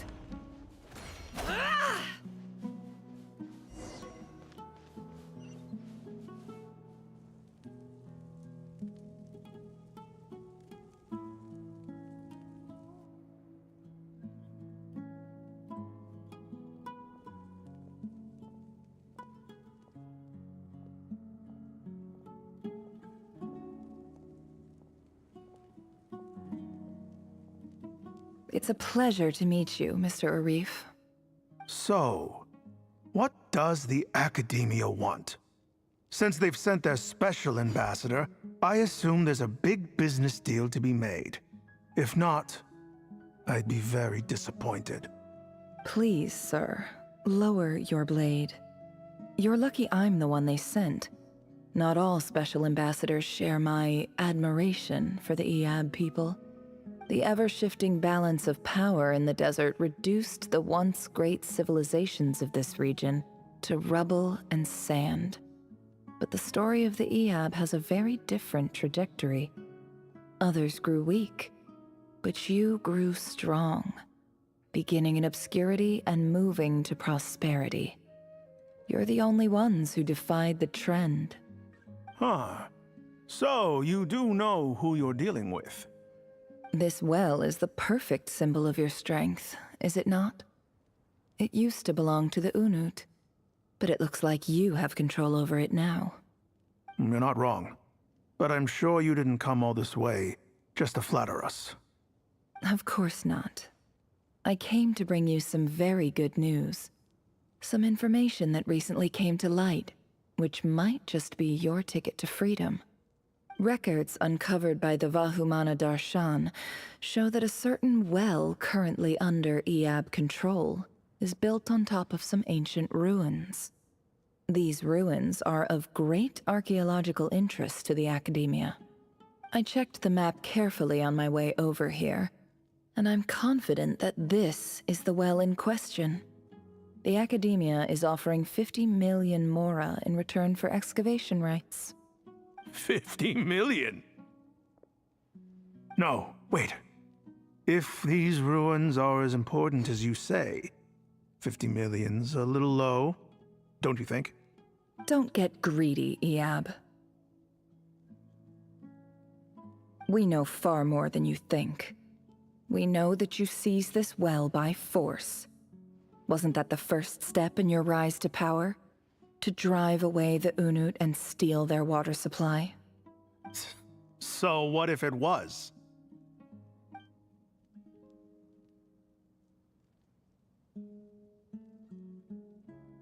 Don't worry. As unscrupulous as it was, it's something we're willing to overlook. The Academia is only interested in dealing with the de facto power holders in the region. I hope I am making myself clear. And I hope your words are the truth. If I find out the Academia is trying to play me, I'll hunt down every one of your people and make you watch as I cut their heads off one by one. I assure you, Chief, that would not be in your long-term interests. You don't want to make an enemy of the Academia. You see how I'm dressed, don't you? I appreciate that you've never been to the rainforest, but surely even you recognize an ambassador's attire when you see it. And what does a barbarian like you have to lose anyway? You really think the Sumeru Academia would bother to come all this way just to lie to you? We have more important things to worry about. All right, I take your point. The Academia is the highest authority in the land. I'm sure you're trustworthy people. In that case, we have a deal. We will sell you the excavation rights.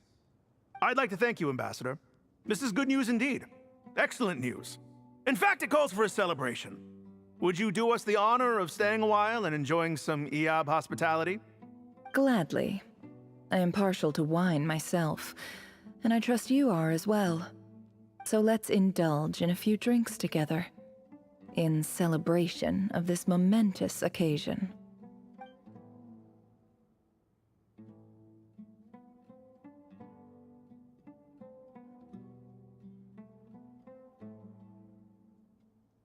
Chief! Chief, it's an emergency! It's the Unut. They've taken the well. What? Well, don't just stand there. Take it back. Yes, Chief. I have every confidence in the Eab's military superiority, And yet... What is it? The Unut's response was alarmingly fast. The day after we reach a deal, they seize the well. This can't be a coincidence. Perhaps there is a traitor in your midst. I don't think so. I am obliged to remind you, Chief, that the Academia will only deal with the de facto power holders. If you cannot regain control over the well, I'm afraid you won't see a single mora of that 50 million. No! Please, Ambassador, just give me some time. I swear the Unut will not get away with this. That well is ours, and so is the mora. Glad to hear it. I will wait here for an update. If there is a traitor, I will find them. In the meantime, make yourself at home. I'll report back as soon as I have an update. Much obliged. Wow. All it took was a few words and I've got him wrapped around my finger. What an amazing feeling. So, in summary, Ambassador, the Academia would rather negotiate with our tribe instead of the Eab, yes? The Eab are ruthless murderers who don't listen to reason. And now they have the gall to interfere in our research projects in the desert region. So let me ask you, Chief. If you were the Academia, what would you do? Kill them all, of course. Precisely. The Academia does not tolerate those who stand in our way. The Eab have held back our academic pursuits for too long, and our patience is wearing thin. At the same time, there is simply no way that the Academia can be seen to be intervening in desert affairs. I'm sure you understand where I'm coming from. We have our own rules out here. If the rainforest dwellers raised arms against a desert tribe, it'd start a bloody war. Right. We can't confront them ourselves, but we can support their enemies. The Unut have always had strained relations with the Eab, which makes you our natural allies. Natural allies. Weren't the Eab your allies once? You were quick to send them after us to protect your interests back when we stole that water. And now look at you. You're at each other's throats. Let me be clear. The Academia wishes to collaborate with the legally recognized rulers of the desert in this matter. We are asking for excavation rights to that well, and our offer is 50 million mora. Say no more. I believe we have an understanding. Good. Then I suggest you get to work. Get us access to that well, and the mora's yours. You see, Dad? Lying is easy when you know how. People will believe anything.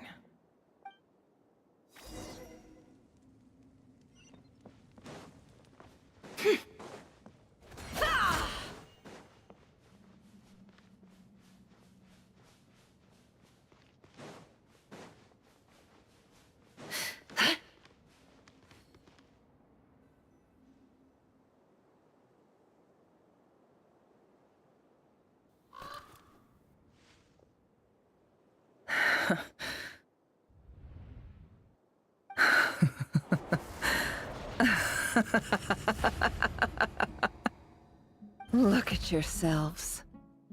You may be vile, savage monsters, but your butchered bodies bleed like any others. You're no different. You're nothing special at all. The monsters who destroyed my home, they're just ordinary, petty human beings. What a joke. I think we're even now. Maybe I've even done the desert a favor. It's a better place without all these people around. Oh, Sinuhe, my gullible fool of a father. Perhaps if you'd been as ruthless as I was today, our tribespeople would still be alive. In this dog-eat-dog world, a chief needs to be tough to survive. But you couldn't do what had to be done. So I did it for you. Nefer, it's okay. All of this is in the past now. I believe I remember you promising to remain silent. Yeah, but even so. Yehoda, is there anything you can do to ease the tension? Alright, time for a sharp turn onto a completely different topic. So, anyway, that's enough of that. When are we getting out of this place? Feels like we've been walking forever. I'm getting pretty tired. Oh, Alma, you tired? Yes. If we can find somewhere to sit down, I could certainly do with a rest. It's not far now. There should be a temple just up ahead. Yes. Really? A temple? That's where this story ends? I guess that's how things go in the desert. Desert dwellers can never escape their destiny. Or so everyone says.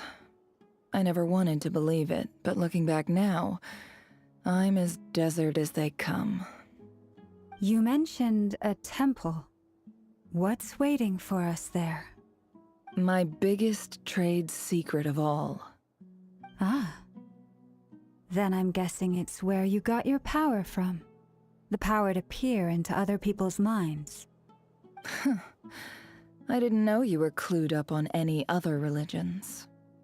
I'm no expert in the history of Sumeru, but since you come from the desert, I would imagine it has something to do with King Deshret.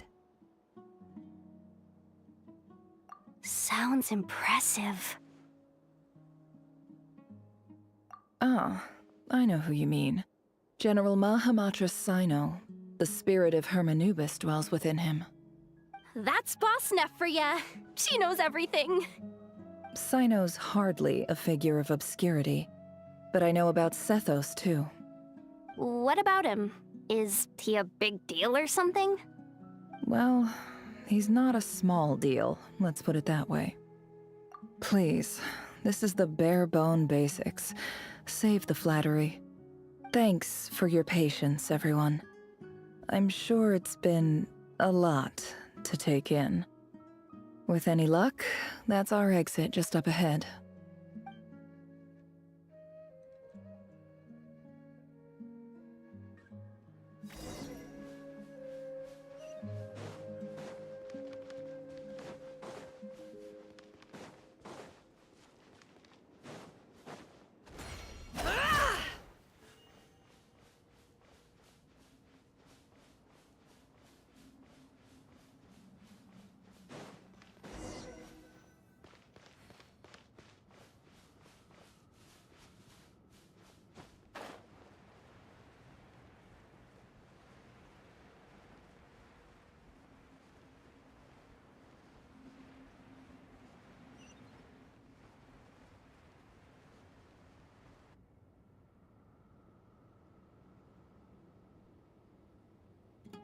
Uh-oh.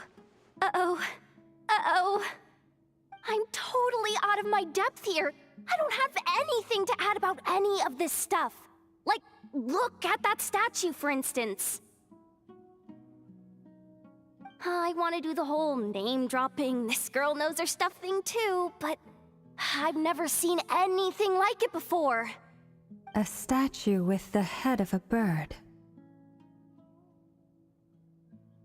That's Thoth, the Ibis King, one of the 7 pillars of King Deshret. The legends say that he, the Crocodile King, and the Goat King were the 3 retainers of King Deshret. Let's take a look.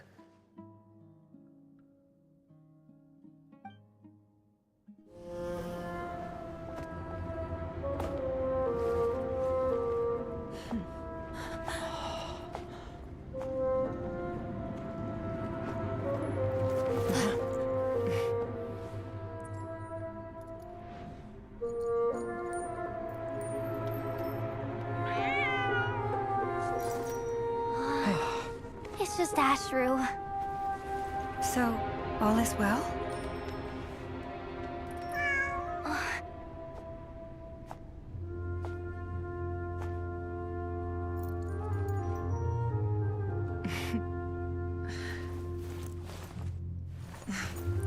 Typically speaking, at this point, the world disintegrates. Then we find ourselves back in the outside world. Besides, these are my memories. There's nothing to fear. You're sure? Of course. It's almost over.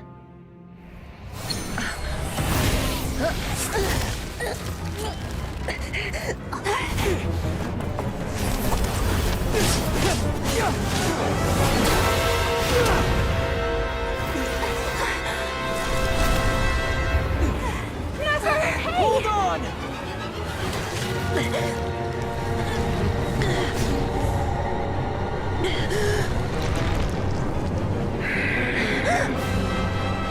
Knowing too much is always a death sentence. Speak for yourself.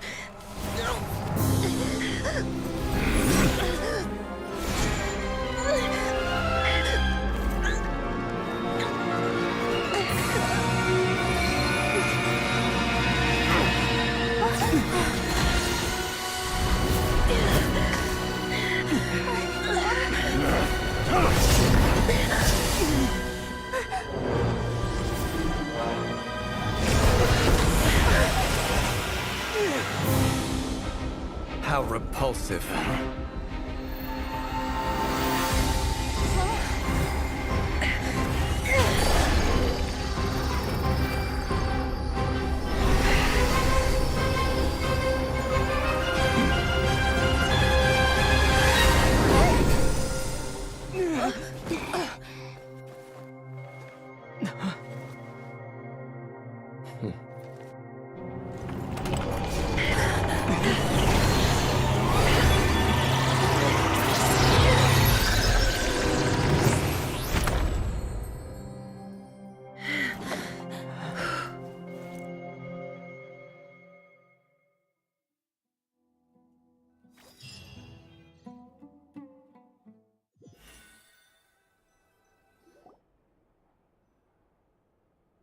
Timed that pretty well, didn't I? It's okay. I'm just glad no one was hurt. Paimon noticed you doing something too, Dainsleif. Were you helping get them out? Of course. When I asked Nefer to conduct this investigation, I was not naive to the dangers involved. I had a duty to ensure your safety. Good to know your sense of justice is still intact after all these years. I take that to mean that you saw the truth. That comes as a great relief. I certainly did. And thanks to your help, I also managed to trap Rerir inside the chess set. Whoa, really? How'd you manage that? Well, to be honest, I sensed that something was wrong long before we made it to the temple. By using this fragment to probe into Rerir's past, well, the monster formerly known as Rerir, it seems I alerted him. I was tracking him, then he caught on and started tracking me too. Can't say I'm surprised. But how did he track you through your thoughts alone? That shouldn't be possible. Rerir was a secret agent who reported directly to the Vinster King. He is an expert at finding a trail and hunting down his pursuers. No wonder. He infiltrated the chess set, read my thoughts, and built a new virtual chess set inside of it. That's why we weren't able to leave at first. Speaking of your chess set, it's quite a remarkable item. Would I be right in thinking you have some connection to King Deshret? You overestimate me. I only have a connection with one of his underlings, the Ibis King. You all saw how this came to be. A long time ago, the Iab massacred my tribe, the Shimti, in our home village. A few years later, I enrolled in the academia, where some new information came to light. The Unut and the Iab fought a bitter battle over the rights to a well, all for the sake of a non-existent 50 million mora. The Iab ultimately won that confrontation, but their victory came at the cost of almost every warrior in the tribe. The final blow to the Iab came at the victory feast, when an Unut assassin beheaded their chief right before my eyes. The remaining Iab fled and have been scattered to the winds ever since. Having gotten my revenge, I returned to my hometown, where to my surprise, the nearby temple was still standing. There it was, seemingly immune to the relentless hostility of the desert, while my tribal home lay in ruins. As I stood there gazing at the temple, I noticed a cat just outside. This cat, as it turned out, was home to the spirit of the Ibis King. He led me to a gate deep inside the temple, and there he made a deal with me. This chess set is my gift from the Ibis King. The chessboard within is made to the same specifications as the one in the mausoleum of King Deshret, and represents his power of piercing analysis. With this chessboard in its container, I gained a certain ability to perceive hidden secrets. Now, you could conclude that the Ibis King simply wanted to give the people of this world the power to seek the truth, but I don't believe that's the full story. Every god plays favorites. Their hearts are as fickle as any human's, full of secrets, perversions, egotistical tendencies. But precious few gods are willing to admit this. It is the same with all powerful forces, including fate itself. Their gaze falls preferentially upon a select few. As you rightly point out, this is an act of favoritism. If you're alluding to the Abyss, then yes, I agree. Gather the others. It's time to share everything I've learned.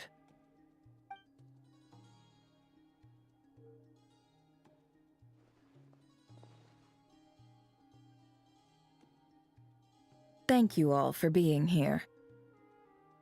As promised, I did some further investigating into the Raker of Solnari's background. I am pleased to report that the investigation has been most fruitful indeed. The Raker of Solnari, real name Rerir, was once a Conrian subject who served the Vinster King. I will now share the important details of his story.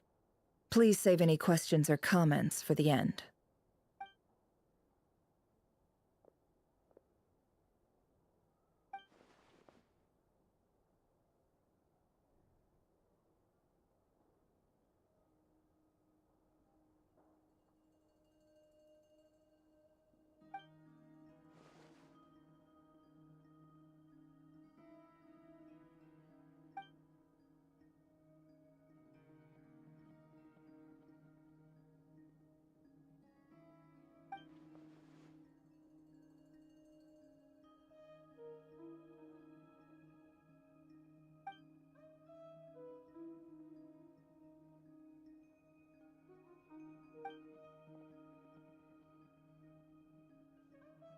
So that's why he's so obsessed with the moon.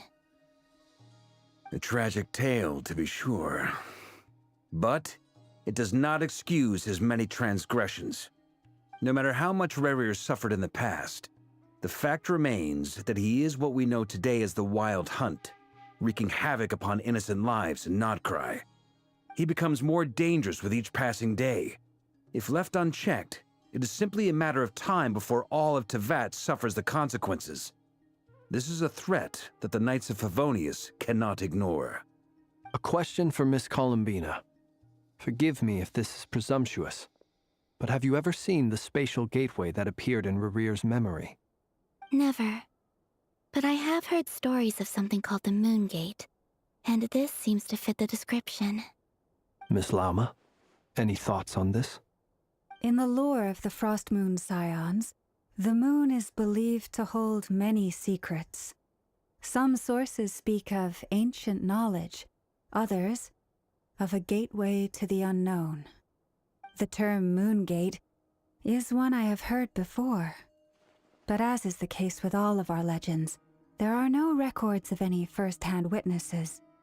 We cannot know whether it truly exists. Then back to Miss Columbina. As a moon goddess yourself, do you have some idea of where the moon gate leads to?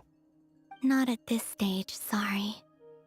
I do hold the power of the Frost Moon, and my strength is recovering well. I can sense that the gate would open at my command, but...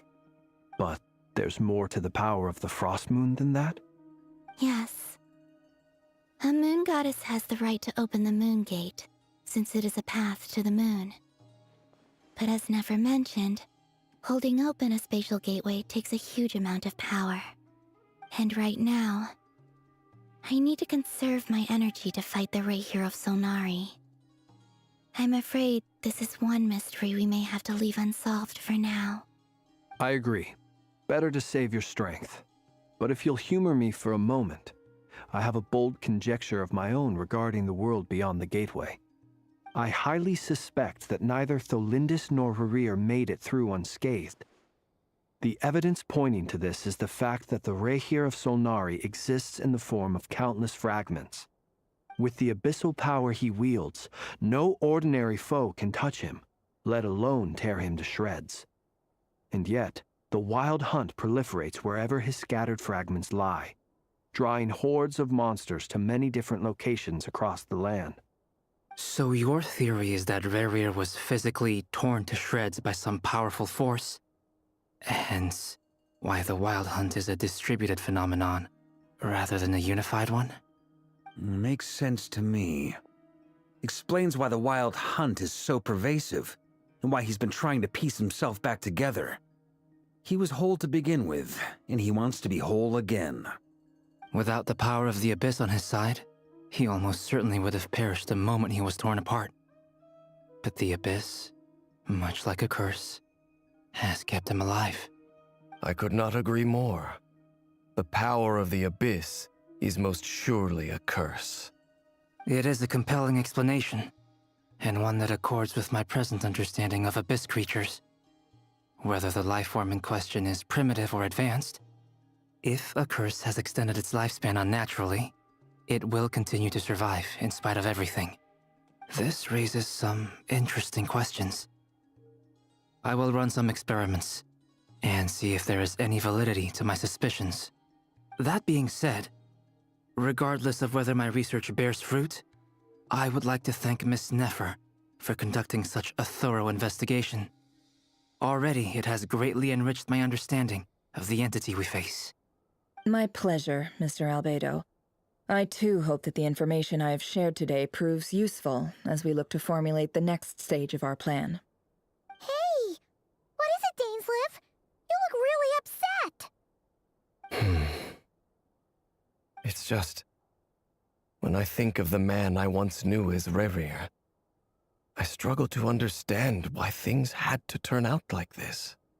The two of you used to be friends, didn't you? I don't know if these words will bring any comfort, but my heart goes out to you.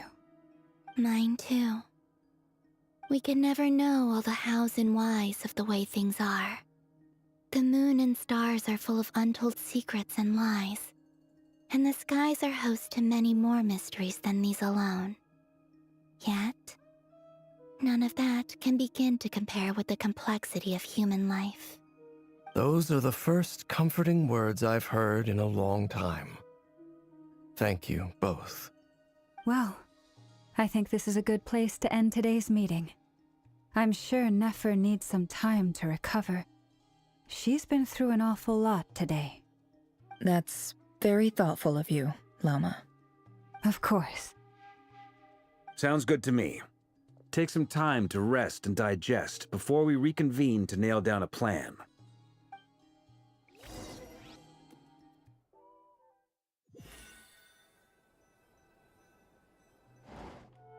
Hey, is this a bad time? Hope I didn't kill the conversation. No need. Come on, let's talk outside.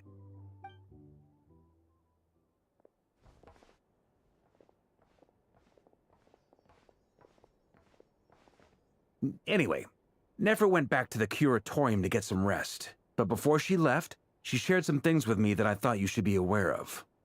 Firstly, although she managed to trap the Raker of Solnari inside her chess set, there's no guarantee that the power of the Ibis King is any match for one of the 5 sinners. Their powers are beyond our comprehension. It's only a matter of time before he finds a way to break out. We have to come up with a plan and take care of him before that happens. Honestly, Paimon figured that might be the case. So, how long have we got? Well, I asked her that same question. She talked for a long time, but for the most part, it seemed like she was trying to convince me how precious her chess set is, and what a long and storied history it has. It felt like some kind of sales pitch, you know? The kind where you end up handing over Mora against your will. Anyway, after all that, she finally answered the question. 2 days, at most. 2 days? Holy moly! Can we even recruit enough help in that time? That remains to be seen. Which brings me to the second issue. Dainsleif is obviously conflicted about this whole thing. But given how little time we have, there's no way we can pull this off without his help. You have some history with him, right? Do you think maybe you could talk to him for us? Great. I appreciate it.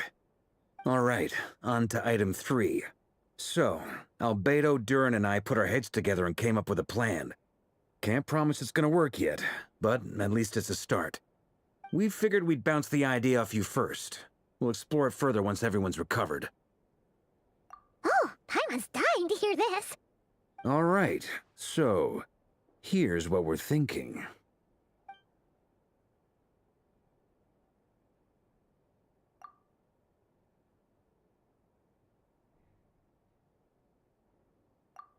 We felt a little uneasy about roping you into this. I mean, firstly, you're not locals, and secondly, none of us are your boss. You're well within your rights to refuse if you so choose. Roping us in? Why would you even say that? We know the stakes here. It's all of us against the Rayher of Solnari, or none of us stand a chance. I choose my words very intentionally, I'll have you know. I like to think there's an art to striking a down-to-earth tone even when the stakes are through the roof. Sir Varka, I have a few thoughts about this plan. I'm all ears. I think we can be more flexible with how the roles are allocated. In my view, the most sensible lineup would be like this.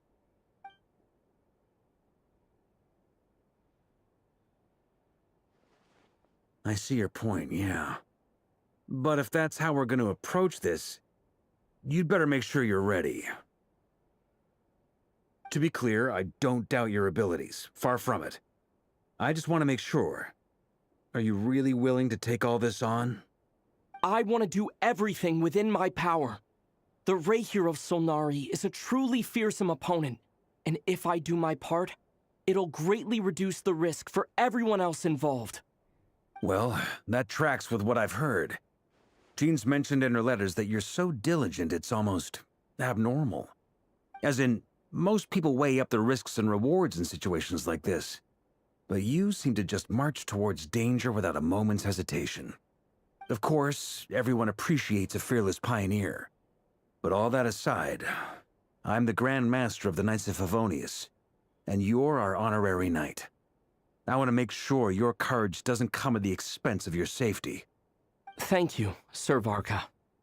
I should be the one thanking you. It means a lot to have you on board. I'll give some serious thought to your suggestions.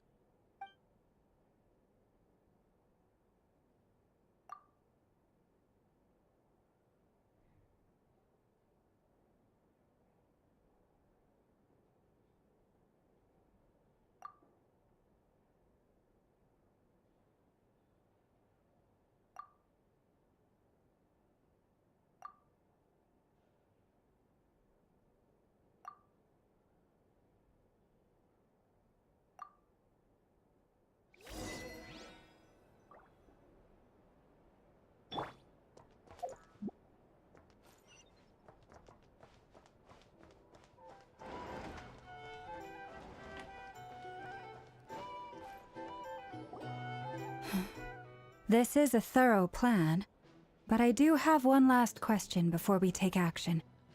How can we be sure that our enemy won't leave the designated area? Great question. Albedo's been hard at work analyzing Rayher and the Wild Hunt's behavioral patterns. His conclusions are as follows. Firstly, from the earliest known confrontation until now, Rarer has never displayed any ability to manipulate the dimension of space. So it's unlikely he has any power in that domain. Secondly, he seems to have a particularly strong vendetta against our group. If we put him in a fight-or-flight situation, he'll choose to fight every time. Thirdly, finally, and most importantly, he is consumed by hatred, both for the moon and for his enemies. Turns out, we tick both of those boxes. We have a reincarnated moon in our ranks, and a spy who accessed his private memories without permission. He'll be baying for blood, not looking to escape. As someone who's had their fair share of interactions with the Wild Hunt, those all seem like valid observations to me. Understood. Then I will defer to the verdict of the group. Well, everyone, that's the plan in full detail. Albedo and Durin are carrying out their part as we speak. Plan approved. Scheduling. Okay, any firepower you need, I got you covered. Let's light this baby up. The Frost Moon Scions are behind you as well. And the rest of you?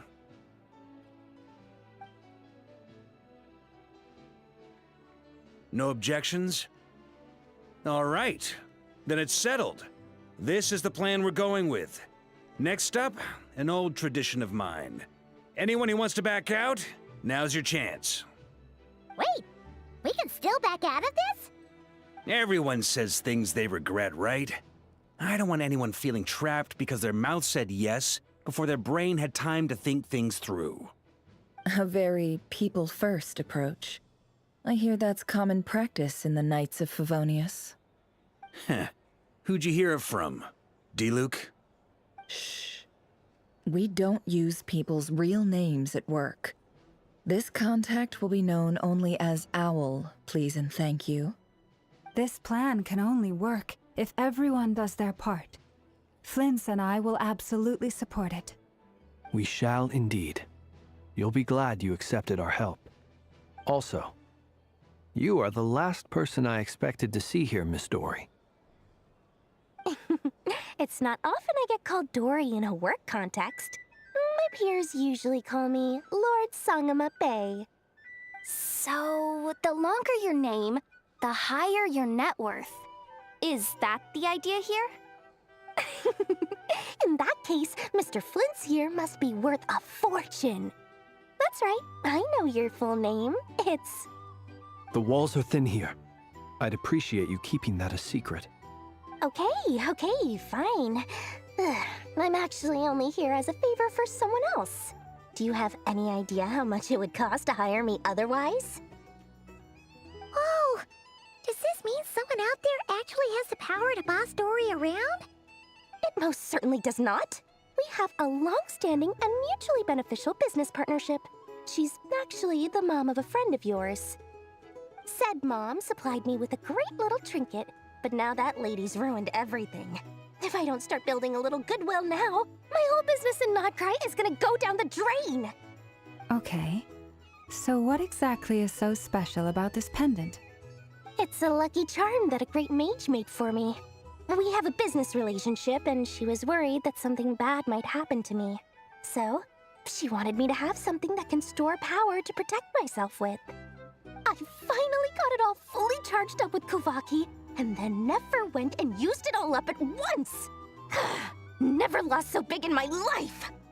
You're right. It was all my fault. I didn't mean to drain all the Kuvaki in the pendant, but I'll make it up to you. You will? Well, in that case, how about you give me your chess set, and we call it even? I knew you'd say that. Well, it's yours if you want it. In fact, take it now, and I'll even throw in a free Raker of Solnari. Deal? You're putting me in a difficult position here. It's a very useful thing to have around, but I have a funny feeling it won't be around much longer. I guess we'll see in a couple of days. Looks like bankruptcy for me. Hey, don't be so pessimistic. See this through, and you never know. You might find a new business opportunity on the other side.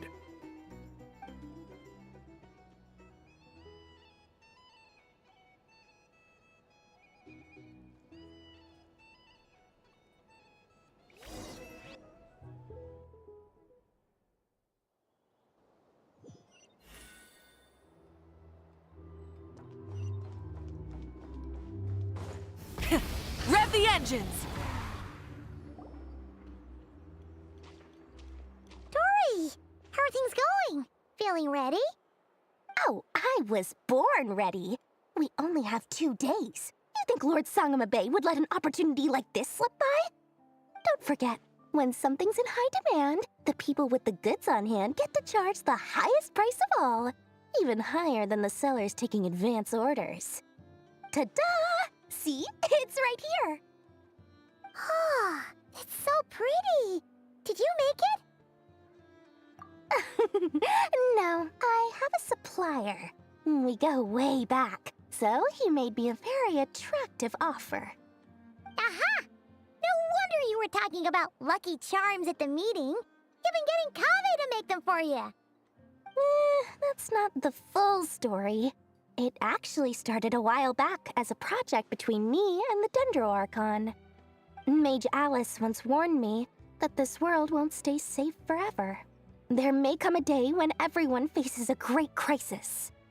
I passed this on to the Dendro Archon, and she secretly brought together a research team made up of Sumeru's top scholars to invent a technology that could keep people safe.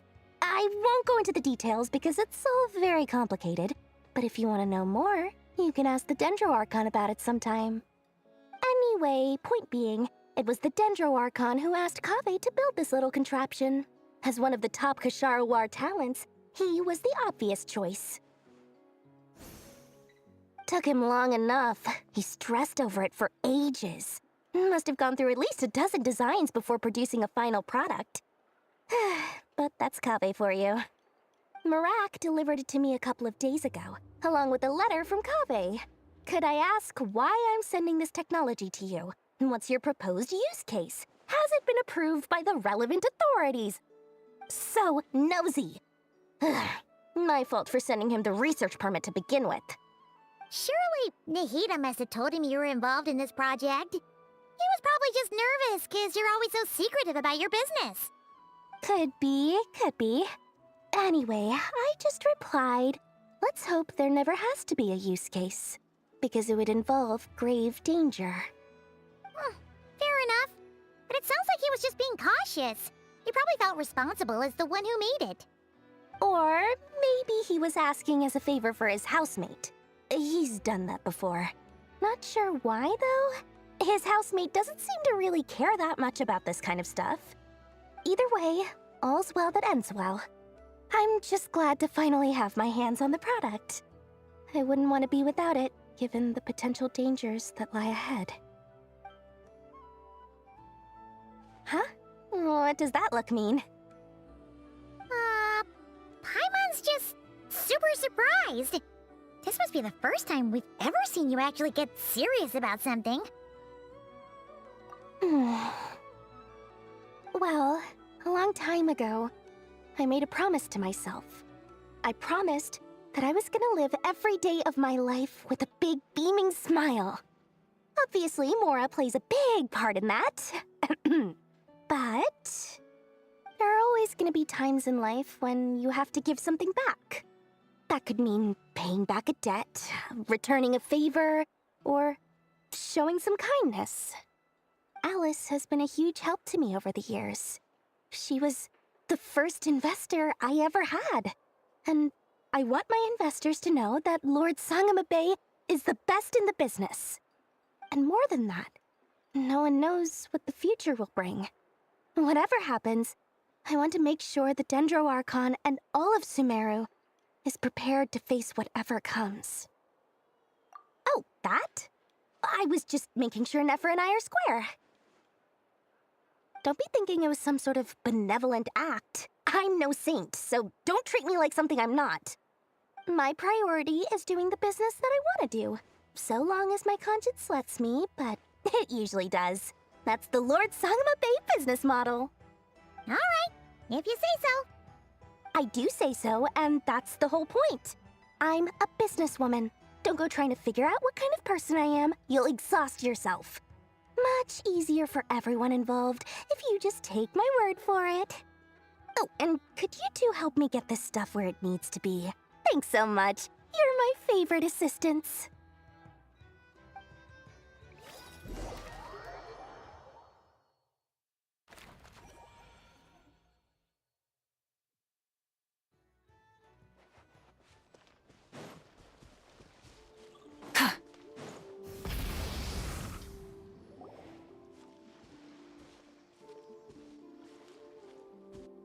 Traveler, Paimon, it's good to see you. Everything going smoothly over here? Sort of. As you're probably aware, Varka, Durin, and I captured some abyssal creatures from the Wild Hunt. Per the plan, we dissected and analyzed some samples of these creatures. The process went very smoothly. The findings, however, come with some troubling implications. What? You can actually dissect the Wild Hunt? That depends on your definition of Wild Hunt and dissection. Harmless, lifeless. These words are accurate descriptions. The Wild Hunt is an interesting phenomenon. In and of itself, it doesn't seem to possess anything akin to a human personality. But taken as a collective, the medium through which the Wild Hunt is summoned does appear to have a soul. Master griped a lot about the wise Horoptotire, and seemed somewhat fascinated with the foul Certology. But she barely mentioned Rerir at all. I don't think that was because of his lower social standing, though. Anyway, it's a pity. I should like to hear her thoughts on the nature of the lifeform he has become today. It's a strange mix. The furious energy of an abyssal being channeled through a fractured physical existence. A consequence of being torn apart by an unknown power. Perhaps the only explanation for his survival in this state is that he sacrificed a degree of individuality in exchange for a continued existence. Oh, sorry. Once I get talking about interesting research, I have a tendency to go on indefinitely. Back to our research findings. Essentially, they confirm my hypothesis. Rerir's corpse is completely contaminated by the Abyss, and the effects are irreversible. You could think of this as Rerir in mutated form. But in my view, even that would be inaccurate. In reality, his whole being has been consumed by the Abyss. In other words, he is now nothing more than a manifestation of abyssal power. Unfortunately, at present, we have no means of completely eradicating abyssal power. Hence, we cannot fundamentally destroy the Rerir of Solnari either. Oh, that's terrible news! So, that's it? We can't defeat him? Not even if we get the power of the Three Moons? Miss Columbina's situation is a difficult one. She can never achieve wholeness when the world does not accept her presence. It's as if her creator banished her to a place she can never be accepted. It means she spends most of her energy just on her own survival. Given the circumstances, it's only natural to despair. But we must see this plan through to the end. Time to kick off the backup plan. Oh, Paimon almost forgot! This is for you. Dory asked us to bring it. Ah, how wonderful. Well, thank you for making the trip. Durin and I will be heading off shortly. I'm sorry I won't be there to protect you in person this time. Please be careful. All right then. Stay safe.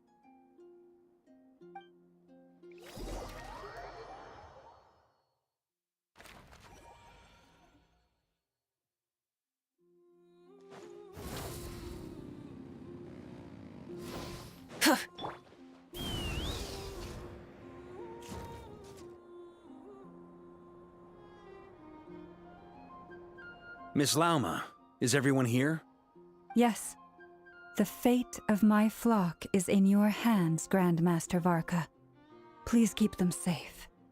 My lady, what are you saying? Within the next 24 hours, we will face the biggest crisis the world has ever seen. This is not a burden that we deserve to bear, but I believe that we reap what we sow in this life. So I intend to act. I must do what I think is right. For me, that means fighting for the future of Nodcry. This gentleman is the Grand Master of the Knights of Favonius, Varka, Knight of Boreas. In my absence, please follow his lead. Hey, everyone. Guess I should introduce myself. Well, to start with, I know my way around a battlefield. Biggest strengths are honesty and hard workingness. Anyway, point is, I don't intend to let Lauma down. I'm gonna do everything in my power to keep every last one of you safe and sound.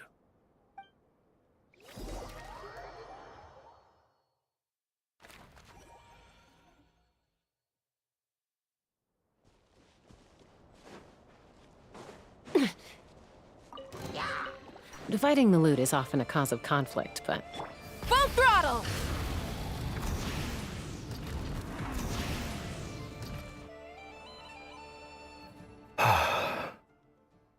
Something on your mind? Miss Columbina, was it?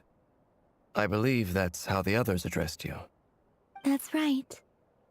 Names are funny things. Have you always been called Dainsleif? Yes. I take it your own name has a more complicated history. I have a different relationship with names than other people. To be honest, I'm not even sure that Columbina is my name. At least, not in the same way that Dainsleif is yours. But it's what everyone calls me, and I go along with it. A lot of my life has been that way. I get so used to things that I forget to question why they are so. I never used to think much about where names come from, or what they mean to people. Maybe something's wrong with me. You're different from other people. I sensed it the first time we met. You're more perceptive than most. I'm sure your long life and rich range of experience explains that. Do you ever find yourself missing Conria, Mr. Dainsleif? Difficult to answer. I have dreamed of the past many, many times. Sometimes I'm fighting tooth and nail. Other times I'm lying on the ground, defeated. I don't recall any happy moments from that time. It has been too long. Is that because hatred survives longer than love and affection? That would not be for me to say. I make no excuses for the grudges I bear. But whatever the reason, I remember little that was beautiful or sentimental. Thank you for your help with the Rerir situation. Without your efforts, I never could have learned the hidden truth of his story. You're welcome. I know he's your friend. Friend? He betrayed me. And I never really understood what he was going through in life. Some friendship, that is. Okay. So, do you plan to fight him with us? You see, you're torn. Now you know what really happened. You see the things he's done in a new light. I need some time. Of course. I completely understand. Anyone else in your position would feel conflicted too. Actually, I went through something similar myself recently. Something happened that changed my perspective on a situation. A situation I took for granted at the time, but now I feel very grateful for it. You mean the Harbingers who still support you, even though you've left the Fatui? Yes. I always thought they were only helping me because Harbingers are forced to work together. But then I abandoned them. A warrant was even put out for my arrest. And even now, they still support me. Which means I was wrong about them all along. Clearly, they view you as a friend. I feel a little guilty now. I regret not seeing her help for what it was, and not treasuring it. I see the guilt that you're feeling now, because I feel it too. Hopefully, talking about it will do us both some good. Have you noticed that the Traveler and Paimon are over there? I think they've been listening. Huh. Shall we say hello? Sure. Hello. Ah! They caught us!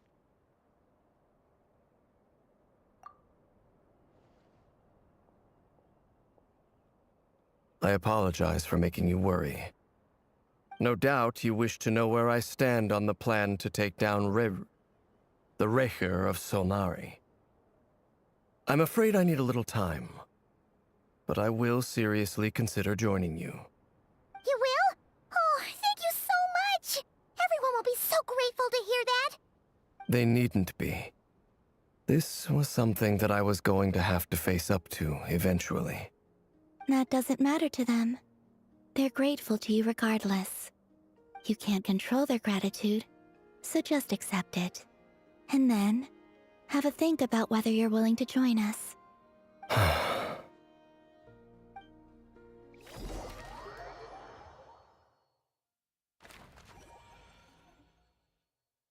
It's nearly showtime!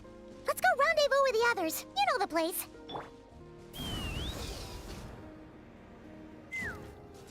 Try and stop me!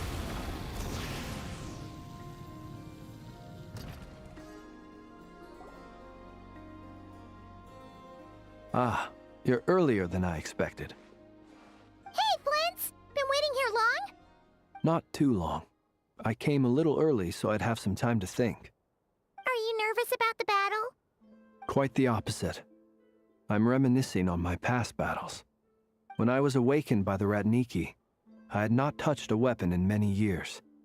I felt like the battlefield was not where I belonged. But after waging war against the Wild Hunt for so long, I came to realize something. A life of absolute peace is simply not a possibility for me. My restless flame indicates that somewhere inside of me, there is a deep yearning to root out the evil in this world. Oh, that doesn't sound like such a bad thing. Well, in the past, when I was a Fae whose primary concern was hibernation, it was hardly ideal. But it certainly serves me well here in the present. And I am delighted to be able to join forces with you in this endeavor. Looks like I'm not the first to arrive. Ah, Miss Lauma. Did you sleep okay last night? I struggled to settle down at first, because of the nerves. But don't worry. I got enough sleep in the end. I'll be just fine. Please, I'm just doing my part. Never! Over here! Aino asked me to relay a message.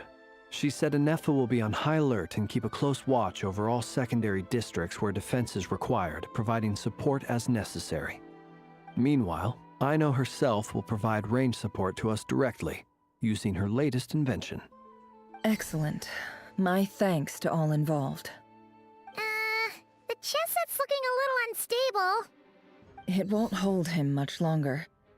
We should be prepared to engage at a moment's notice. No sense sitting around waiting. Let's make the first move while we still have the option. I agree. Paimon, find a safe hiding place. Got it! Be careful, Traveler! I will.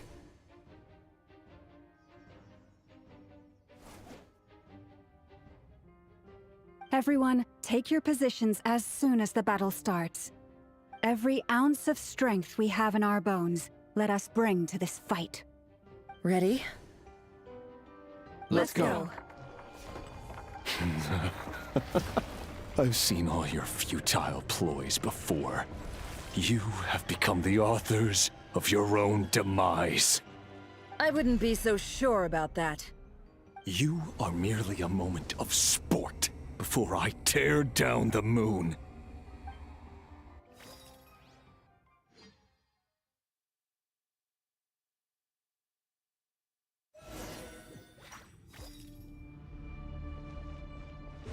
Stay on your toes. Let me help you guys. Eat this! It all adds up.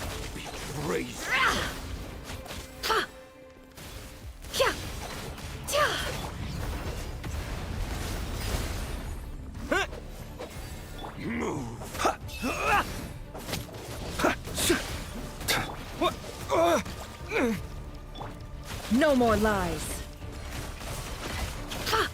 It all adds up. Seek within. It all falls into place. You poor lost lamb. A grave transgression. Observe. Are you quite finished? The moonlight betrays you. By the frost moon of old. Forest, protect us. Yeah! Absurd. How No more lies.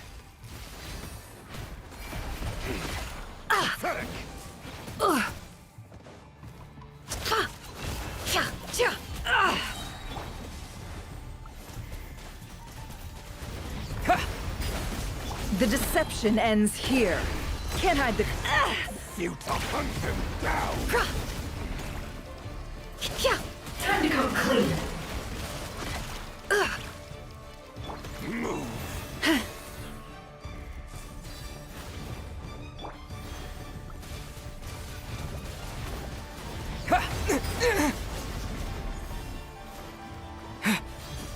Close your eyes. Observe. It began with the moon, and so shall it end. The moon will protect you. The moonlight betrays you. Close your eyes.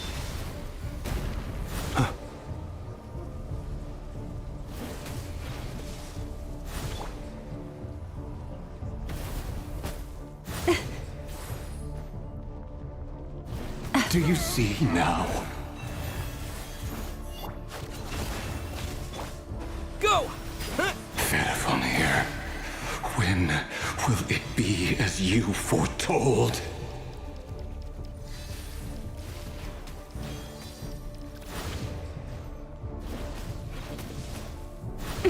Leave this place.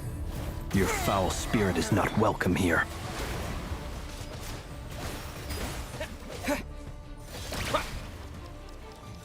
The mystery unravels. For the everlasting forest. The night cometh. Observe. Be silent. It's a grave situation. Hunt them down!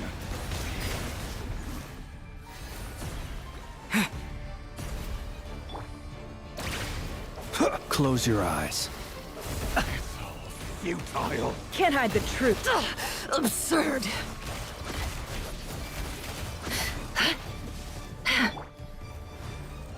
Move.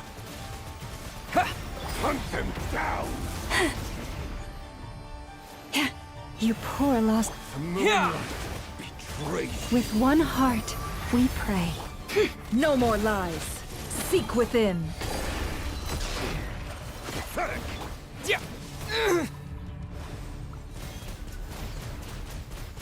Move. Water jet! The moonlight betrays you. It all adds up. It all falls into place. Moonlight. Can't hide the truth. The mystery unravels. By the frost moon of old, leave this place. It's all futile.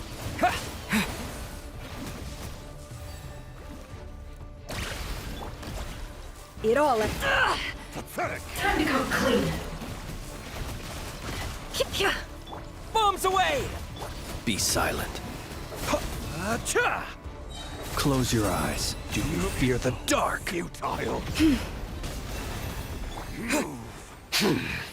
Your little game of heroics is over. Who wants to go first?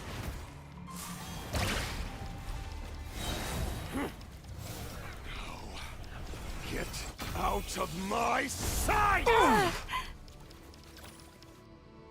No! We've been separated! Take. You okay? Never! Where are the others? Stuck outside the barrier.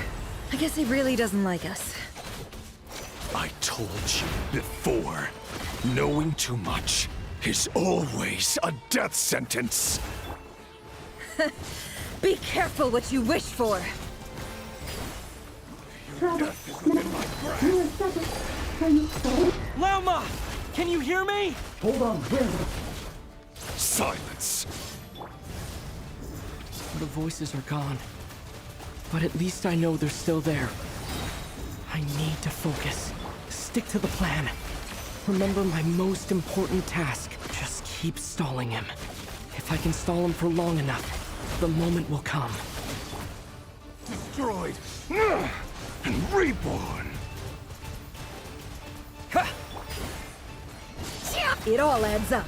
The mystery unravels.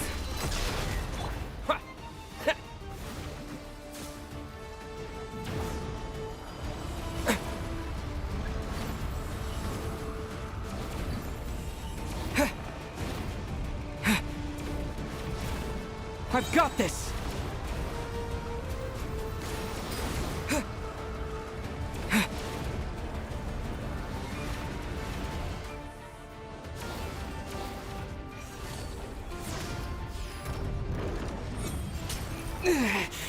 The shield's broken. I can't keep this up. Don't push your luck. Water jet!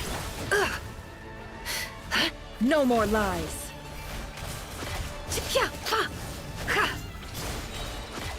Can't hide the truth. Water jet! The deception ends here.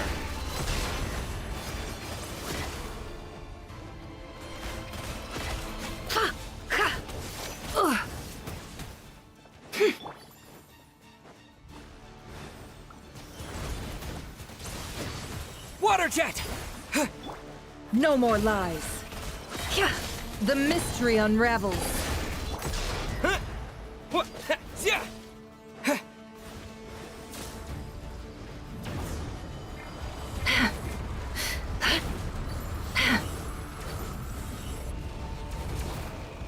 Curses. There's no other way.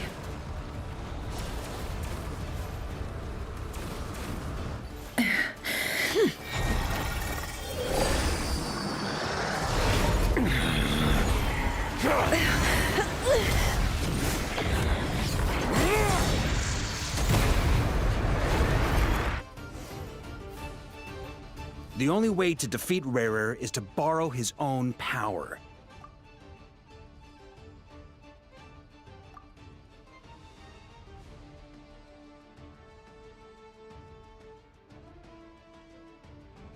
That means Columbina will have to disappear while you two bear the brunt of his attacks. You have to hold on. Find a way to keep him focused on killing the two of you.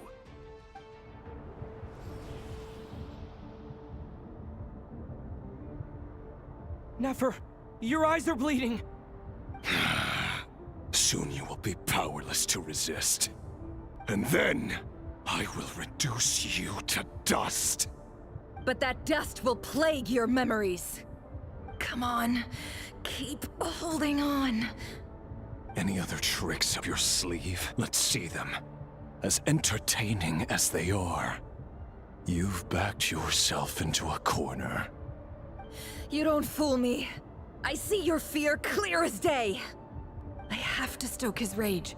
Make him unleash everything. You fear what you could never defeat. You fear the thought of never being able to save your beloved. You cannot win the fight against fate, Rarir. Is that what you think? Well, now it's your turn to feel afraid!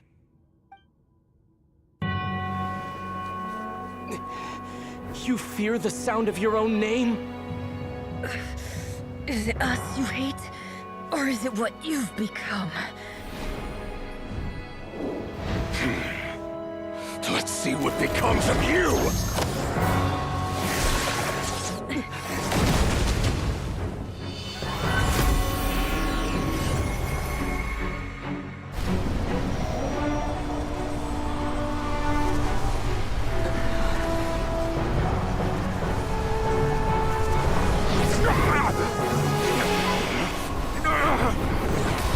What's happening?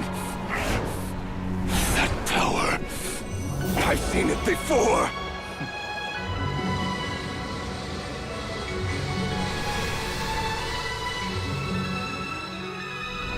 His power is on another level. We'll need to use an alchemical array to convert his power into a usable form. Then quickly channel it into Columbina, rendering her powerful enough to compete with him.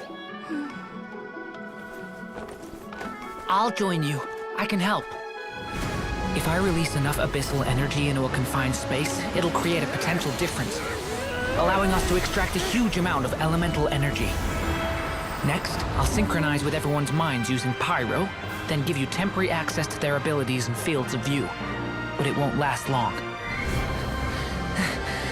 Can you see? Well enough.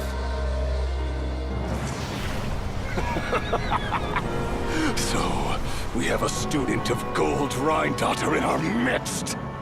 How about that?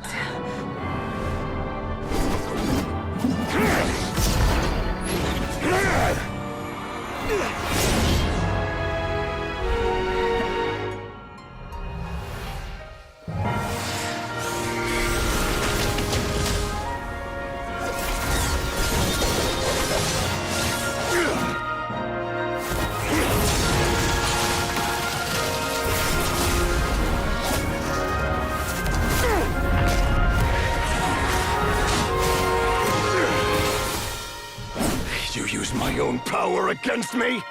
Just like how you stole Kuvaki. Look familiar?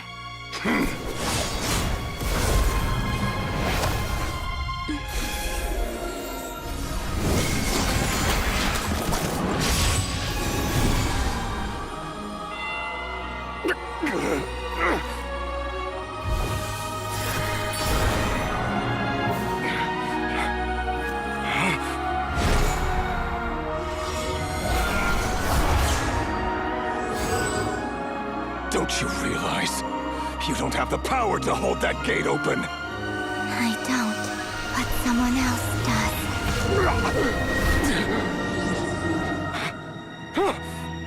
Goodbye, Rerir.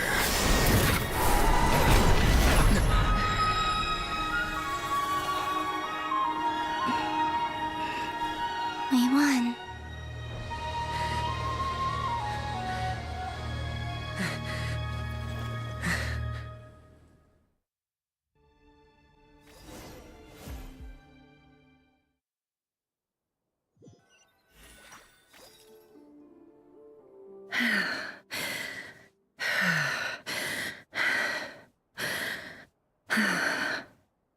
Nefer, how are your eyes?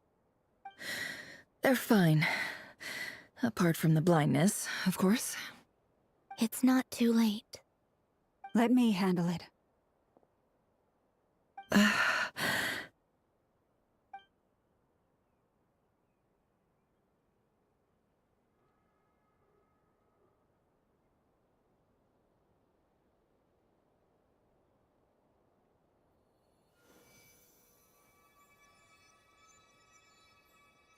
Miss Nefer, it's not like you to lose your composure. That was the most reckless thing I've ever seen you do. Reckless how? The situation was critical. Our lives were at stake. We had to do something. Even so. Okay. I guess you're right. Under the circumstances, it was a wise decision. You traded your eyes for an incredible victory. In business terms, I suppose that's a huge return on investment. I'd be hard-pressed to argue otherwise. Still, I don't like this outcome, and I don't want you to lose your sight for good. People suffer when they make sacrifices they shouldn't have to make, whether that means faith, strength, or in this case, your ability to even see. I had hoped you could win without sacrificing so much as a single hair on your head. Thank you. Really. All done. Don't try and open your eyes just yet. We'll see how you're doing in a couple of days. Until then, please follow your recovery plan to the letter. I'll send full details through Yehoda. For now, just get yourself home, relax, and rest. My dear friends, we have fought bravely and achieved a spectacular victory. A dark cloud has been lifted from the skies of Nodcry. All in this land will be grateful for what you have done. The moon will remember this day. Thank you both.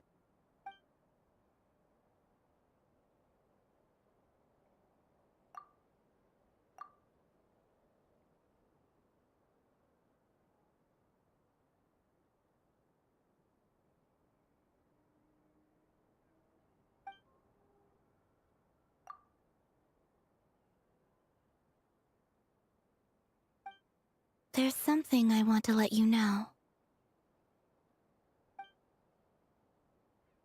What is it? When Durin connected everyone's minds so I could access their powers, I also felt everything they felt. And since Nefer's eyes were injured, my eyes are hurting now too.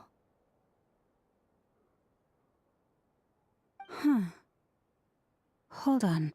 Let me try. I only feel the pain. There's no actual damage. I just thought I should tell you. You're right. There's no damage. That's a relief. But I must say, I'm surprised to hear the Kutar share something like this with me. In the past, you never used to open up about yourself. Things are a little different now from how they were. I'm learning to share how I truly feel with my friends. Friends? You have no idea how glad I am to hear that.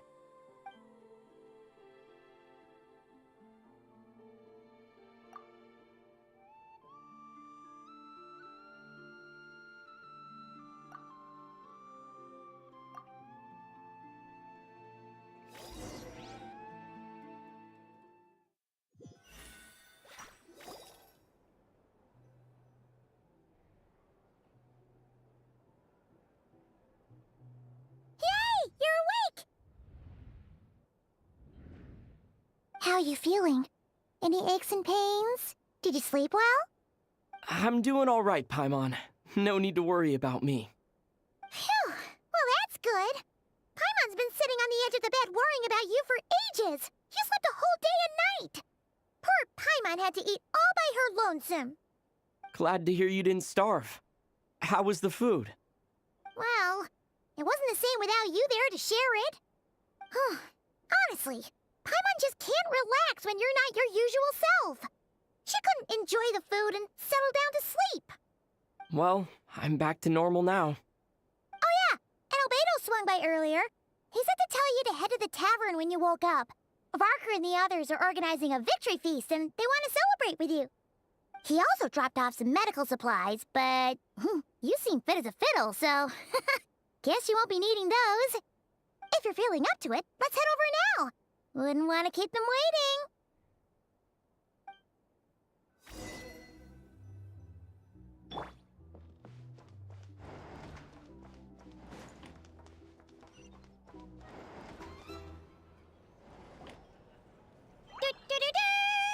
We're here!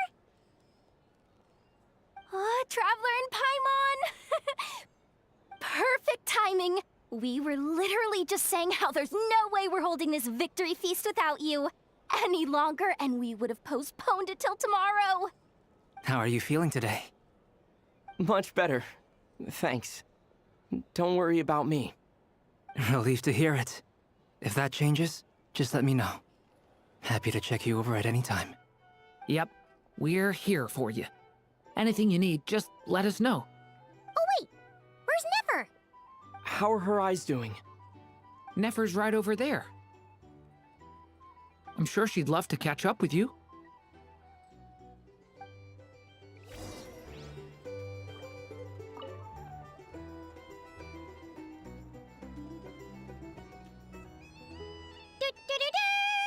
We're here! Oh, Traveler and Paimon! Perfect time. How are you feeling today? Much better. Relieved to hear it. Yep. We're... Oh wait! Where's Nefer? How are her eyes? Nefer's right over there. I'm sure she'd love to...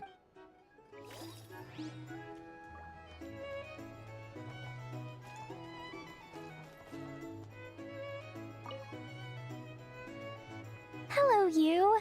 Recovered from the battle? Come on, what do you mean? Of course I'm gonna ask. I care about my friend's well-being. And we are friends, aren't we? Get yourself a drink. You've more than earned it. In fact, today, your drinks are on me. Lord Sangamabe's got you covered. Wow, really? What about Paimon? Has she earned it too? Has she? Please? Well, you haven't been through quite as much as the Traveler, but... what the heck, sure. Yay! Wow! Drinks on Dory! What a historic day. Hey, keep your voice down, or everyone else is gonna want in too. Have you heard anything I've been saying recently? Doing business in Nodcry has been an absolute nightmare. If I'm buying for everyone, oh... Okay. Paimon will speak more quietly. Jeez. That's more like it. Don't you forget, Lord Sangamabe doesn't just go around buying drinks for anyone and everyone. Hey there. Looking for a drink or two? Or perhaps a room for the night?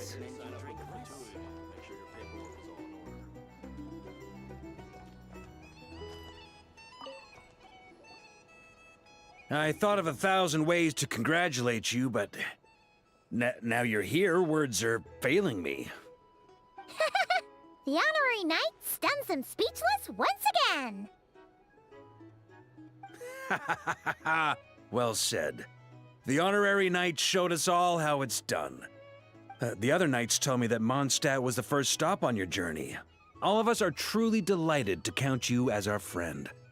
I'd like to thank you for supporting the Knights of Favonius, and also for helping us save Nodcry. Nonsense! Of course I'm gonna mention it. This is more than just business. It's a relationship.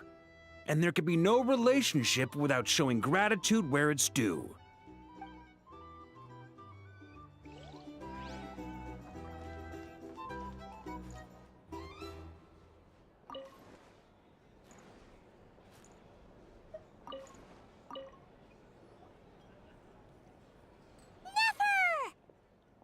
Traveler, Paimon, are you recovering well? Turns out that moon chanter has some real talent after all. My eyes were mostly recovered after just a couple days' rest. I can actually open them again now. Yeah, but you gotta be careful. Lauma says not to strain your eyes while they're still healing. Yes, thank you. I'm well aware. Yehoda, could I borrow you for a moment? I could do with an extra pair of hands. Oh, sure. Coming. Did you hear that? I gotta go help Lauma for a second. You guys chat among yourselves. I'll grab us some drinks on the way back. Paimon, you still like 'em sweet? You bet. Make it extra sweet, 'cause Paimon's earned it. Sure thing.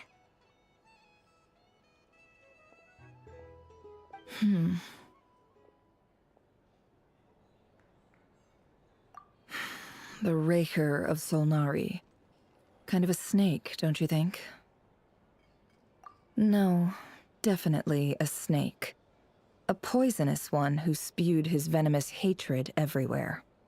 Anyone who seeks revenge out of hatred for other people has become a snake. That's something my dad used to say.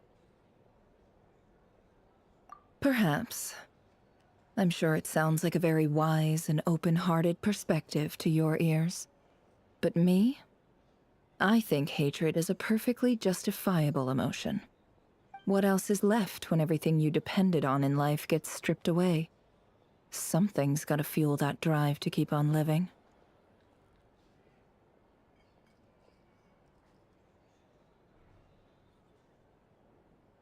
If you're worried about me, you can nip that in the bud. I'm not someone who gets stuck in the past. It's just... I suddenly feel like I was wrong to call my father a liar. He was just a fool. That's why the Academia turned their back on him, and why the other tribes ganged up on him. Oh, Father. How much better things could have been if you were a skilled liar. Look at the Ibis King. Thoth is a fiendishly cunning liar. And yet, strangely, he feels more like a father to me than my real dad ever was. He's never brought it up, but I'd bet he feels the same way. Why else would he give me the power to perceive the truth, while at the same time training me in the art of deception? Well, King Deshret banished him to Aru, which is essentially a prison, and posed 3 questions to him. He promised that he'd have his freedom if he could find the answers. His response was to take on a physical form and approach me, hoping that I could become his envoy and search for one of the answers on his behalf. Did he really think I'd fall for that? He's stuck there. He can't make me return what he gave to me.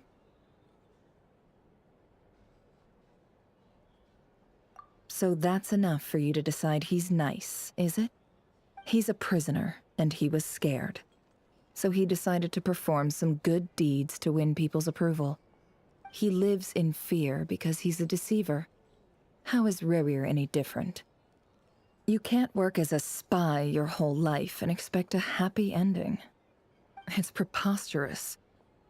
Yet I can't say I don't understand it. Liars live in the darkness of their own making, but it's still human nature to want to go on living. They say that a liar's soul is the most worthless thing in the world. What do you think? Oh, really? Well, it takes a very kind person to find compassion even for liars.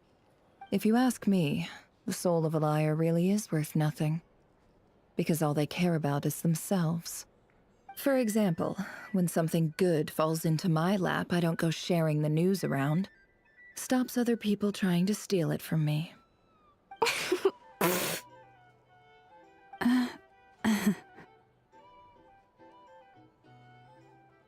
So be it. They have sharp ears. I can't keep anything from them. Oh, is that what it looks like?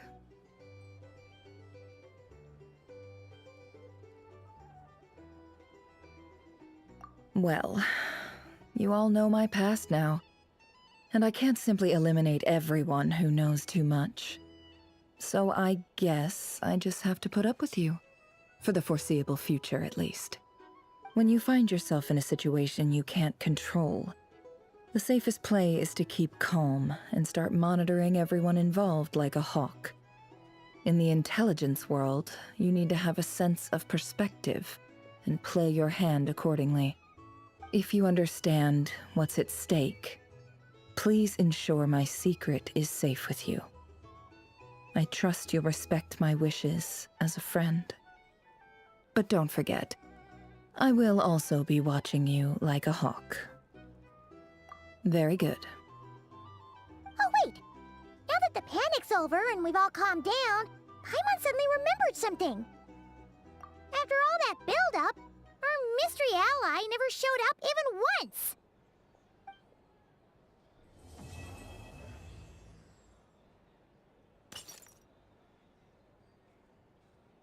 Huh? Am I imagining things?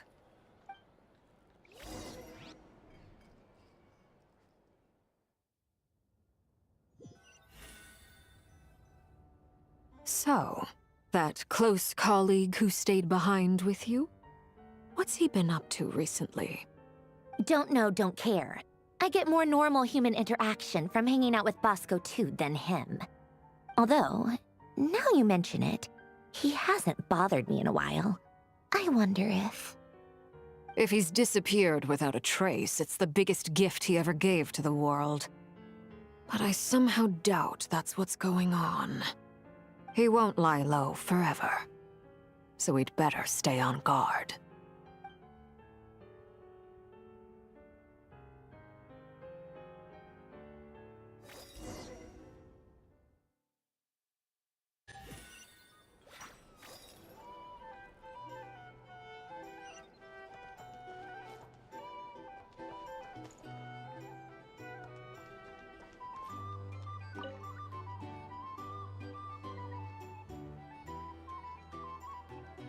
Ah, Lord Sangama Bay.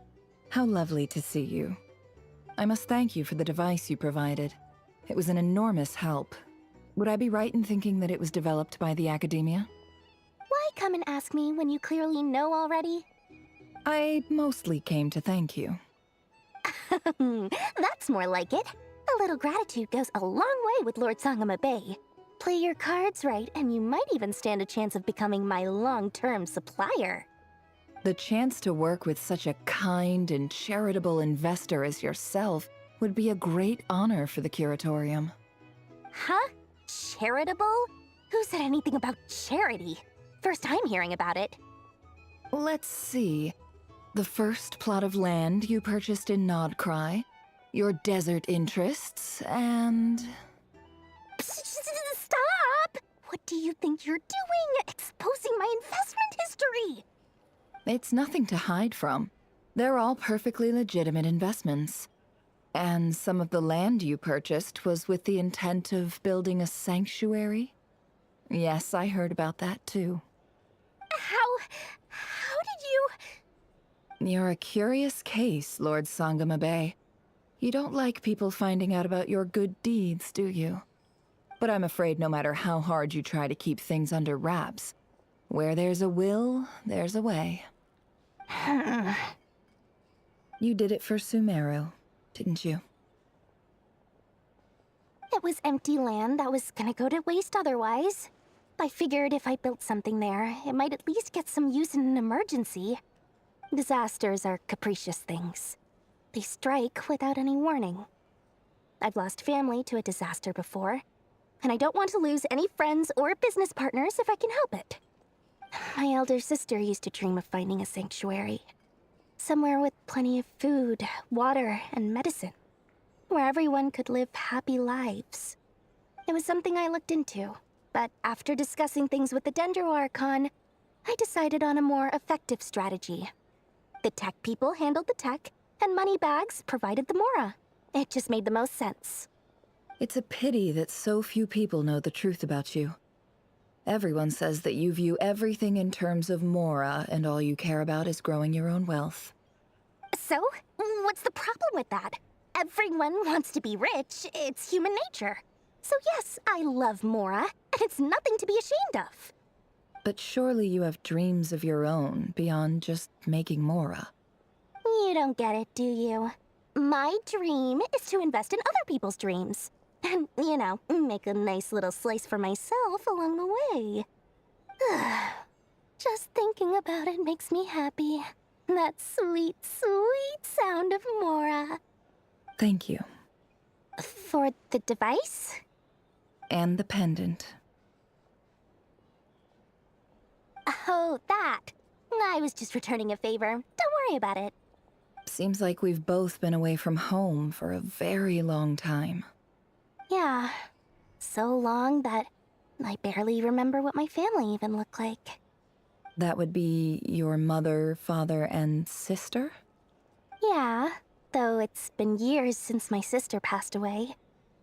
It's not like I want to forget them, obviously, but memory can be even more ruthless than the most calculating business person.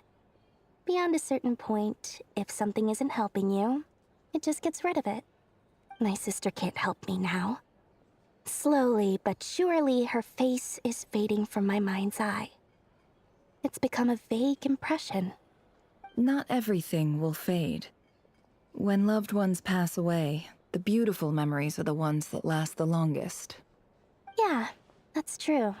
If you ask me, that's the one silver lining in all of it. Well, that, plus, I'm sure that life is much better now than it was back then. Oh, absolutely. I have tons of Mora, a big beautiful house, business is booming, and I'm as happy as can be. You've got a lot going for you too. Boss of the Curatorium of Secrets? I'm sure there's plenty of Mora to be made in that line of work. I appreciate the vote of confidence.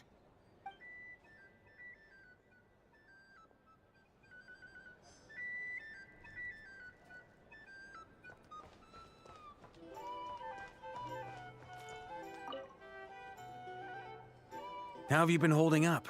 Any adverse reactions?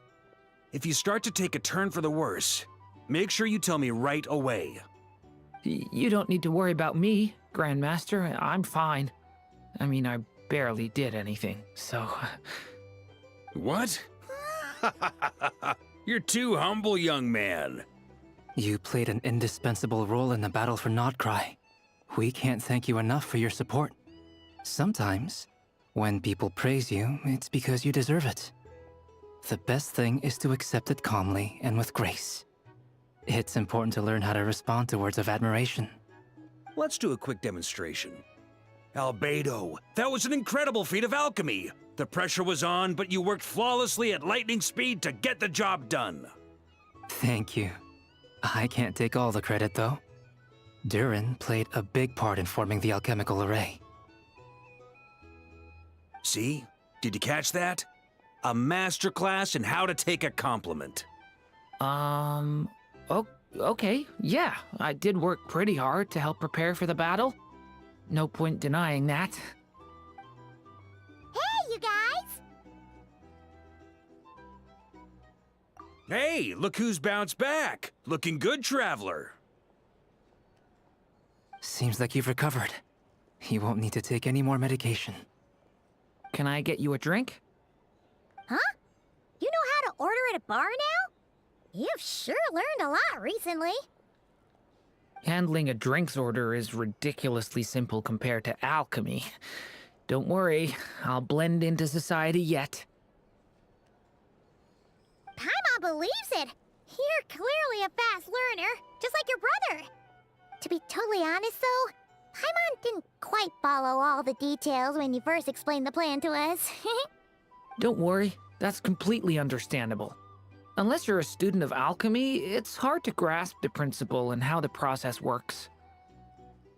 To put it in the simplest terms, we saw how our enemy stole the power of Kuvaki. And that gave us the idea of stealing his power to turn it against him. When facing an enemy you have no hope of defeating, it's best not to engage them in battle. So, instead of looking for a way to overpower him, we decided to help Columbina get strong enough to at least stand up to him in a fight. For this to work, we had to analyze his modes of attack, confirm who his main target was, and make sure that he wouldn't go beyond the range of the alchemical array. For added security, we prepared a total of 4 arrays.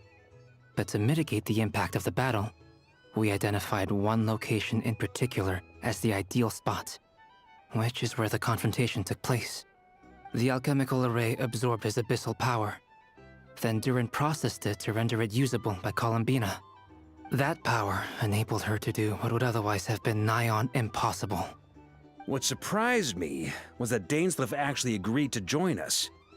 Given his history with Rerir, he had every right to sit this one out. But we're extremely grateful for the decision he made. It must have been a painful choice to make. But I'm sure that making a decision was far better for him than staying in limbo. Absolutely. He was torn between 2 paths, but in the end, he made his choice and stuck to it resolutely. He doesn't strike me as the sort of person who'd stay trapped in limbo for long. Anyway, however you cut it, everyone gave a stellar performance. And now, it's time to kick back and celebrate.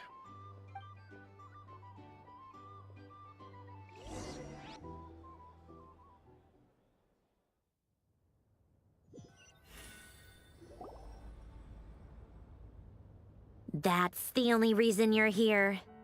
Yes. I've thought a lot about it. And I've realized that you, me, and Arlecchino should be friends. I think this is very important. So I felt I had to come and tell you. Well, this is a new one. I'm so moved. I can't even hold my teacup. If that's all, you can leave now. Do you not want to be friends with me? Or is it that you prefer being co-workers? What is this, Columbina? Are you deliberately testing my patience threshold? Right now, my politeness module is active. But if you say another word, I swear I'll shut it down. If your politeness module was active, wouldn't you say the word please at some point? Polonia, please see Lady Columbina to the door. Will you still invite me to your next tea party? What? Yes, I think you will. Bye-bye, dear Sandrone.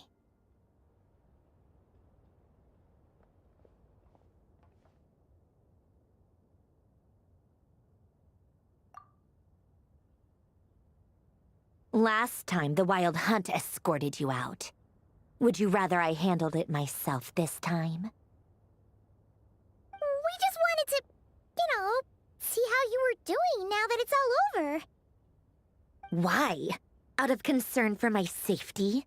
I hope you didn't seriously think that the Rayhir of Solnari would be able to lay so much as a finger upon me, given how prepared I was.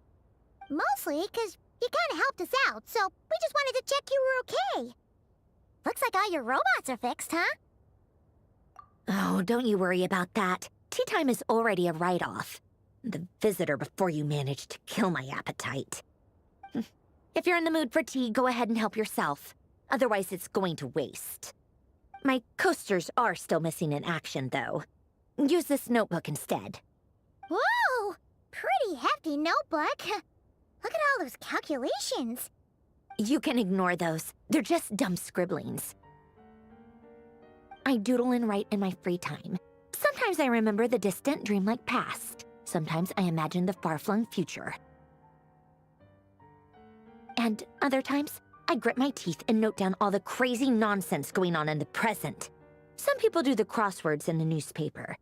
This is my equivalent of that. Trying to predict the future is like daydreaming. And writing about the present just makes me furious. The past is my favorite. If nothing else, it's already set in stone, so I don't have to rack my brains trying to figure it all out.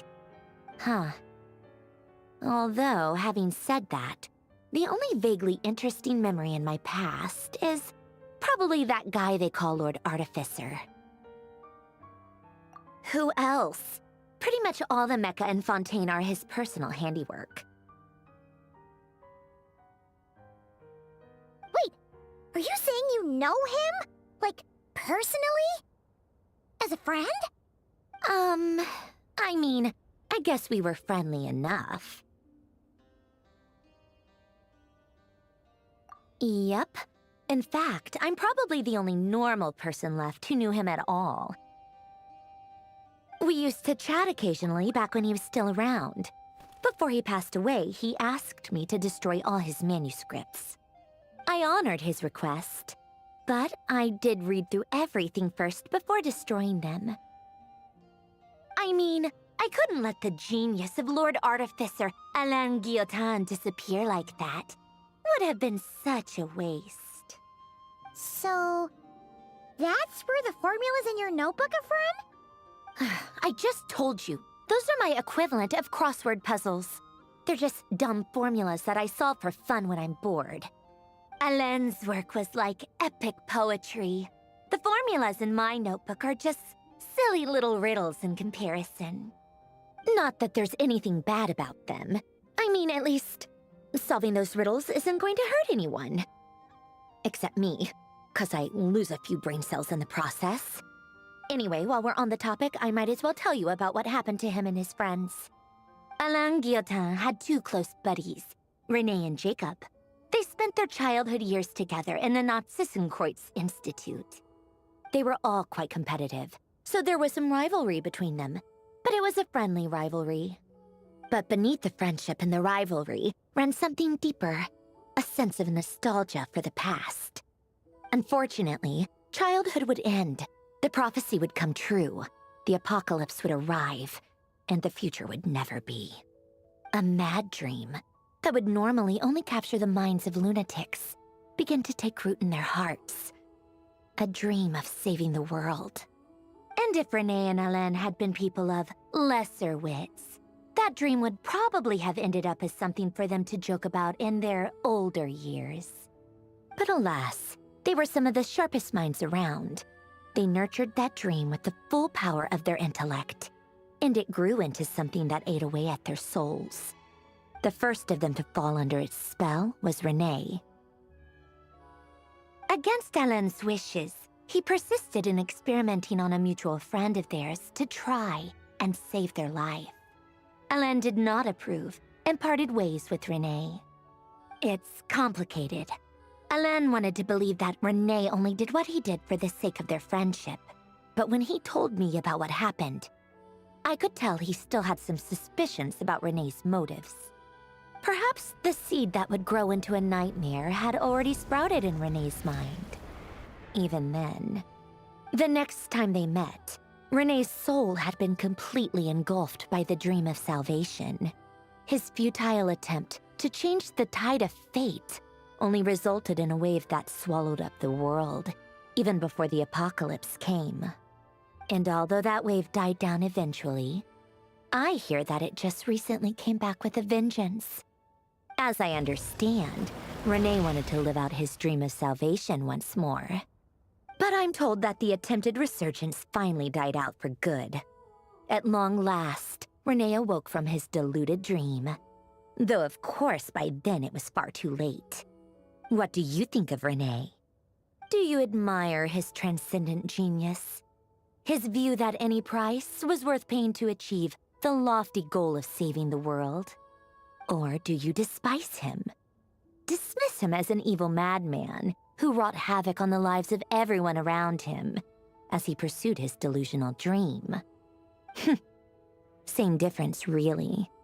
Just a matter of perspective. What a cop-out. But I suspect you'd have a more incisive and insightful answer if we dug into it further.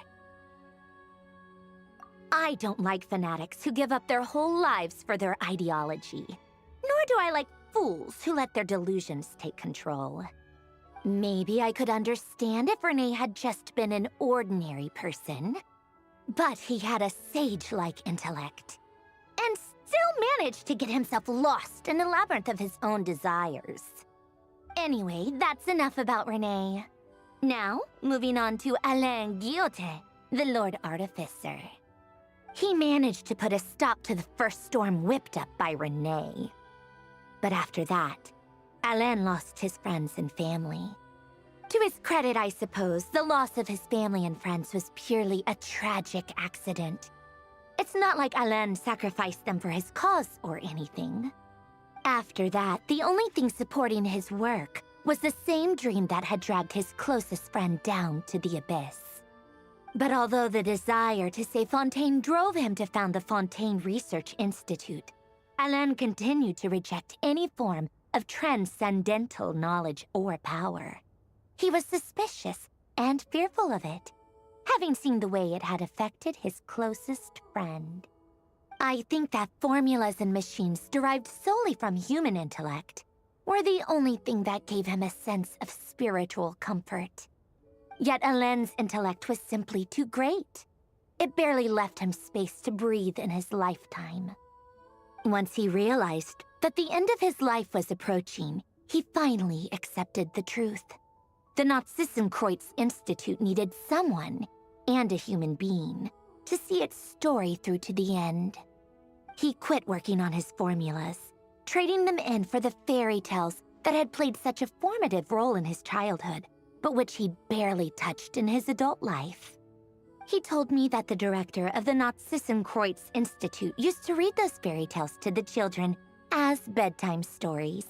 Apparently, they worked wonders at sending kids off to sleep. I think that all he wanted at that time in his life was to be able to sleep deeply without being plagued by depression. By that point, nothing else really mattered. At the very end, he laid down to rest in the ruins of the former Narzissenkreuz Institute orphanage, while the Fontaine Research Institute he had founded continued tirelessly with its work. Many years after that, tensions over competing dreams would once again cause a rift, this time between members of the Fontaine Research Institute. But the actions of those fools had nothing at all to do with Alain.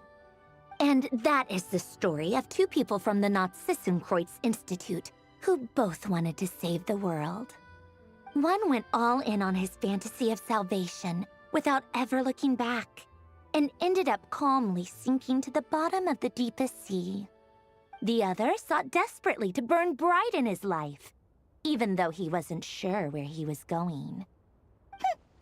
I do sometimes wonder, why is it that people like them have such grand hopes of saving the world? Even the grandest tree starts as a tiny seed. So perhaps, for each of them, their mission to save the world began with a very simple desire: to save themselves. They were young children with friends and family who mattered to them, desires to explore the meaning of life, ambitions to have a successful career. They didn't want to see all of that taken away in one fell swoop. Or maybe they just wanted to find something to anchor themselves within the chaos, to stop them getting quietly swept away by the storms of life. But instead, the search for their own salvation took them down the rocky road laid out by fate. Do you think the desire to save oneself is enough of a justification to try and save the world? Sensible answer. Glad to know you've got your head screwed on straight. Alain would disagree, though. I asked him the same question back when he was in his prime, putting all of his energy into his work. Yes, it's enough. No elaboration, just a quick, short answer before getting right back to his work. He was always that way. All right, tea time's over. I owe Arlecchino a favor for telling me these stories. I'll have to bring a whole sack of gifts the next time I visit the House of the Hearth. I'm gonna go tinker with Polonia now. You guys can do whatever you want, as long as it doesn't involve interrupting me. Polonia, exit hibernation mode. Begin diagnostics.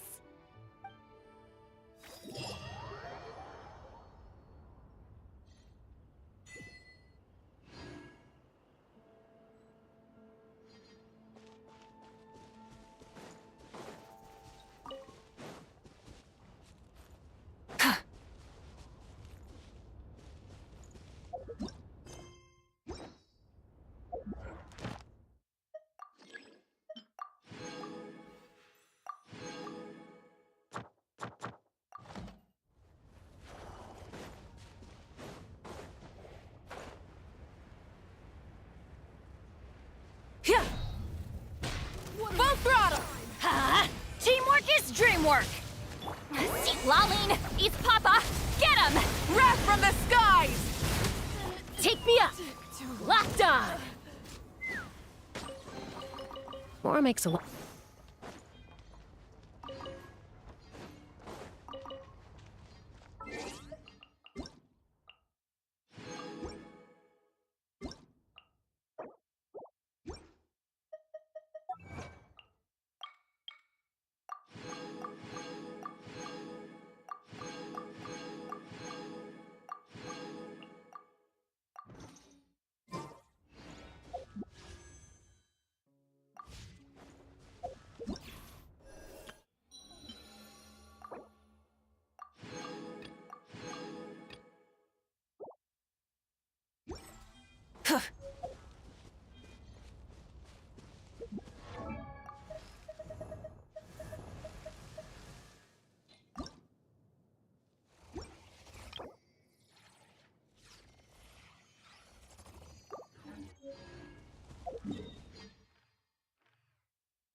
Try and...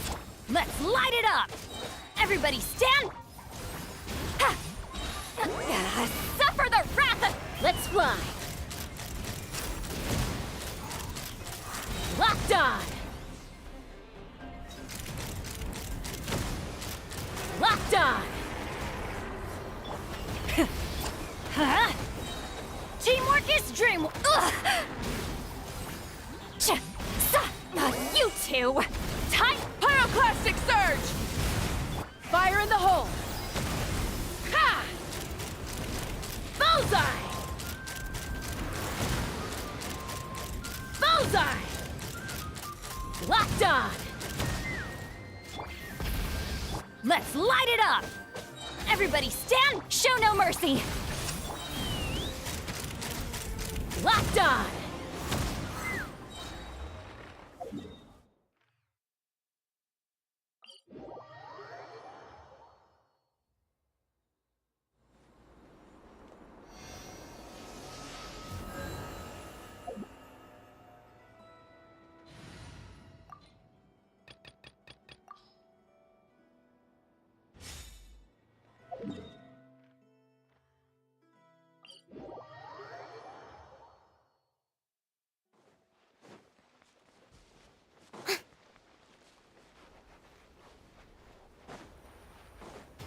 Let my name echo in song!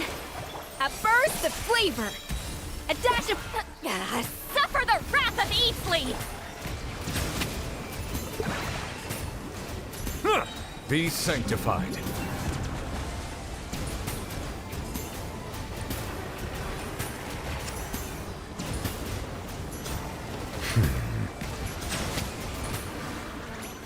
Strike a pop, off to the freezer!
Imagine, if you can believe it, a whole other world within this universe.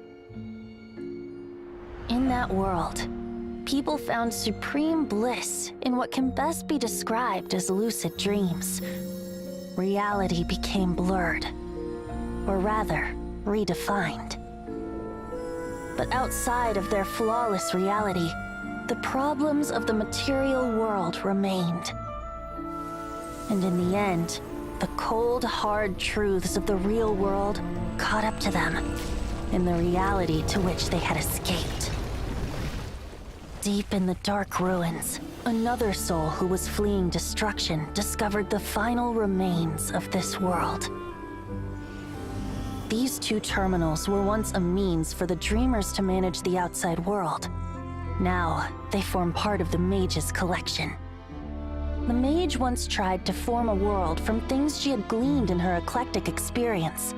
But as the calm observer, she never found that spark of inspiration to bring everything together. Before fate caught up to the wandering mage, she paid one more visit to her wise and learned friends. She learned much during their time together, and although she did not find the answer, her loneliness faded away in time.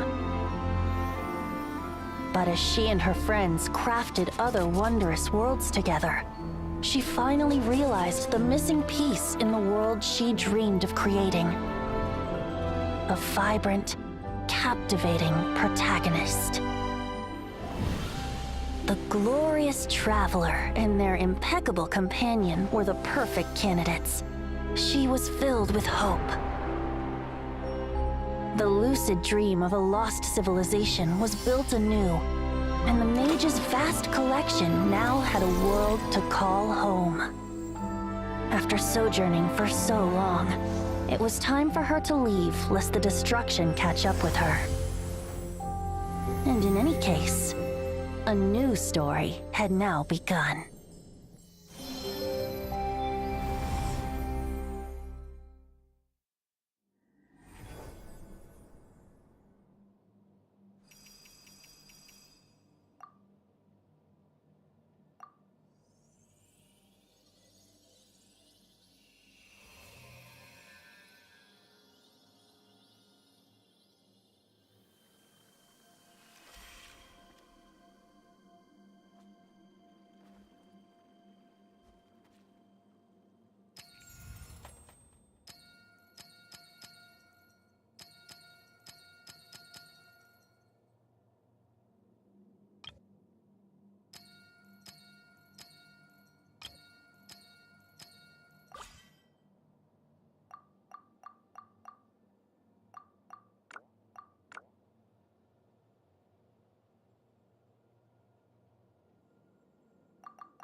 Sincerest greetings, Traveler in Paimon.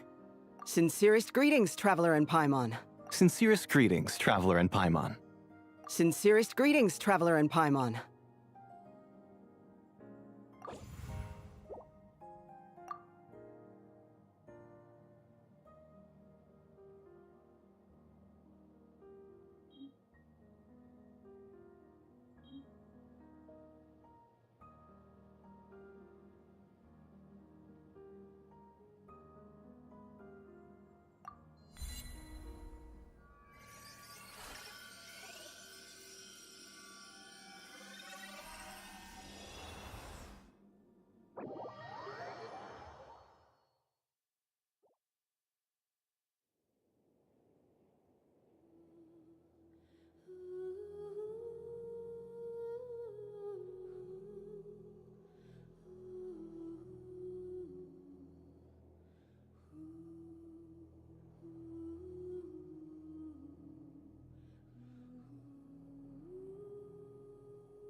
Sincerest greetings, traveler in Paimon. Sincerest greetings, traveler in Paimon. Sincerest greetings, traveler in Paimon.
Awaiting instruction.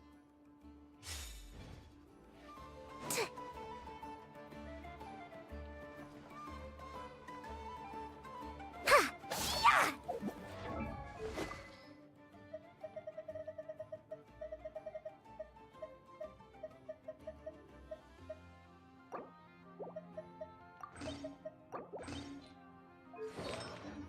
Ta! Ta!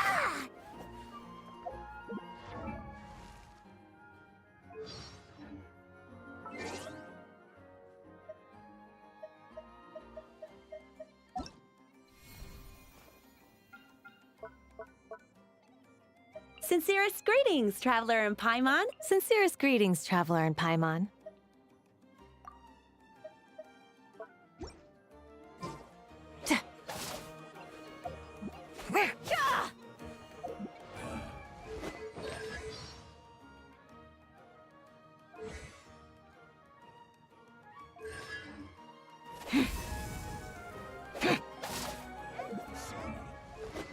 Absolutely everything.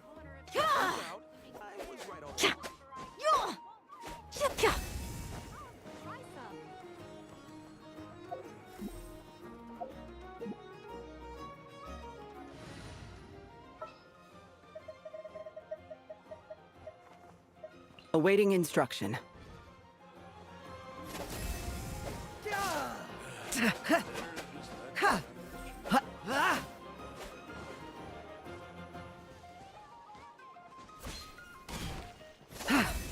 check absolutely everything.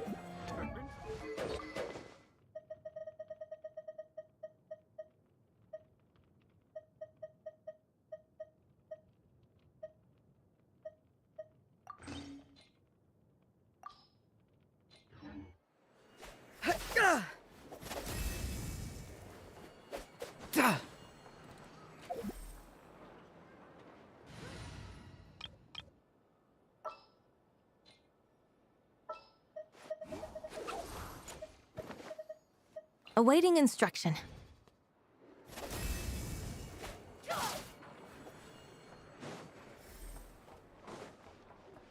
If the kids come over again today, I think I'll give them these toys.